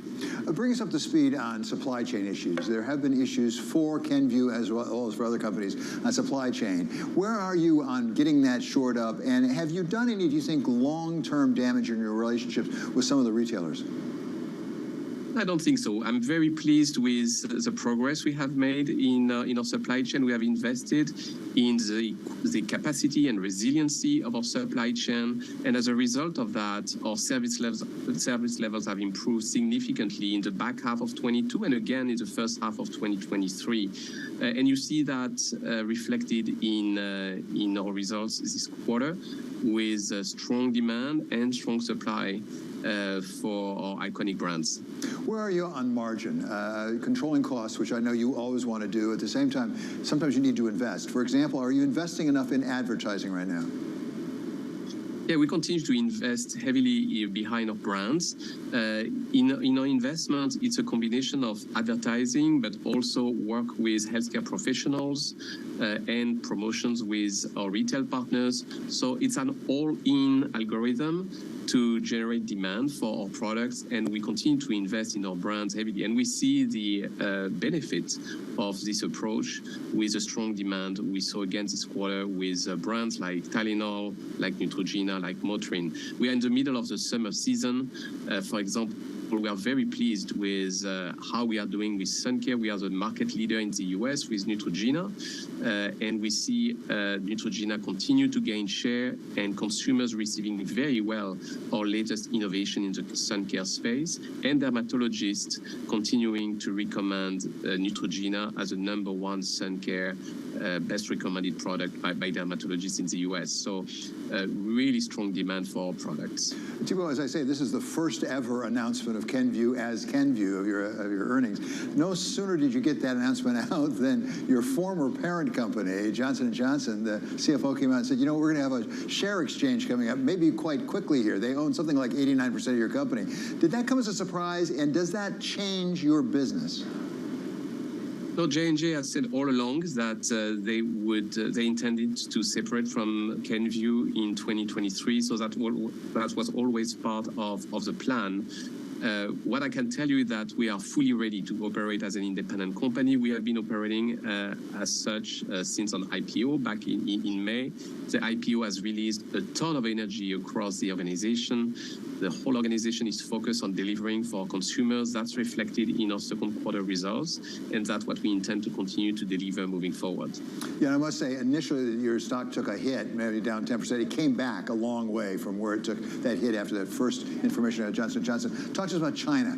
We started out the year, a lot of us believing this is going to be a year for China to really come back. It hasn't come back as fast as we thought. Is that your perception, and what does it mean for Kenvue right now and through the rest of the year? Yeah, we are pleased with our performance in China this quarter. We grew double digit in China again. That's the power of the Kenvue portfolio. We see softness in some categories like skincare. We always knew and said that the recovery of the market in China will be gradual and will happen over time. That's what's happening. But other categories like allergy, like pain care, like cough and cold are doing extremely well. And so overall, we had another strong quarter of performance in China, and I remain optimistic about the mid to long-term prospects of this market. Kenvue is, as far as I can tell, the largest pure-play consumer health company around. How dependent on you are on consumer spending? Because there's some concern now the consumer in the United States may be backing off a little bit. What are your projections? Yeah, we are not seeing these dynamics applying to our portfolio, which I think talks volume about how unique the consumer health space, but also how strong our brands are. What we see today is something that we have seen for quite some time, actually, which is that consumers really want to take care of their own health. They want to take their health in their own hands, and they are looking for products that are efficacious, they can trust, that are recommended by healthcare professionals, that have been in the medicine cabinet for many years, sometimes decades, sometimes generations. And this is what we do at Kenvue with our iconic brands. So we see consumers continuing to go to our brands when they need us the most. When we hit the flu and cold season, we often go to the shelves and look for your products to try to help us feel better. Last year, as I understand, was a pretty rough year. How sensitive are your results to how bad the cold and flu season is? Look, we announced that our projected growth organically for 2023 full year will be between 5.5% and 6.5%. Our planning today is to plan for a normal season, not the high level of incidence we saw last winter. Having said that, nobody knows what the incidence level is, and so we'll be ready to respond to any type of seasonal demand. But that's our projection today. Finally, Thibaut, that's a beautiful portfolio of Kenvue, with our broad-based portfolio of brands that cover all aspects of consumer health. We are always in the best position to deliver the product and solutions consumer needs. Okay, Thibaut, once again, congratulations on your first ever earnings announcement. That's terrific. That's Thibaut Mongon. He is the CEO of Kenvue. And tomorrow on Wall Street Week, we're going to talk with contributors Larry Summers of Harvard and Steve Radner of Willett Advisors about what generative AI could mean for the economy and for investors. That's going to be coming at 6 p.m. Eastern Time tomorrow here on Bloomberg. Katie? All right, David, thank you. A lot to look forward to. Let's take a look at these markets right now because it's a sell-off across the board. You can see the bond market really taking it on the chin here. Of course, we had initial jobless claims come in lower than expected, Scarlett, suggesting that, I don't know, maybe that labor market's still kicking. So resilient, right? And so the Fed will definitely raise rates, and who knows whether it'll do it again. The consensus we know is definitely for a 25 basis point hike in July. And of course, the Dow is the lone gainer here, up 0.6%. Everything else, including the NASDAQ, down, down, down. The NASDAQ having a terrible day, down by more than 2%. The NASDAQ 100 is, of course, big tech really taking it on the chin today. It doesn't help that you have Tesla, Microsoft, Netflix, the list go on, really sinking after we got some bad earnings when it comes to Tesla, when it comes to Netflix. And I'm looking at Bitcoin also off by 0.9%. We're going to have an interesting conversation later on about Bitcoin. I know, with the Grayscale CEO, really looking forward to us. Don't go anywhere from New York. This is Bloomberg.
This is Bloomberg Business Week.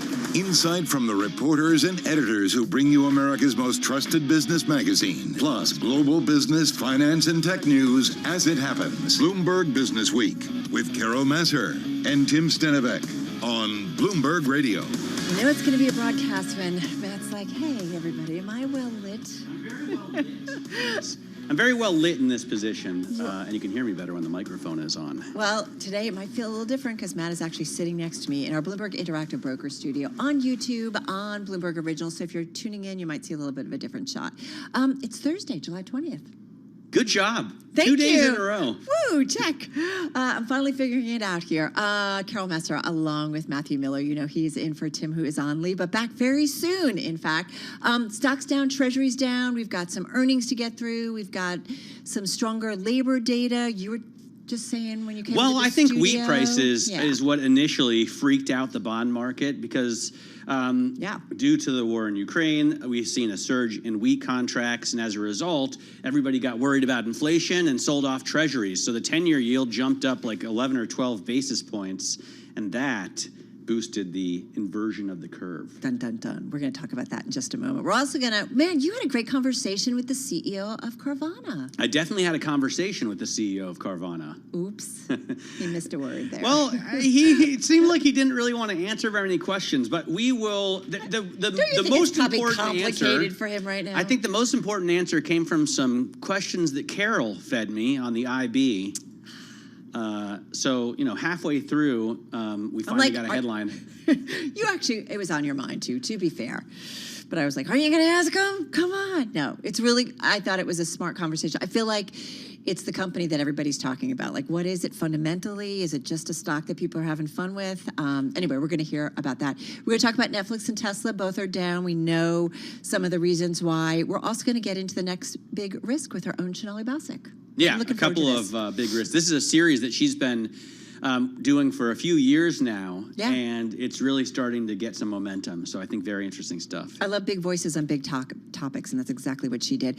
We're also going to get to the Business Week cover story. It's about WW, the company that was formerly known as Weight Watchers. They are all in on obesity drugs. I think, Matt, the question is that really a long-term strategy? Right, because why do we need Weight Watchers if it's just about Ozempic?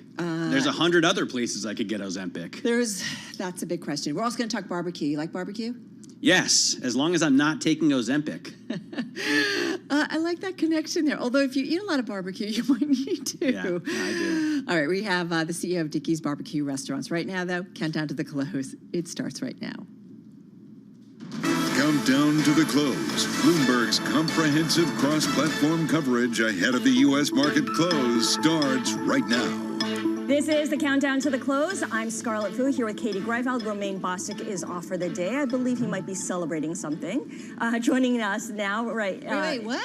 Is it Romain's birthday? It is Romain's birthday. Did we just say that out loud? We've been holding off on saying that all week long. I'm surprised we haven't gotten to it already. Yeah, Romain, I hope you're watching somewhere. Oh, I actually hope you're not. Yeah, he needs a day off. Never mind. Carol Masser and Matt Miller joining us from the radio studio. And of course, we welcome not just Romain, who might be listening, but our full Bloomberg audiences across TV, radio, YouTube, and originals. And Carol, interesting day here, right? With the Dow being the outperformer. Yeah, right? Well, what does that tell us? Definitely lower on the NASDAQ and the S&P 500. So we have stocks, though, I feel like for the most part, we are lower. In fact, we're near our lows of the day on the NASDAQ.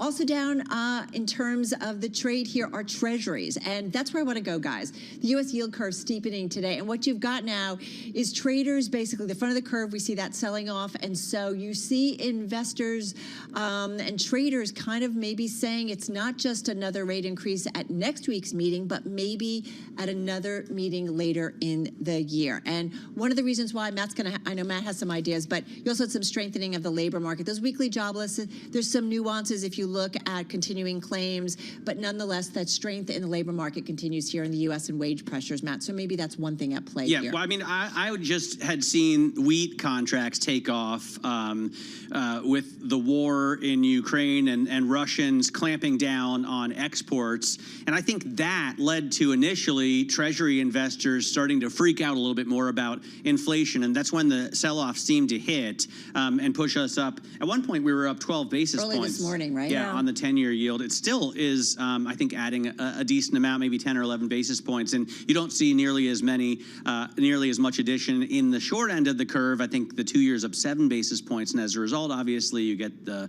bigger inversion. So a mini freak out here maybe in the Treasury market, a little bit of a freak out when it comes to big tech names as well. But by and large, it's notable, Katie, because there's been so much overall bullishness and calmness when it comes to the equity market strength. Especially when it comes to the retail crowd. And let's talk about that because we have some numbers to put to it. If you look at the bull-bear spread from the AAII survey, it was positive for a seventh straight week, rising to basically the most bullish stance since April 2021, which is pretty amazing when you think about this big sell-off that we're getting. The survey period is for the week ending July 19th. So basically all bulled up right in time for this rally to kind of stall out here. All right, so fearful when others are greedy, greedy when others are fearful. I gotta say, when there's so much optimism in the market, I mean, there's a lot of FOMO. We keep talking about it, people chasing some of the returns that we've seen, but it does make me a little hinky, Matt, when there's a lot of optimism. Well, you know, people start to take some profits off the table today. So they actually do that.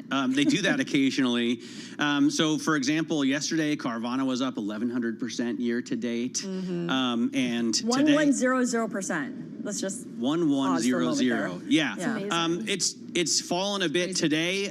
So yesterday it was up, I think, 40% at the close. Today it's down about 16%. So it looks like some investors are taking some profits off the table, but it still has, you know, massive valuations. There's no profit, which is a problem. So you can't assign it a PE ratio because they lost, I think, $105 million in net income. But they talk about EBITDA. They're more concerned about EBITDA. I talked to the CEO, Ernie Garcia, today, and he says they've boosted their earnings. Before, this is the problem, interest, right? Taxes and depreciation. All right, Romaine, you can stop watching, go have some birthday cake. All right, we're going to be back in less than an hour's time. We're going to count everybody down to the close on this Thursday on radio, on TV, YouTube, and of course, Bloomberg Originals. Join us for Beyond the Bell.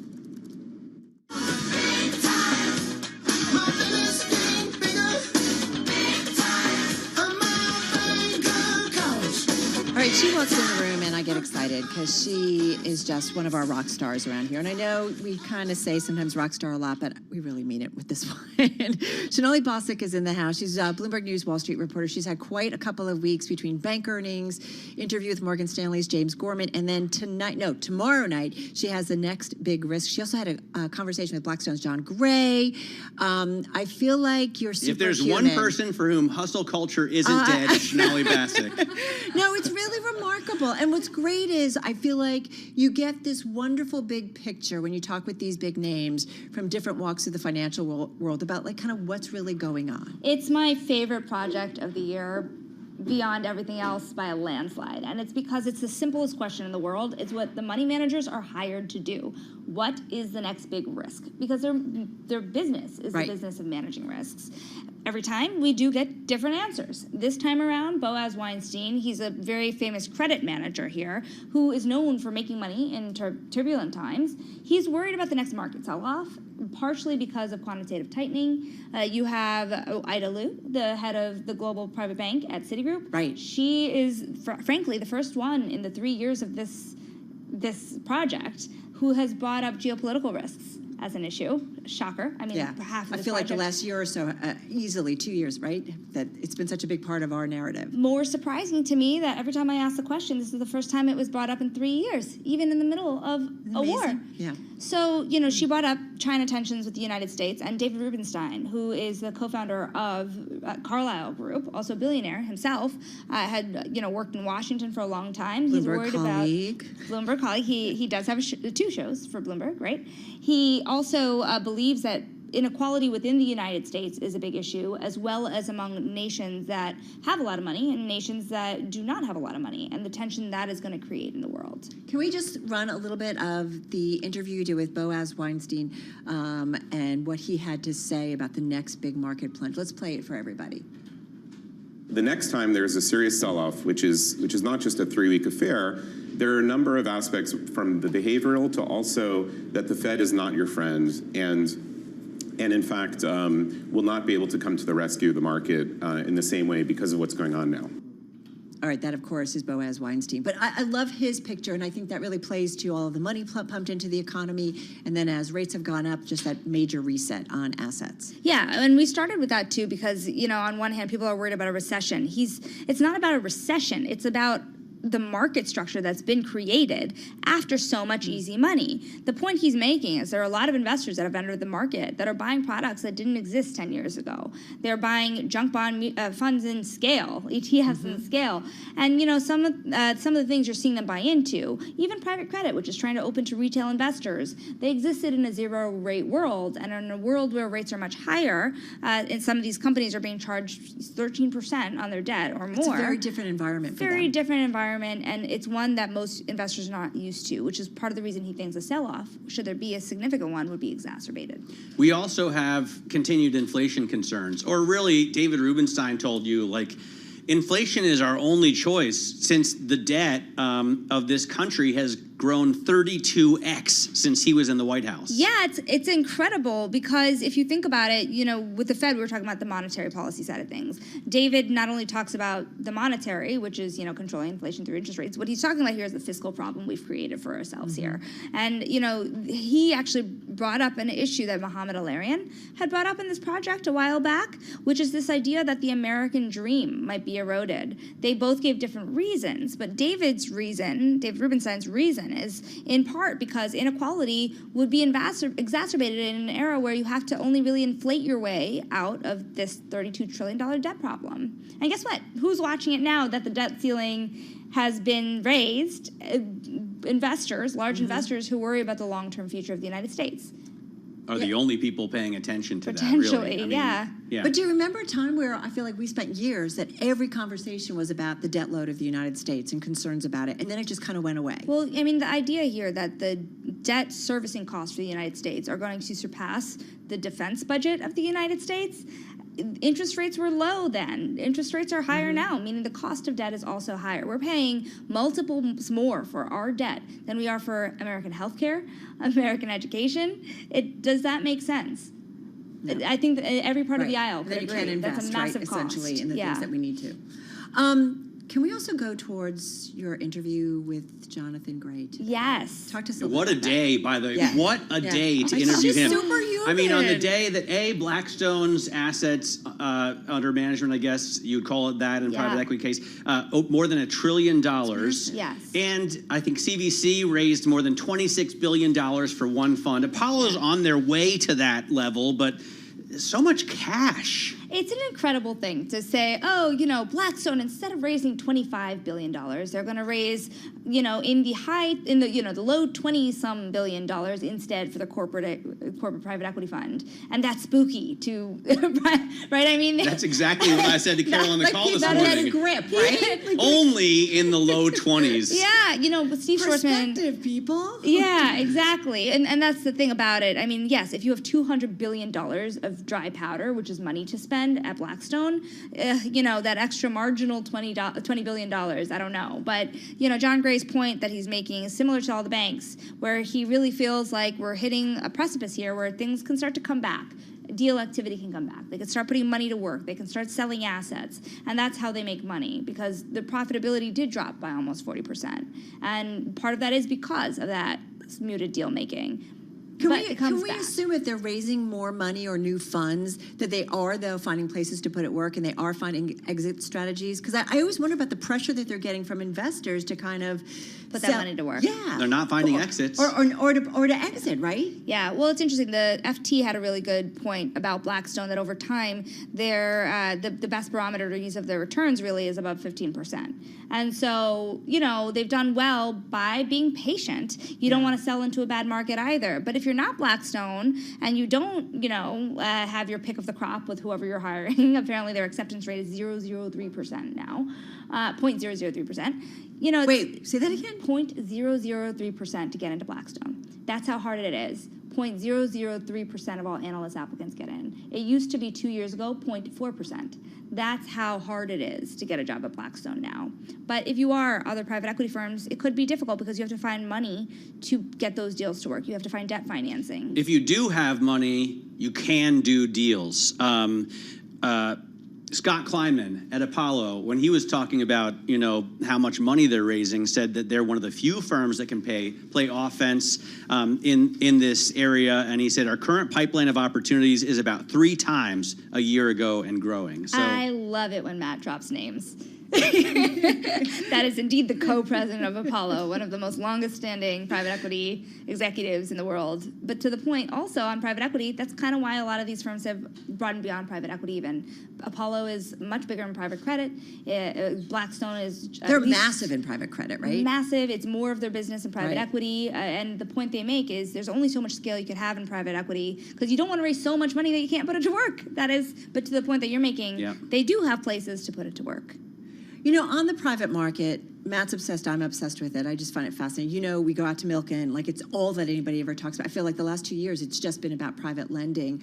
Are there any concerns, nervousness? As you say, it's like, you know, as the interest rate picture and environment changes, it's more expensive for those companies that have borrowed, right? Yeah, and it's, you know, all of these companies, you know, Blackstone, Apollo, KKR, they have diversified well beyond private equity. At this point, they have huge businesses in all these other places. They're just big, massive private investment firms. You know, some of the biggest investments that that Blackstone is making outside of real estate, data centers. They're buying data centers because they believe that it will be fueled by AI, right? So I think they're not investing in the ways that they used to invest in the past. They have changed. You know, what's the next trillion look like? Blackstone is a much bigger firm than a lot of its rivals. By the way, I was talking with Moody's co-head of banking, global banking this morning. Just dropping names. This afternoon. Matt's on the phone. It's like, ka-ting. He doesn't just sit around when he's not in that suit. She told me she's not just covering banks anymore, she's covering private lenders because that area has exploded. Tell you, Mike Mayo also, you could feel him wanting to reach outside the banks because so much lending has... But I wonder for your next year's series of the risks, right? Is this going to be a problem? If so much lending goes away from banks and into what she called the shadow banking system. Even though they don't like being called that. Isn't that a concern? I mean, Boaz Weinstein brought it up today, the private credit funds. He certainly said, you know, lending at 7% is way different than lending at 13%. And another thing I'm working on right now is starting to calculate just how much of the bankruptcies we're seeing are private equity backed. Because we are seeing a lot of bankruptcies. Many of these companies are backed by private equity firms. There are going to be losses. And we don't even know to the extent to which we will see that across private equity. I mean, I think about regional banking. I feel like the crisis, at least so far, has been contained because so much lending, middle market, right, is from these private credit firms. And I do wonder... At a high price. Yeah. That's my problem. The nice thing about Wall Street that I'm learning is that when something is going wrong, you can throw more money at it. Don't miss the next big risk with Shonali, Friday at 8:30 p.m. Wall Street time on Bloomberg Television. Shonali Bosick, truly a rock star. This is Bloomberg.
markets, headlines, and breaking news 24 hours a day at Bloomberg.com, on Bloomberg Television, and the Bloomberg Business app. This is a Bloomberg Business Flash.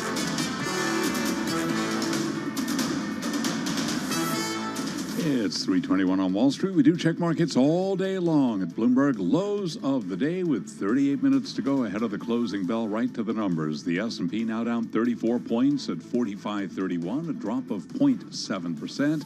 The Dow is up 180 points. That is a gain of 0.5%. Very mixed market today.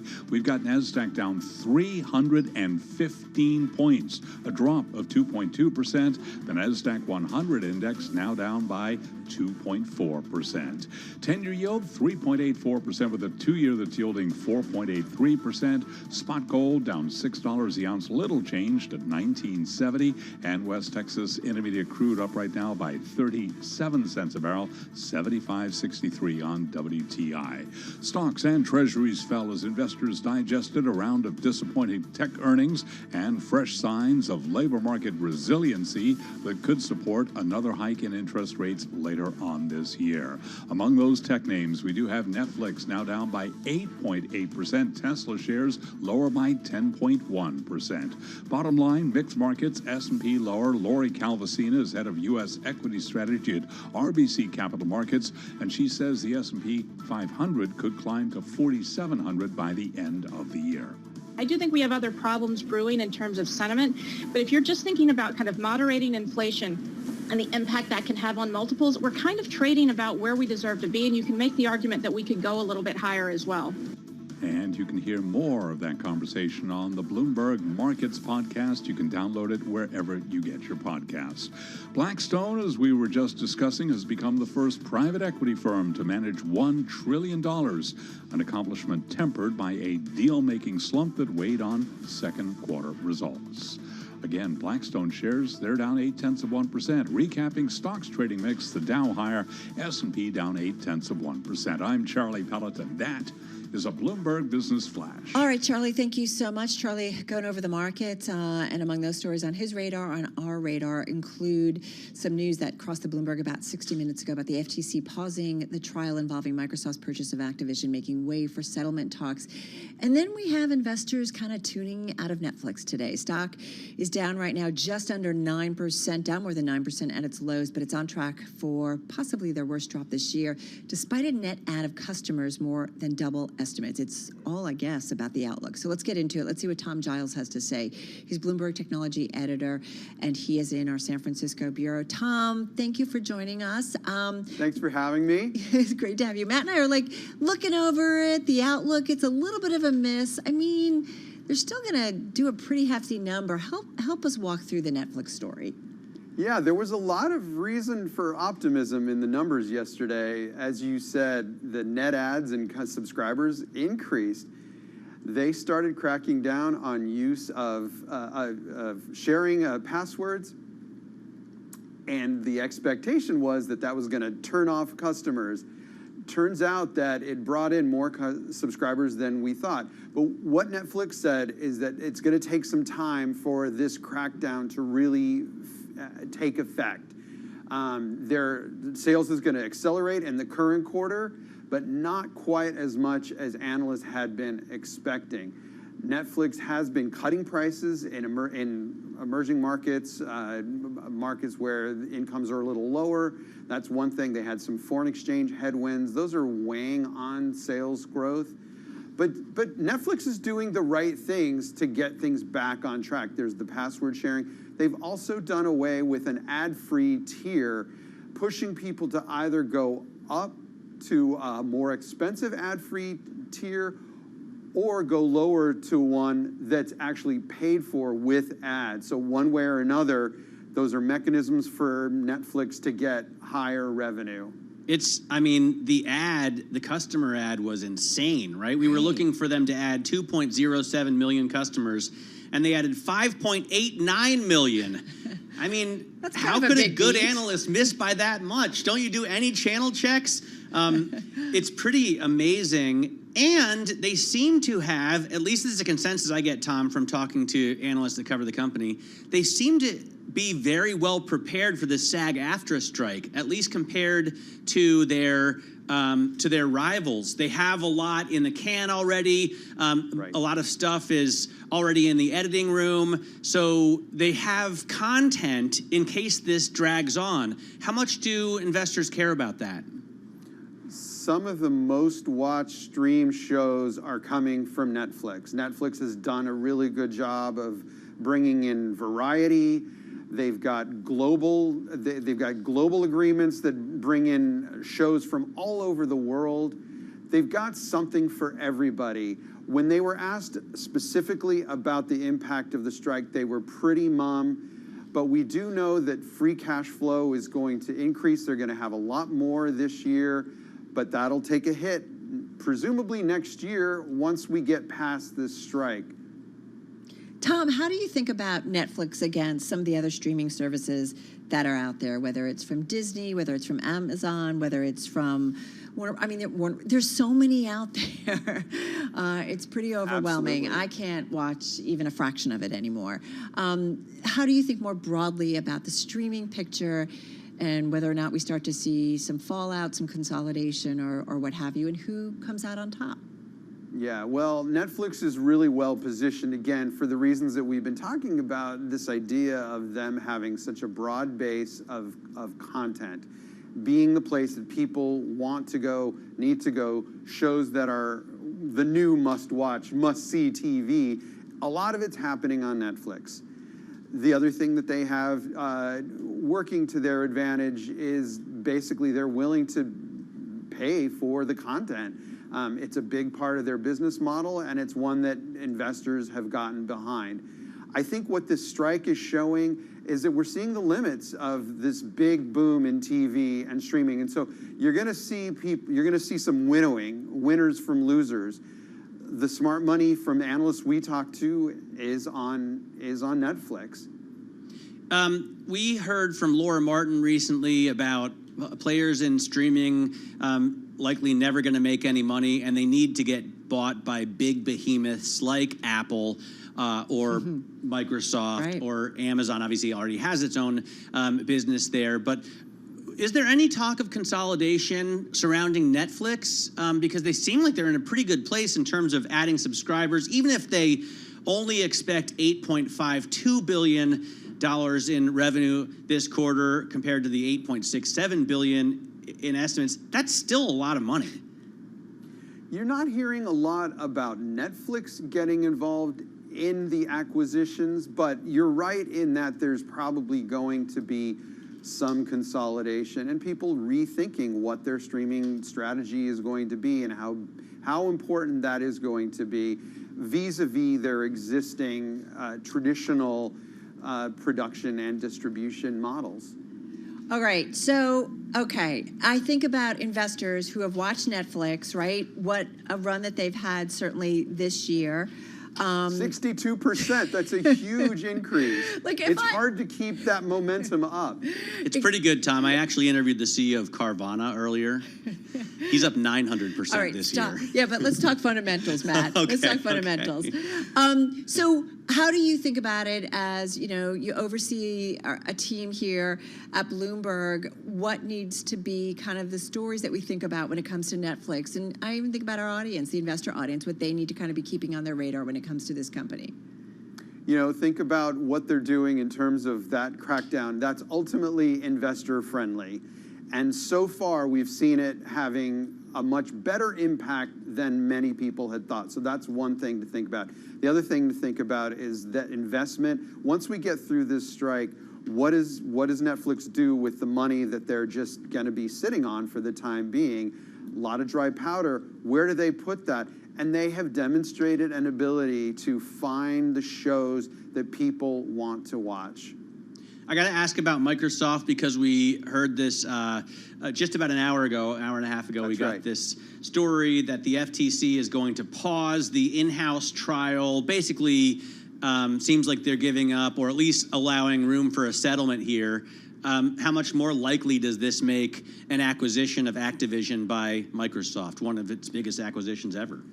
This opens the door to Microsoft sitting down and having real concrete talks with the FTC about what can we do to resolve your issues with this acquisition. Remember, Microsoft had cleared almost every hurdle except for what's going on in the UK.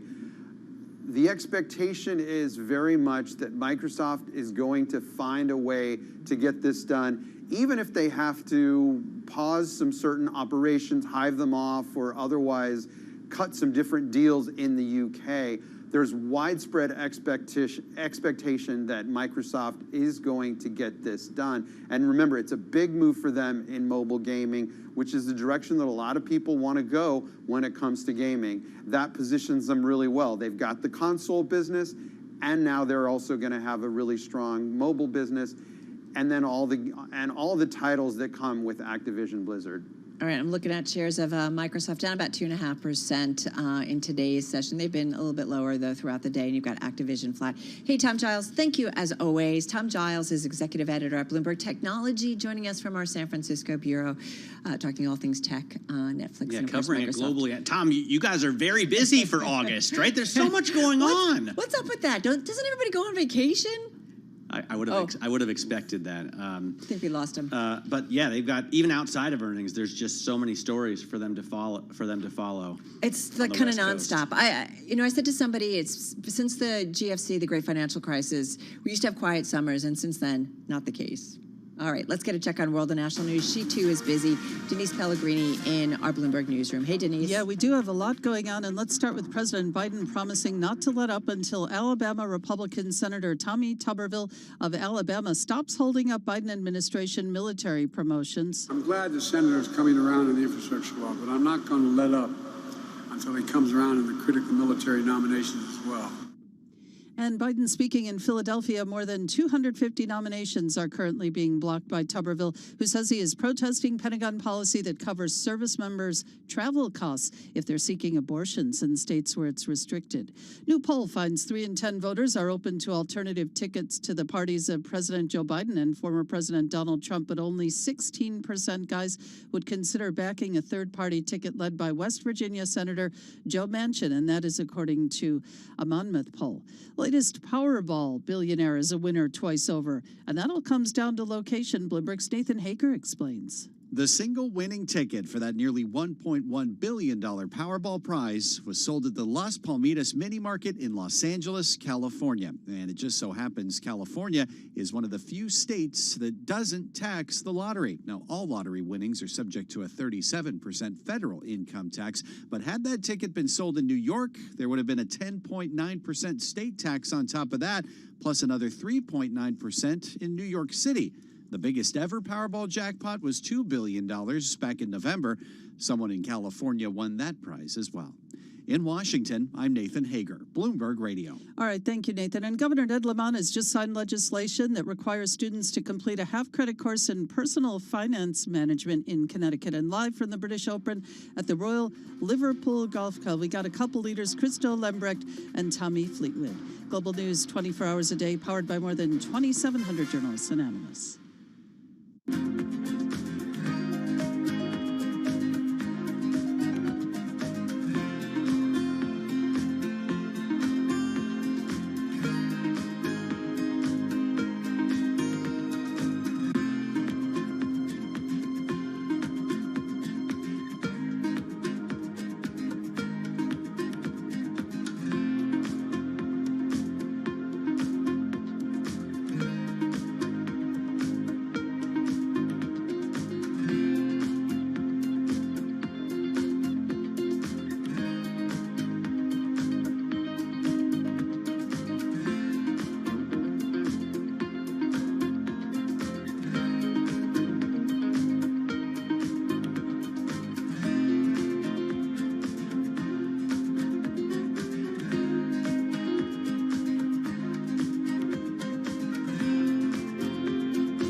markets, headlines, and breaking news 24 hours a day at Bloomberg.com, on Bloomberg Television, and the Bloomberg Business app. This is a Bloomberg Business Flash.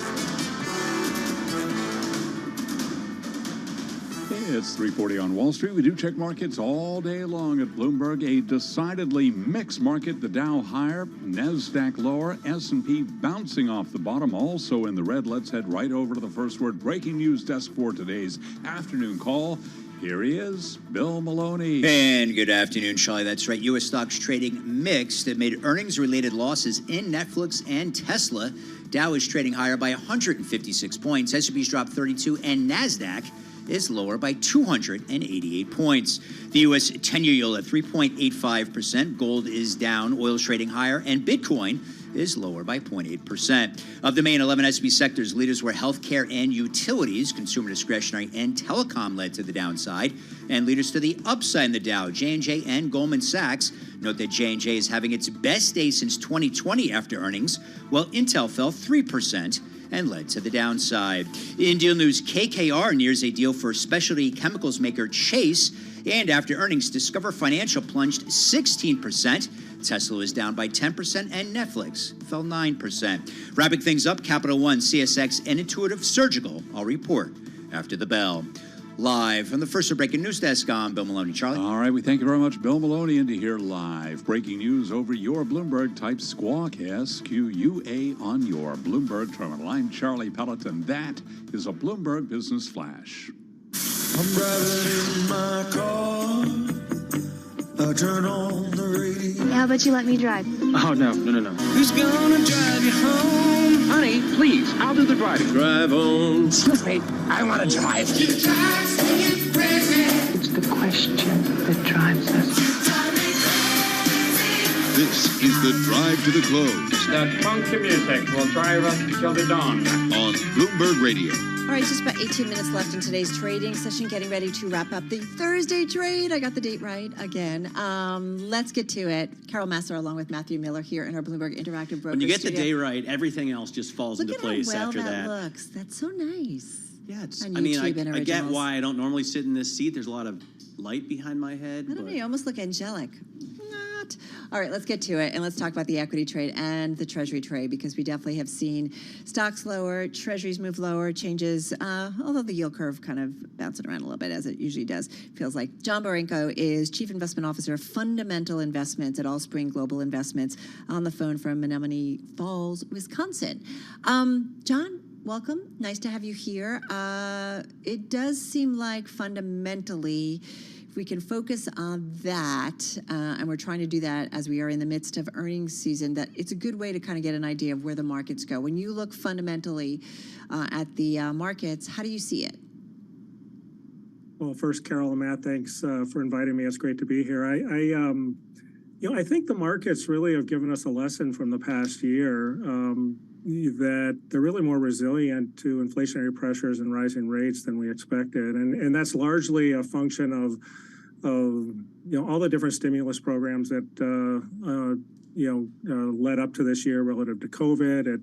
It ultimately was a function of lower rates for so long that ultimately allowed consumers and corporations to lock in financing for a longer period of time. And I think the hybrid work environment and the resulting savings that people realized as a result of not traveling to work and ultimately saving money from that side, while offset by some of the impacts in local economies, I think has an effect as well. So the markets are telling us, I think, that we are probably heading towards a soft landing or even no recession, and I think that's an interesting scenario to play out. However, I do think that there's clouds kind of forming on the horizon as we expect rates to stay higher for longer, and that's definitely something to pay attention to. Yeah, it seems like some, the broader markets are saying we're good to go, but if you look at some individual pockets of the market, for example, bank stocks have incredibly low valuations. That would indicate a recession, but the S&P 500 is up 18% year to date. So how do you square that circle? Yeah, I think that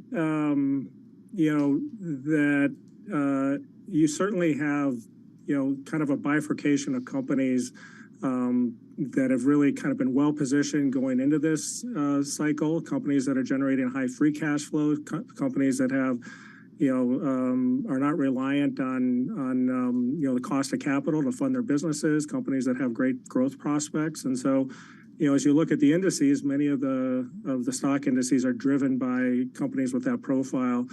I think if you look more broader, there certainly is an undercurrent within the markets and in the debt markets relative to, what we think are some challenges coming forward in 2024 and 2025 with respect to the impact of higher rates and those ultimately being realized on the economy. It's really interesting. 50% of all U.S. debt is maturing in the next 3 years, and that debt is financed at a 1.78% yield right now. 30% of all corporate debt, including leveraged loans, are maturing in the next 3 years. So, you really have, a fairly significant event coming up, as the next few years unfold, that really is going to really highlight how the cost of carry is going to get very expensive. Because you do believe, as you walk us through the scenario, that rates will stay higher for longer. What does longer mean in your view, especially when we've got, at this point we saw some moves in terms of the yield curve with expectations that it's not just a rate increase next week, which is pretty much 100%, right, at this point, but maybe even looking out at the September meeting or the November meeting that we could get another rate increase. But when you say rates higher for longer, do you say once the Fed is done that rates stay high all of next year? How far? I think there's a good chance that happens. We don't think the recession, if there is one, really starts to kick into gear until probably early next year. And I think the Fed is going to be overly cautious with respect to lowering rates too early. And it seems like the market's hung up on every single data point that comes out relative to, whether that means that we're, getting rate cuts or rate increases. But I think if you step back and look at the bigger picture of what they're trying to engineer here, I think they're going to be very cautious in terms of getting into an environment where we get into lower rates. What do you like in this market? If you have extra cash to put to work, where do you put it? Yeah, I think it's in the commentary that we've put out here mid-year, we've really focused on a couple different things. The first is in the fixed income markets. Obviously there's a great opportunity to invest in money markets and get a 5+% yield in those instruments. But we think that as you start to look forward, and we do start to get to the point where rates are going to pause for a while, that extending out your maturities along the duration curve makes a lot of sense right here. However, you want to stay up in quality. I think that we're starting to see signs of distress with delinquencies pick up and some of the challenges in the sub-investment grade and leveraged loan markets. And so we like staying up in quality and ultimately trying to lock in higher rates for longer as you work through the second half of the year. On the equity side, we're very constructive on small cap stocks right now, and I know that sounds a little counterintuitive going into a period where you have potential recession on the horizon. However, small cap stocks have underperformed large cap stocks 5 consecutive years, and I think it's 9 of the last 11 years. And so, when you look at ultimately, companies that are generally poised to outperform, coming out of a recession. And if we are going into a shallow recession or no recession, we like the idea of kind of building up your small cap exposure. Coincidentally, they've outperformed in the last 2 months by 4 percentage points over large cap stocks. And so, we really like that segment, although I think, to my earlier point, you have to be very cautious. A third of small cap debt and non-financials is coming due over the next few years. And so ultimately it really requires active management. You don't want to own the broad indices. You want to own, those companies that are self-funded, that are generating free cash flow. All right, John, thank you so much. By the way, the Russell is up about 11% year to date. S&P 500, a gain of 18% so far in 2023. John Baranko, Chief Investment Officer of Fundamental Investments over at Allspring Global Investments. This is Bloomberg.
company news headlines on Bloomberg Radio.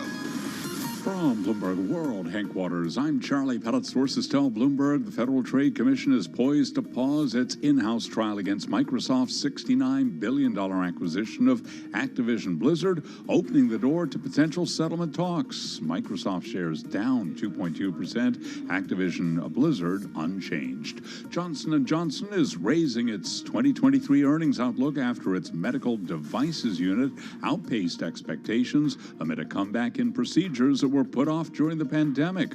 J&J up now by 5.9%. Kenvue, the consumer-focused spinoff of Johnson & Johnson that owns brands such as Band-Aid and Tylenol, is lower after J&J said it is preparing to launch an exchange offer for its majority fund.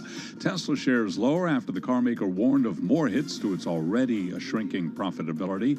Detroit Bureau Chief David Welch was the guest this morning on Bloomberg Surveillance. Sometimes it's not what you say on an earnings call, it's what you don't say that investors don't like. And for the longest time, Tesla has said that they wanted to maintain industry-leading margins, and they had always kind of set a goal as 20% gross margins. Shouldn't say always, but in recent years, once they got up to critical mass. And they didn't reaffirm that this time. And you can hear more of that conversation on the Bloomberg Surveillance podcast. You can download it wherever you get your podcasts. Right now, Tesla shares down 9.3% after earnings. Netflix down by 8.4%. Those are our top company stories at this hour, and this is Bloomberg.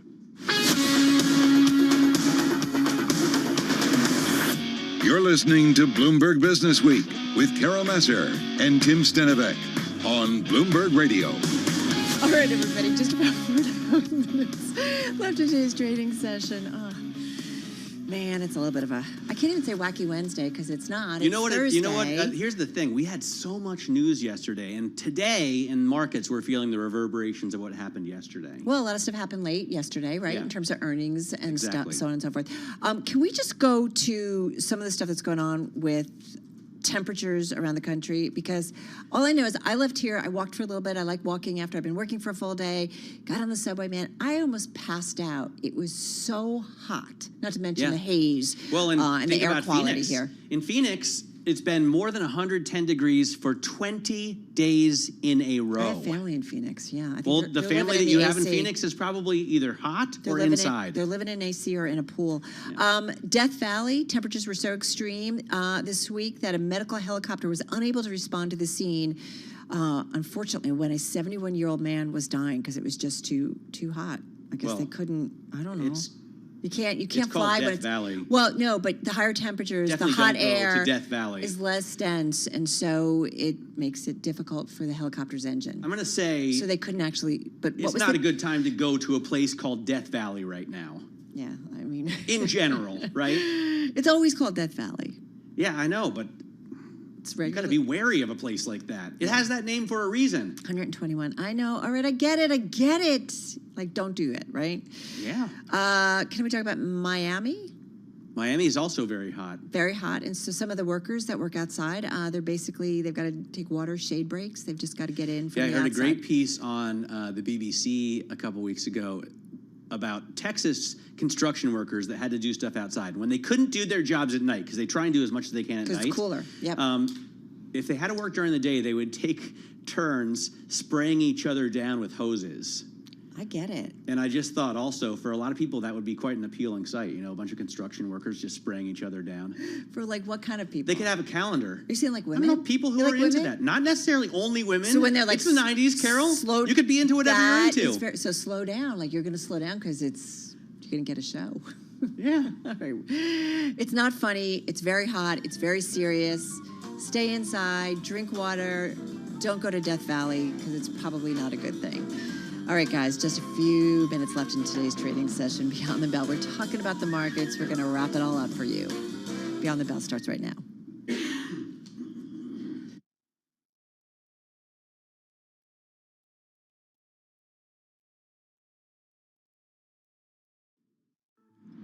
Beyond the Bell, Bloomberg's comprehensive cross-platform coverage of the U.S. market close starts right now.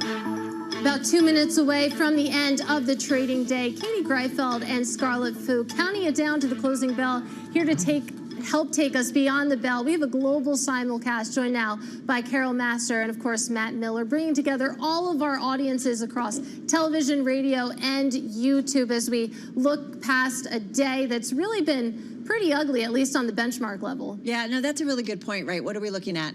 The Dow only with a slight gain, up about 0.4%, but down 2% on the NASDAQ. Having said that, I think I heard you guys talking about it earlier on TV. The semiconductor sector really taking a beating, down about 3.6% if I look at the stocks as we speak. TSMC coming out, cautious about their outlook, their profit also falling. So big player, obviously massive. And so when they've got some negative news, it really weighs on the sector, Matt. Yeah, I mean, as I was saying earlier, we're dealing in today's market with the reverberations of a lot of stuff that happened yesterday. So Netflix missing forecasts, Tesla disappointing investors. That's all hitting us today, even now in the close. I don't know if there are a lot of concerns from today's stories that are that negative, right? It's just about the big tech and consumer discretionary stories. Well, they took us up and now they're taking us down. It makes total sense. I was looking at volume in the S&P 500, and usually on down days, it tends to be busier than average, but you actually have a situation where we're kind of all over the place. At the open and for most of the trading day, we're below average. Right now, as we get to the close, it's coming up above average. Well, let's take a look at the benchmarks, of course, as we head to the closing bell, 10 seconds away. The S&P 500 off its lows of the session, but still going to finish about 0.6% lower. The NASDAQ composite off by about 2%. The Dow Jones, the Dow actually outperforming today. You don't see that too often, up by about 0.5% or so. Of course, it's getting a boost from Johnson & Johnson, and Goldman, I believe, is actually the biggest points contributor to the Dow right now. Interesting. All right. And then just looking at the S&P 500, drilling down, Katie, just a little bit deeper there.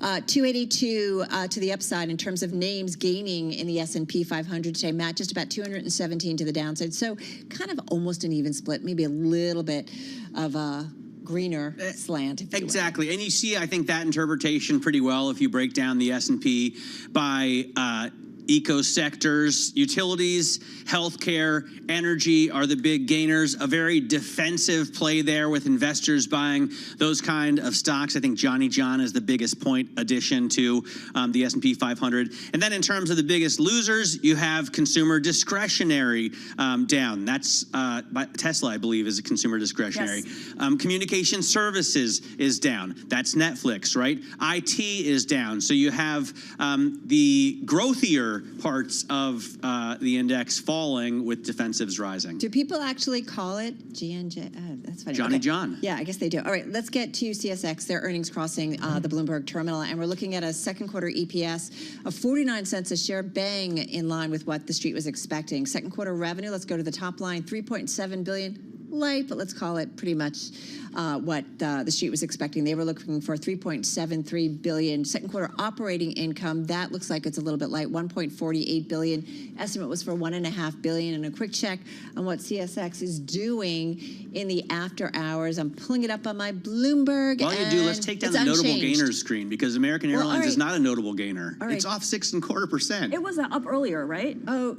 No, wasn't that supposed to be UAL? Did I give you American? All right, let's do it. Anyway, we're going to go back to CSX for a moment, guys. We haven't seen much of a trade yet in the aftermarket, but we're going to look for volume and what we're seeing in terms of, these are the guys that move everything around. So we want to get some of the volume numbers to give us an idea of what is moving or not moving around in the economy. So we'll wait for some of that. Right now we've got There have been a lot of delays on the railroads. I know that new car deliveries are being delayed by 4 to 6 weeks right now because of rail delays. Right.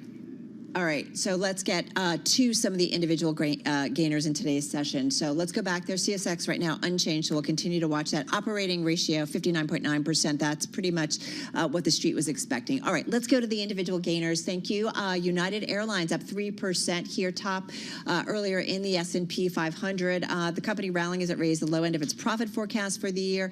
Said third quarter earnings are going to top estimates. They talked a lot about demand, burgeoning demand, if you will, for international trips, and still some strong fares. So different from what we saw from American earlier, which had some weaker than expected third quarter guidance. So American was down, United rallied. Zion's Bancorp, we want to talk about that one, up about 10%. I got it right, 10% in today's session. It was number one gainer in the S&P 500, reported sharply higher deposit costs for its most recent quarter. Still, the latest indication, though, of how how rising interest rates are shaping and sometimes pinching some of the results at regional lenders. But nonetheless, those higher deposits giving that one a big boost. J&J, as you said, Johnson & Johnson up 6% in today's session, number two gainer in the S&P 500, up the most in about 3 years. Its top-selling drug staving off competition for a bit longer. We're talking about Stelara.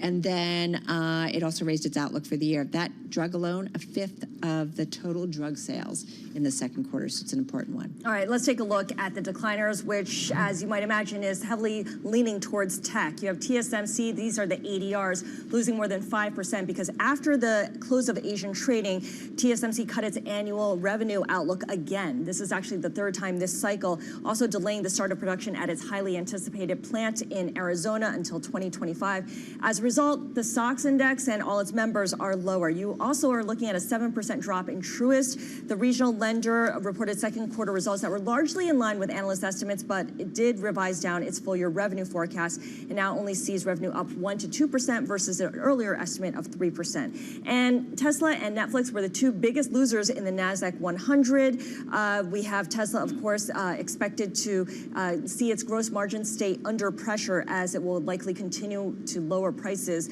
as long as rates continue to rise. And Netflix's outlook fell short of analyst estimates. Clearly, the paid sharing and the ad tier are not boosting revenue just yet, as many had anticipated. Although it was notable, Katie, that 3 analysts raised their price targets on Netflix after the results. All right, ever optimistic. But let's take a look at the bond market, which usually isn't known for its optimism. It was a sell-off across the board today. If you look at 2-year Treasury yields rising to the tune of 6-7 basis points or so. Got worse if you go out the curve. Of course, you're looking at 10-year yields up 10 basis points. Of course, not near the levels that we saw a few weeks ago, but still a sell-off nonetheless. That comes after we got initial jobless claims coming in lower than analysts had expected. So really, again, showcasing the labor market's resiliency. I know that we got a little bit of a miss on headline NFP in the latest report, but claims coming and showing that this is still a very strong job market. And that's the setup, of course, as we head into July's Fed meeting, where I believe there's 100% certainty that they're going to hike next week. Yeah, they basically told us that. All right, let's also take a look at Capital One, the credit card company, coming out with results. Net revenue for the second quarter was $9 billion even. That is a miss compared to what analysts were looking for, which was $9.11 billion. Net interest margin, critical here for any of these financial companies, 6.48%. Analysts were anticipating 6.63%. So you look at total deposits, $343 billion. Analysts were looking for north of $349 billion. So total deposits missing analyst estimates is pushing the stock down by about 2.25%. And in case you were wondering, the adjusted EPS did beat analyst estimates, $3.52 versus $3.27. Yeah, and one of the numbers we really wanted to hear about too is their charge-offs, and we're looking at net charge-offs of $2.19 billion versus $845 million year over year. The estimate was for $1.9 billion, so that is definitely coming in bigger than expected. So that is certainly not good news for the overall economy. No, exactly, and it probably explains why you're seeing that stock down about 3% in the aftermarket. And that it'll be interesting to see how this carries through to other credit card companies. American Express. Yeah. And their provision for credit losses, $2.49 billion versus $1.1 billion a year ago. The estimate was for $2.45. So, Katie, that number was pretty much what the street was expecting. So you are seeing, of course, shares take a leg lower here, currently down about 2%. This is a company that had been up about 24% through today's close. So pretty much in line with what the S&P 500 is doing. It feels like some of these credit card companies have escaped the worst of what we saw, the worst fears that have came to regional lenders in particular. Going to be really interesting to parse through some of these numbers. Although it's going to depend a lot on what kind of company it is and what kind of customers it caters to, right? American Express customers are very different from Capital One customers who generally don't pay a fee for their credit cards. Amex, the opposite. You pay a lot of fees in some instances for that high premium service. She's my points lady, by the way. Not only me, but even my wife calls Scarlett for credit card advice because she knows more about credit cards and points in general than anyone I know. Wow. Come over to my desk occasionally, would you? I want to find out about this. You and Charlie Pellet, apparently. Oh, Charlie. That's true. Level. You guys should, yeah. All right, guys. That's a wrap. Some earnings after the close. We'll continue to track that into the Friday trade. It is a wrap. Our cross-platform coverage, counting you down to the close today on radio, TV, YouTube, and Bloomberg Originals. We will see you again tomorrow.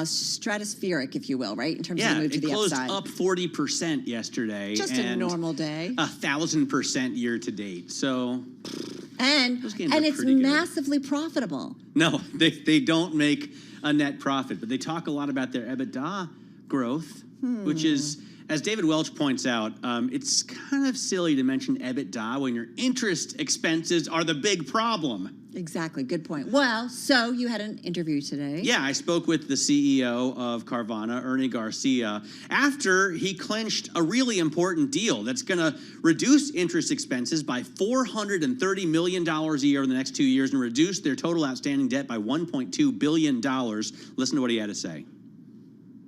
We've cut over $1 billion of expenses out of the business in the last year. That's a big number, right?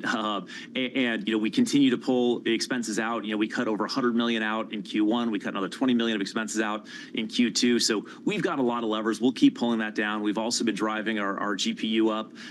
So I think the business is performing really well. And again, I think 2022 was a tough year for us, but the people inside Carvana came together, and that's why we're having so much success today. Are there still delivery delays, delivery issues? I know that for a long time, even in your business, the used car business, it was a problem getting buyers their cars in a timely manner. And that's been a problem, obviously, for the manufacturers as well, for new cars. How does that look right now?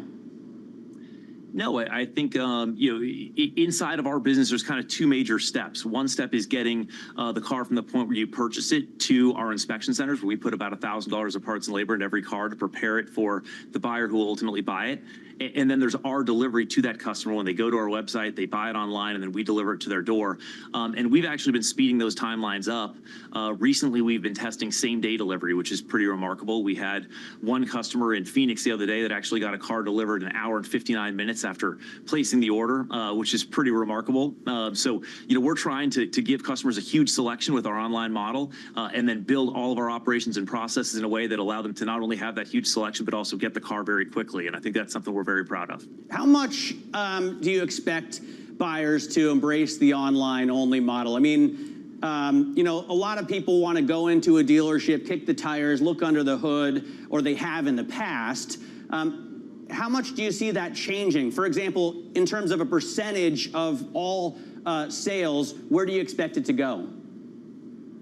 Sure. So I think different people like different things, and they'll continue to like different things. I think what we're proud of is that we're giving customers a different kind of offering. They can go to our website. They can buy a car. We've had people buy cars on our website and schedule delivery in as little as 10 or 15 minutes. And then, as I just told you, our fastest delivery was 1 hour and 59 minutes after that. So it can be very fast. It can be very easy. They get a huge selection of cars, tens of thousands. They generally save money. We offer our cars at lower prices than most of our competitors because our business model enables us to do that. And so it's a different kind of offering for different preferences, and different people are different. But the great news is, today we're about 1% of the market. So I think our view is that, when you say you can get a broader selection and you can save money, you can save time, there's probably more than 1% of people that want to do that. Right. I'm looking for Dodge Challenger RT Scat Pack wide body. They're not super easy to find at dealers near me, so I may look to a dealer in California. Is that what people are increasingly doing? And do you expect it to be maybe 2% of the market in, say, by 2025, 3% of the market by 2025? Well, what I would say is, we've, at various times we've had in some of our older markets, market shares already above 3.5% and growing very quickly. And I think, our product offering is only getting better. I think customers are only getting more comfortable online.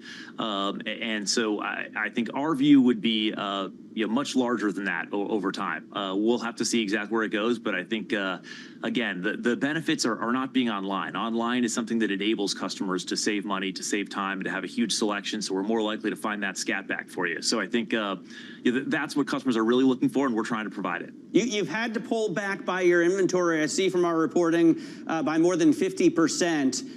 Are you going to be able to bring that back? Because obviously you want to offer a broad array of vehicles for customers to choose from.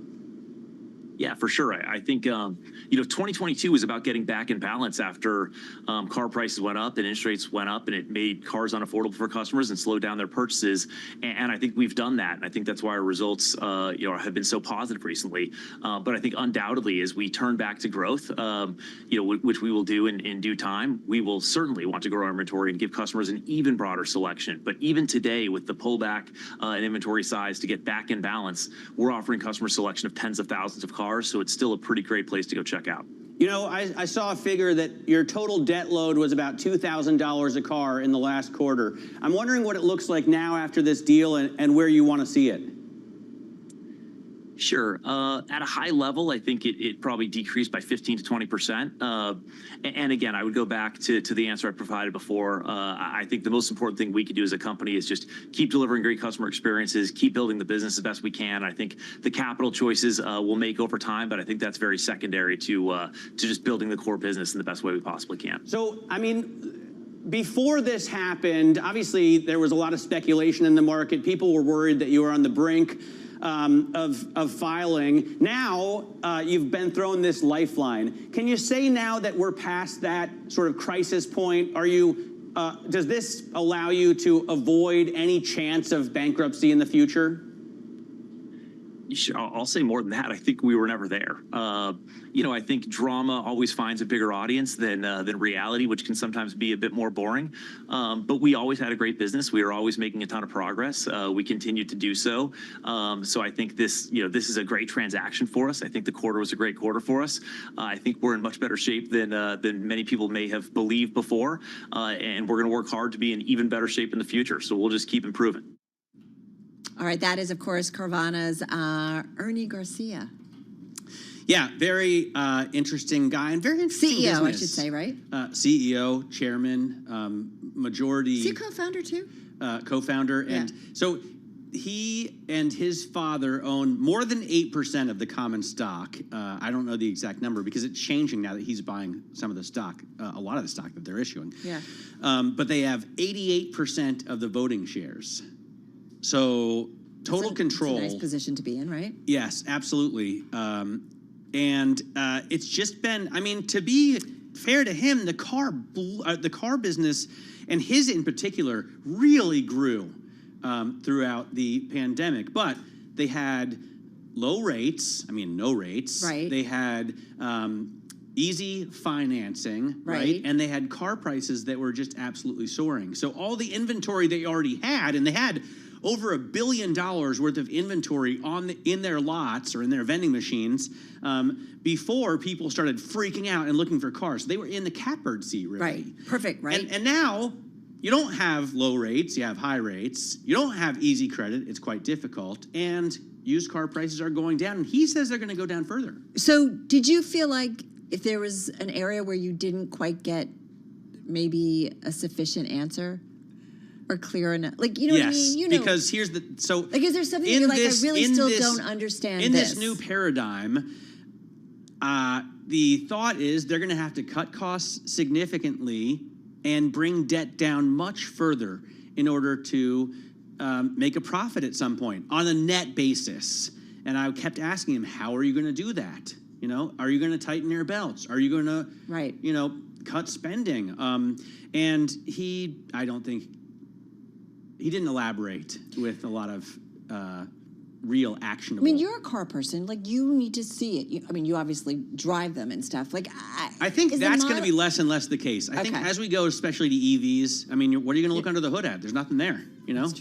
I guess you could kick the tires. Like to sit in They're it. cheap enough You to like to replace. take it for a test drive. I love to do all those things. You're right. I'm not you, the car person, but I want to get in it and feel it. Yeah, me too. You know. But some people are happy buying them online, especially if you already know what you want. That's true. You know. Maybe you've done a test drive elsewhere, right? I know I want this Challenger, so I don't care if I get it from California. So then they have to beat on price. Yes. And that's a tough business to be in.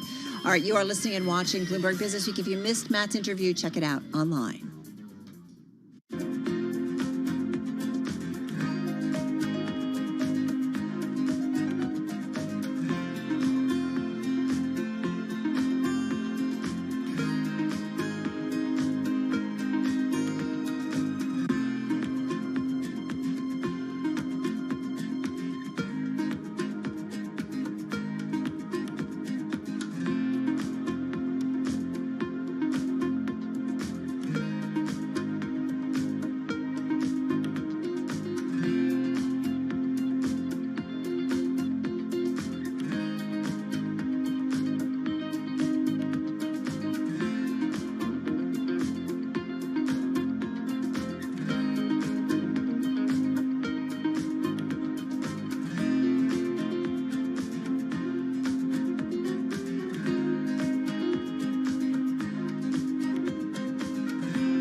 Markets, headlines, and breaking news 24 hours a day at Bloomberg.com, on Bloomberg Television, and the Bloomberg Business app. This is a Bloomberg Business Flash.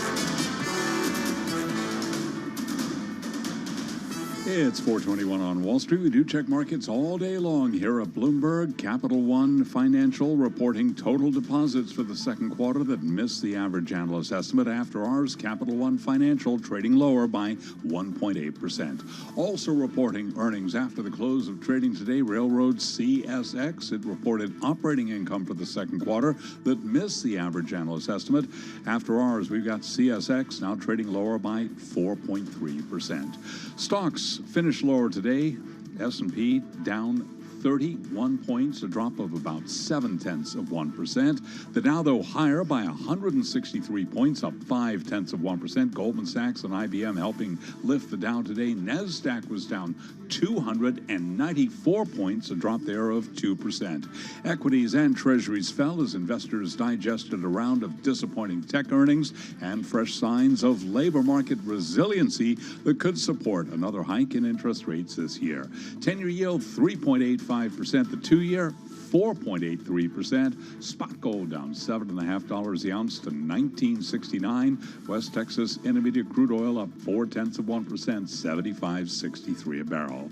AMC Entertainment Holdings is dropping a plan to charge more for the best theater seats after moviegoers showed little interest during a test. AMC shares down today by 0.9%. Recapping a mixed day on Wall Street, S&P lower by 31 points, down 0.7%. I'm Charlie Pelleton. That is a Bloomberg Business Flash. All right, Charlie, thank you so much. So we're going to take a little bit of a break from earnings, from Fed talk, from yield curves, and because it's summer, we're going to talk some barbecue. You okay with that? Well, I mean, it's not just like a summer fun session, right? Because this actually is very closely connected to markets, to inflation, to the Fed, because the costs have been soaring. I just said we were going to take a break. Okay. Gosh. Okay. Can you just follow my lead occasionally? Okay, I'm sorry. All right, let's get to it. Laura Ray Dickey is with us. She's CEO of the more than 80-year-old family-run barbecue franchise business, Dickey's Barbecue Restaurants. It's based in Dallas. 650 Dickey's barbecue pits, locations in 44 U.S. states, 8 other countries. I want to confirm some of these numbers with her. Laura joining us on Zoom in Texas. Laura, so delighted to have you here with Matt and myself. And I hate to say it, I'm going to say it. He is right, because labor, beef, this is certainly our world. First of all, the business of barbecue, how's it going? Tell us about it. You know, in general, the business of barbecue is good, but you are absolutely right. Those macroeconomic factors that you see and you talk about every day all the time are definitely affecting us because, you know, I hate to say this for Duncan, but America runs on trucks, actually. And so every part of the supply chain has stress for us, whether it's all the fuel costs, labor costs. Our beef packers, for example, going to a shorter work week is directly affecting the price of beef in the market. You know, the beef average this year has been about $4.83. That's about 2 cents higher than it was at an all-time high last year. You know, our price actually is about $3.34 a pound because of our purchasing power. We're actually, with the number of restaurants that we have, one of the largest purchaser of beef brisket in the country in the restaurant space. And so, you know, we really, really feel that food inflation. And so while business is good, we've certainly had to be very proactive.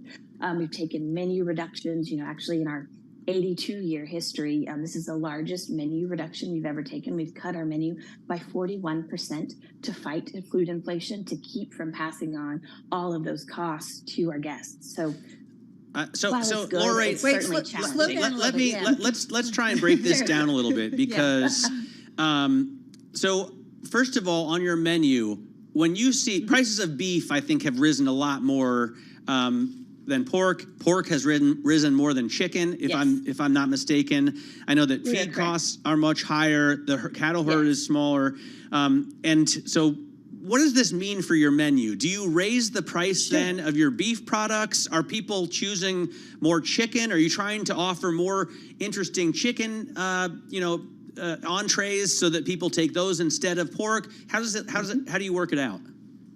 Absolutely. Well, so first, you're absolutely right. Beef has been the most affected. It has the largest market cycle, if you will. It's actually a 10-year cycle. But the last 3 years really make the most difference in that price per pound that you're seeing when you go to the grocery store, you certainly go to restaurants. And so that price per pound hit an all-time high last year. And again, we're 2 cents above that this year, and we expect that to stay stable. But in order to, not pass all of that on to guests, which there's certainly a tolerance, that market tolerance that guests just can't simply absorb, you price yourself out of the market.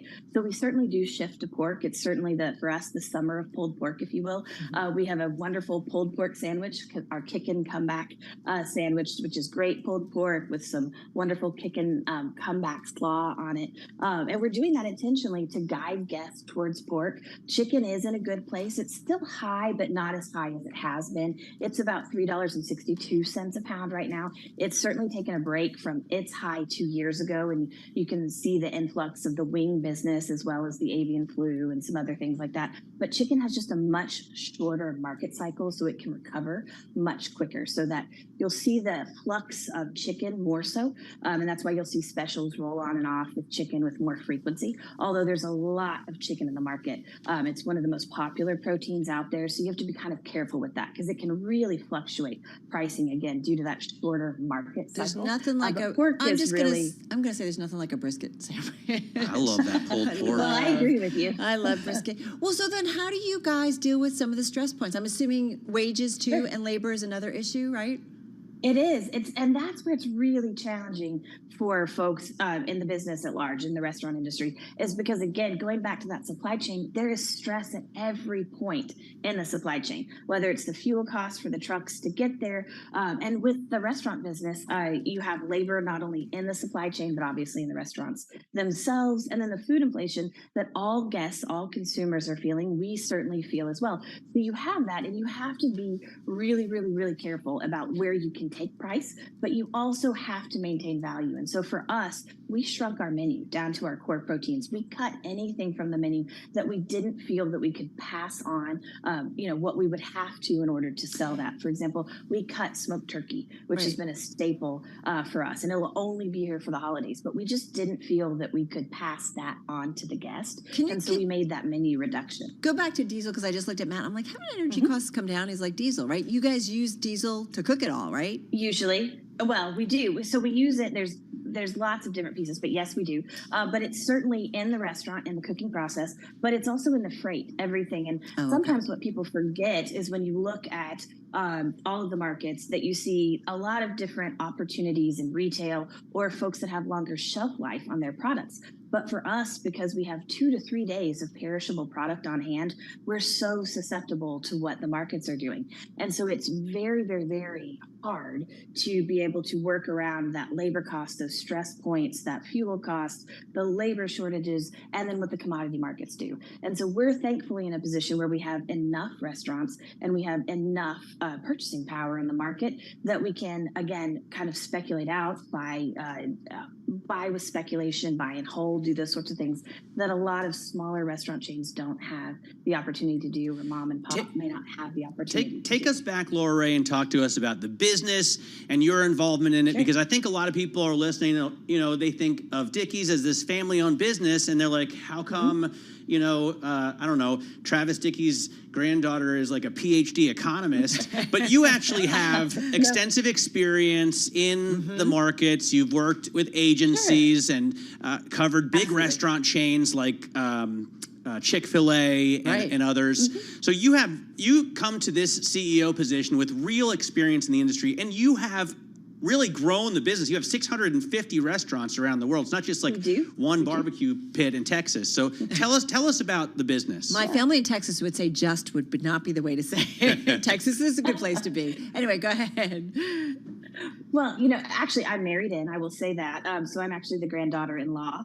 I missed a meeting and got demoted to CEO, is how I like to put it. But I did have a lot of experience in the industry before I joined. Actually married and met Roland, and then was drafted into service and thought it would be temporary, and here I stand today. But it's been just that kind of journey of working always in hospitality, technology, and strategic planning in a lot of restaurant clients in that genre. And so I've worked with lots of different brands, and there's a lot of similarity, and then there's a lot that's unique about Dickies. But we certainly have grown it. We are now third generation. We are still family owned and operated. I would love for guests to just think that their neighborhood Dickies is the only Dickies. I think then we're doing something right, because that's how barbecue should feel. It's that passion food. It's really an experience. We smoke all of our meats on site. You go in and you should be able to smell that hickory smoke. You should be able to have that experience where you're hand chopped, sliced, or if you are a pulled pork fan, that grass. Stop! I'm starving. I'm starving now. So wait, just quickly. We only have about 30 seconds. Where's the growth come? Because you led the company into international expansion. Is that the growth? And unfortunately, just got about 30 seconds left. Yes, there's international growth, but there is still domestic growth. Believe it or not, California is our second largest market, so it's not all vegan country out there. Folks still do like their barbecue. And there's just opportunity in barbecue. There's a lot of burgers, there's a lot of chicken, but there's less and less really, really great barbecue. So there's still markets here. It's funny that you said California, because I was going to say, what about plant-based barbecue? Is that something that you have to think about? Just real quickly. Dear God, no. No. You know what?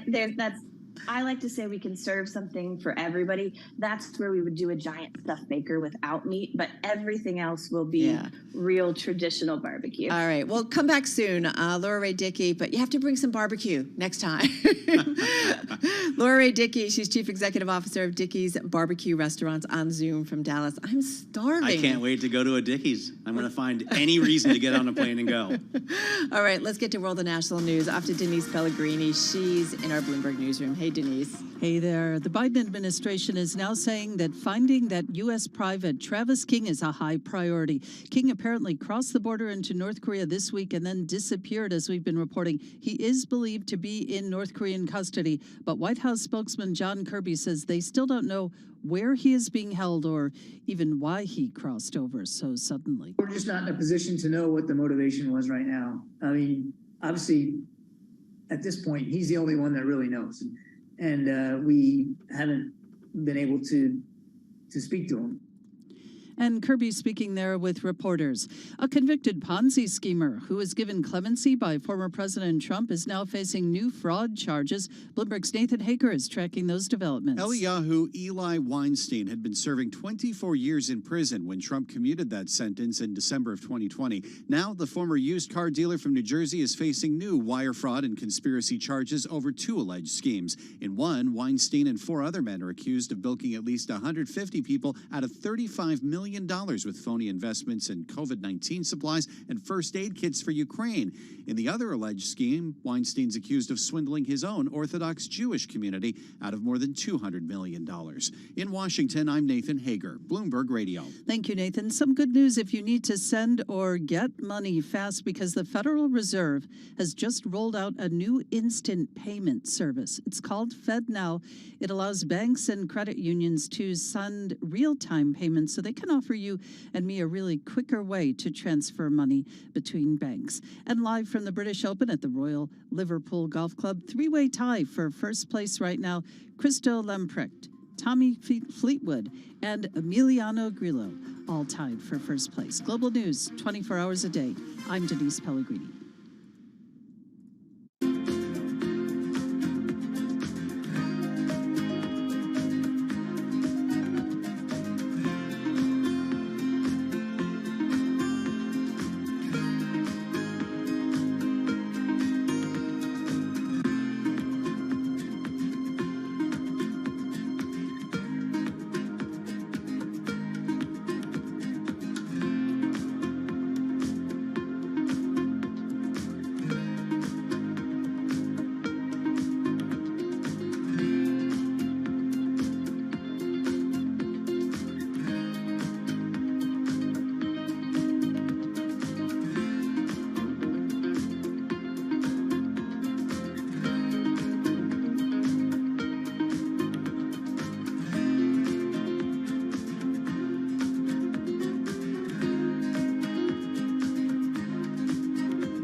markets, headlines, and breaking news 24 hours a day at Bloomberg.com, on Bloomberg Television, and the Bloomberg Business app. This is a Bloomberg Business Flash. It's 4:40 on Wall Street. We do check markets all day long at Bloomberg. The Dow higher, S&P, NASDAQ both lower today. Equities and treasuries fell as investors digested a round of disappointing tech earnings, along with fresh signs of labor market resiliency that could support another hike in interest rates later on this year. Speaking of those tech earnings, today we had shares of Netflix down by 8.4%, Tesla down 9.7%. S&P today down 31 points, a drop of 0.7%. The Dow up 164 points, up by about 0.5%. NASDAQ was down 294 points, a decline there of just about 2.1%. 10-year yield 3.85%, with the 2-year 4.84%. Gold down $7 the ounce to $19.69, and West Texas Intermediate crude up 0.6%, $75.75 a barrel. After the bell, Capital One reported total deposits for the second quarter that missed the average analyst estimate. Shares are recovering somewhat. Capital One now down by about 0.3%. The railroad CSX reported operating income for the second quarter that missed the average analyst estimate, down now by just about 4.3%. Well, as for the overall market backdrop and the economic outlook, John Barranco is the Chief Investment Officer of Fundamental Investments at Allspring Global Investments, and he was our guest right here on Bloomberg Business Week. Yeah, the markets are telling us, I think, that we are probably heading towards a soft landing, or even no recession, and I think that's an interesting scenario to play out. However, I do think that there's clouds kind of forming on the horizon as we expect rates to stay higher for longer, and that's definitely something to pay attention to. And you can hear more of that conversation on the Bloomberg Business Week podcast. You can download it wherever you get your podcasts. Again, recapping here, stocks ended the day mixed, but the S&P was down 31 points, a drop of 0.7%. I'm Charlie Pellet, and that is a Bloomberg Business Flash. Are we still both searching on barbecue stuff?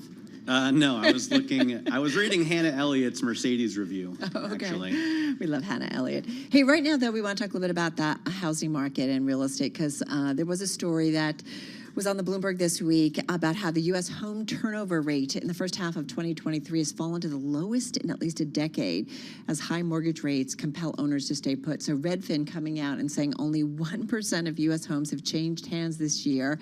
And that really fits in with some of the data we got today, Matt, about previously owned U.S. homes falling to a 5-month low in June on limited inventory, which then also helped push selling prices near a record high. I mean, there's just homes not coming on inventory. Yeah, no, because nobody wants to get out of 3% mortgage. Right, exactly. All right, so let's get a take on housing. We've got Brad Dillman with us, chief economist over at Cortland. It's a real estate investment, development, and management company. They've got a focus, I believe, on apartments, and he's on Zoom from Atlanta. Brad, welcome to Bloomberg Business Week on this Thursday. Tell us a little bit about what you are seeing when it comes to the real estate market. Yeah, so we've actually just completed our forecasts, our multifamily rent growth outlook forecasts as of Q2. So we got actual data for Q2. It came in a little bit lower than expected. And we've run all this through our models, and we're saying that we're still expecting a 5-year compound annual rent growth rate of, call it about 2.8% across the 780 submarkets we track. We've been in a big slowdown in multifamily, and a kind of a disinflationary period in conventional institutional grade multifamily, but it looks like we're kind of getting to the end of that. We're still expecting annual rent growth to trough this quarter, Q3, and then start to rally a little bit going forward. So what's driving rents higher? I mean, here in New York, the rent is just too damn high. I don't know if you're aware of that.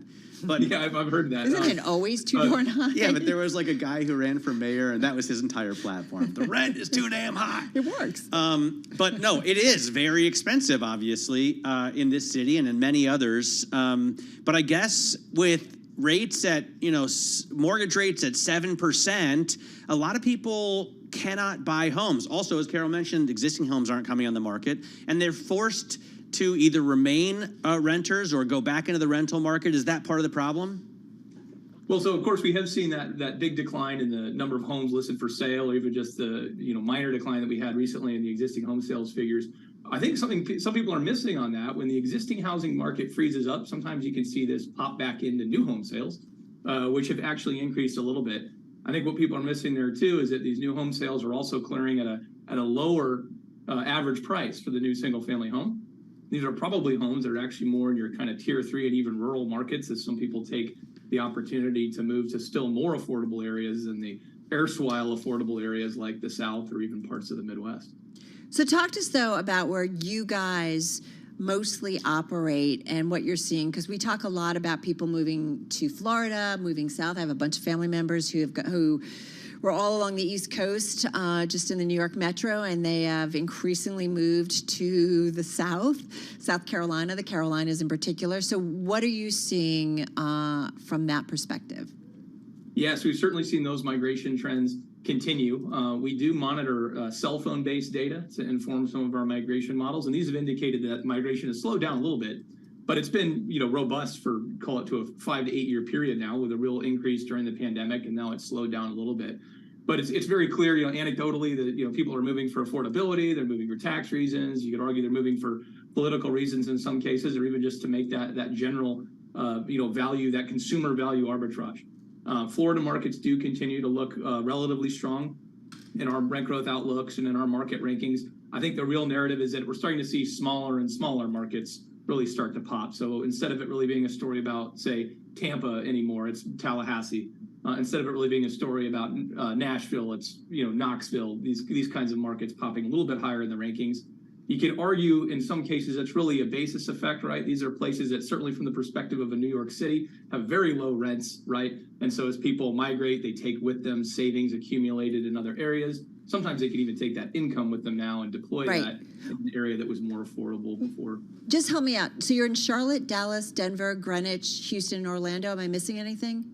Oh, we have an office in Greenwich. We don't own and operate properties there. Okay. But yeah, so Cortland has about 80,000 units owned and managed. So that's quite a large number. We're generally in those smile states. We're very big in Texas, very big in Atlanta, Charlotte, Raleigh, Durham, the Front Range region. We have a presence in Boise as well, Columbus, Ohio. So, and then of course, very large. Great state of Ohio. Yep. Go Buckeyes. Matt's from Ohio. So that's a pretty big exposure that we have. So we do consider our own portfolio to be generally, representative of the national picture. But of course, the work that I'm doing is really focusing a lot more on just generalized market data to look at kind of everything, not just our own book. As the chief economist at Cortland, and of course, you have a lot of experience in that area. I think you were at Pulte before, head of economic research there. So you're looking at the entire country. What about housing starts, Brad? Now that we can find some labor, now that construction costs are getting cheaper, since there are no existing homes coming on the market, is it all about building new right now? Yeah, so we would estimate that the U.S. is still underbuilt by over 700,000 units. So there's certainly a need to be building. Now, we've been closing that gap for about 5 years. The U.S. had been more substantially underbuilt prior to the pandemic, and we've really seen that gap close a bit, even with an increase in immigration that's occurred over the last few years. So yeah, there's certainly, it would appear that there's the need to be building more homes. And like I said, we can, in fact, see this on the new home sales side. So you're seeing that in the starts figures there, which have, recently rallied, even though they were sort of revised downward a little bit. And really multifamily starts, right?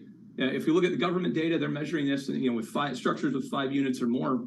This kind of product has seen starts really kind of flirt with 40-year highs still. It's come down a little bit, but it's a lot closer to 40-year highs than, say, the average over the last 10 years. So housing's certainly being built, and yeah, they're definitely benefiting from a little bit of disinflation on the cost input side. And then I think demand that's been understated, right?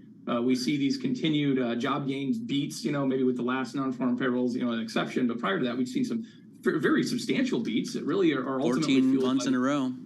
Yeah, by the higher immigration we had over the last 2 years. We only have 20 seconds left here. As an economist, from what you're seeing, any signs of recession? Real quickly. We would say no. We've been in the no recession camp, for the last couple of years. We think it's going to be a soft landing at this stage. Soft landing. Nice. I'm just going to tell you, if I had $1 for soft landing every time I heard it this week. That's good. I hope you have a lot of bucks. I'd be like a Powerball We winner. would like to have a soft landing rather than a recession. All right, Brad Dillman, thank you so much. Chief Economist at Cortland, joining us on Zoom from Atlanta. Yes, soft landing would be good. Yeah, or no landing. Jay Powell would probably like that, right? Yeah, we would congratulate. President might like that too. He would very much enjoy that. All right, you're listening and watching Bloomberg Radio.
your company news headlines on Bloomberg Radio. From Bloomberg World headquarters, I'm Charlie Pellet. Sources tell Bloomberg the Federal Trade Commission is poised to pause its in-house trial against Microsoft's $69 billion acquisition of Activision Blizzard, opening the door to potential settlement talks. Microsoft today down by 2.3%. Activision higher today by 0.1%. Truist Financial and two other regional banks reported rising deposit costs as higher interest rates squeeze their profitability. And with more on that story, here's Bloomberg's Courtney Donahoe. Charlie, at Charlotte, North Carolina-based Truist, second quarter average deposits fell 2.1% from the prior 3 months to close to $400 billion. The bank cited client tax payments as one factor. Cleveland's KeyCorp and Cincinnati-based Fifth Third reported a similar pattern. Moves by the Federal Reserve to tamp down inflation have pressured regional banks on both sides of their balance sheets. Charlie? And that's Courtney Donahoe reporting Truist Financial shares down today by 7.1%. KeyCorp was up 4.1% today. Fifth Third Bancorp up by 2.7%. Blackstone has become the first private equity firm to manage $1 trillion, an accomplishment tempered by a deal-making slump that weighed on second quarter results. The firm now oversees $1.00 trillion. Shares of Blackstone today down by just about 0.6%. And those are some of the top company stories that we're following for you at this hour. I'm Charlie Pellet, and this is Bloomberg. This is Bloomberg Business Week with Carol Masser and Tim Stenevec on Bloomberg Radio. All right, everybody. Carol Masser along with Matthew Miller in for Tim here on Bloomberg Business Week. Right now, let's get an update on world and national news. Off to Denise Pellegrini we go in our Bloomberg 1130 newsroom. Hi, Denise. Hey there, Carol. President Biden is promising now not to let up until Alabama Republican Senator Tommy Tuberville of Alabama stops holding up those Biden administration military promotions. I'm glad the senator's coming around on the infrastructure law, but I'm not going to let up until he comes around in the critical military nominations as well. And Biden speaking there in Philadelphia, more than 250 nominations are currently being blocked by Tuberville. He's protesting the Pentagon policy that covers service members' travel costs if they're seeking abortions in states where it's restricted. Lawmakers, meantime, are running short on time and consensus to tackle the rise of deep fakes that are threatening to manipulate the 2024 presidential elections. Bloomberg's Amy Morris has this update from Washington. The increased use of AI by political campaigns has far surpassed how Congress, political parties, and federal regulators are addressing the technology. Fears that disinformation could shape the 2024 elections are expected to worsen as political ad spending ramps up. And Congress is still trying to figure it out. One pending bill would require labeling on any political ad that uses AI, but lawmakers say Congress needs to go further, including a broader AI package beyond just elections. In Washington, I'm Amy Morris, Bloomberg Radio. All right, thank you, Amy. A new poll, meantime, finds 3 in 10 voters, speaking of elections, are open to an alternative ticket to the parties of President Joe Biden and former President Donald Trump. But guys, only 16% would actually consider backing a third-party ticket led by West Virginia Senator Joe Manchin, according to the Monmouth University poll. And live from the British Open at the Royal Liverpool Golf Club, 3-way tie for first place with Christo Lamprecht, Tommy Fleetwood, and Emiliano Grillo in a 3-way tie. They're all at 5 under. We also have a 3-way tie for second place there. Global News 24 hours a day, powered by more than 2,700 journalists and analysts in over 120 countries. I'm Denise Pellegrini, and this is Bloomberg. Matt? All right, Denise, thank you so much. Denise Pellegrini there. Carol Masser along with Matt Miller. Powerball. Can we just talk about this? A winner in California, $1 billion. Do you know that, first of all, 37% goes off in federal income taxes? Just cut off. I mean, preacher, choir, you know? That's so lame. And then if you're in New York or let's say New Jersey, we pay a ton of taxes. You pay another like 11% off of that. So if you take the annuity, I mean, not if you don't take. No, you'd never take the annuity. No, right. If you take the lump sum, right, exactly, you would take the lump sum. $558 million. You'll lose 40% of that essentially. It's basically like false advertising, like, you know, what? because these are government-run lottery programs. So why tax yourself? I don't understand. They should just give you the after-tax number. Right, exactly. You Like, know? why put the billion? Because it just makes, unfortunately, a lot of people who probably can't afford to play even more Well, because they're so excited. people who can't including afford to play me. lottery will play for $20. It doesn't have to be $1 billion. I know. You know, the odds this don't is change, by problem. the way. It is the lottery is essentially a regressive tax on the poor. I know. It's not a good thing. And where does this money go? I thought it was supposed to. Having said that, I thought it was supposed to take care of education and things Having like said that, I would really like to win. I'm just not stupid enough to play. But the lump sum minus 40%, minus another 10%. What's left? I know, a measly $500 million. But you don't get that because it's taxed.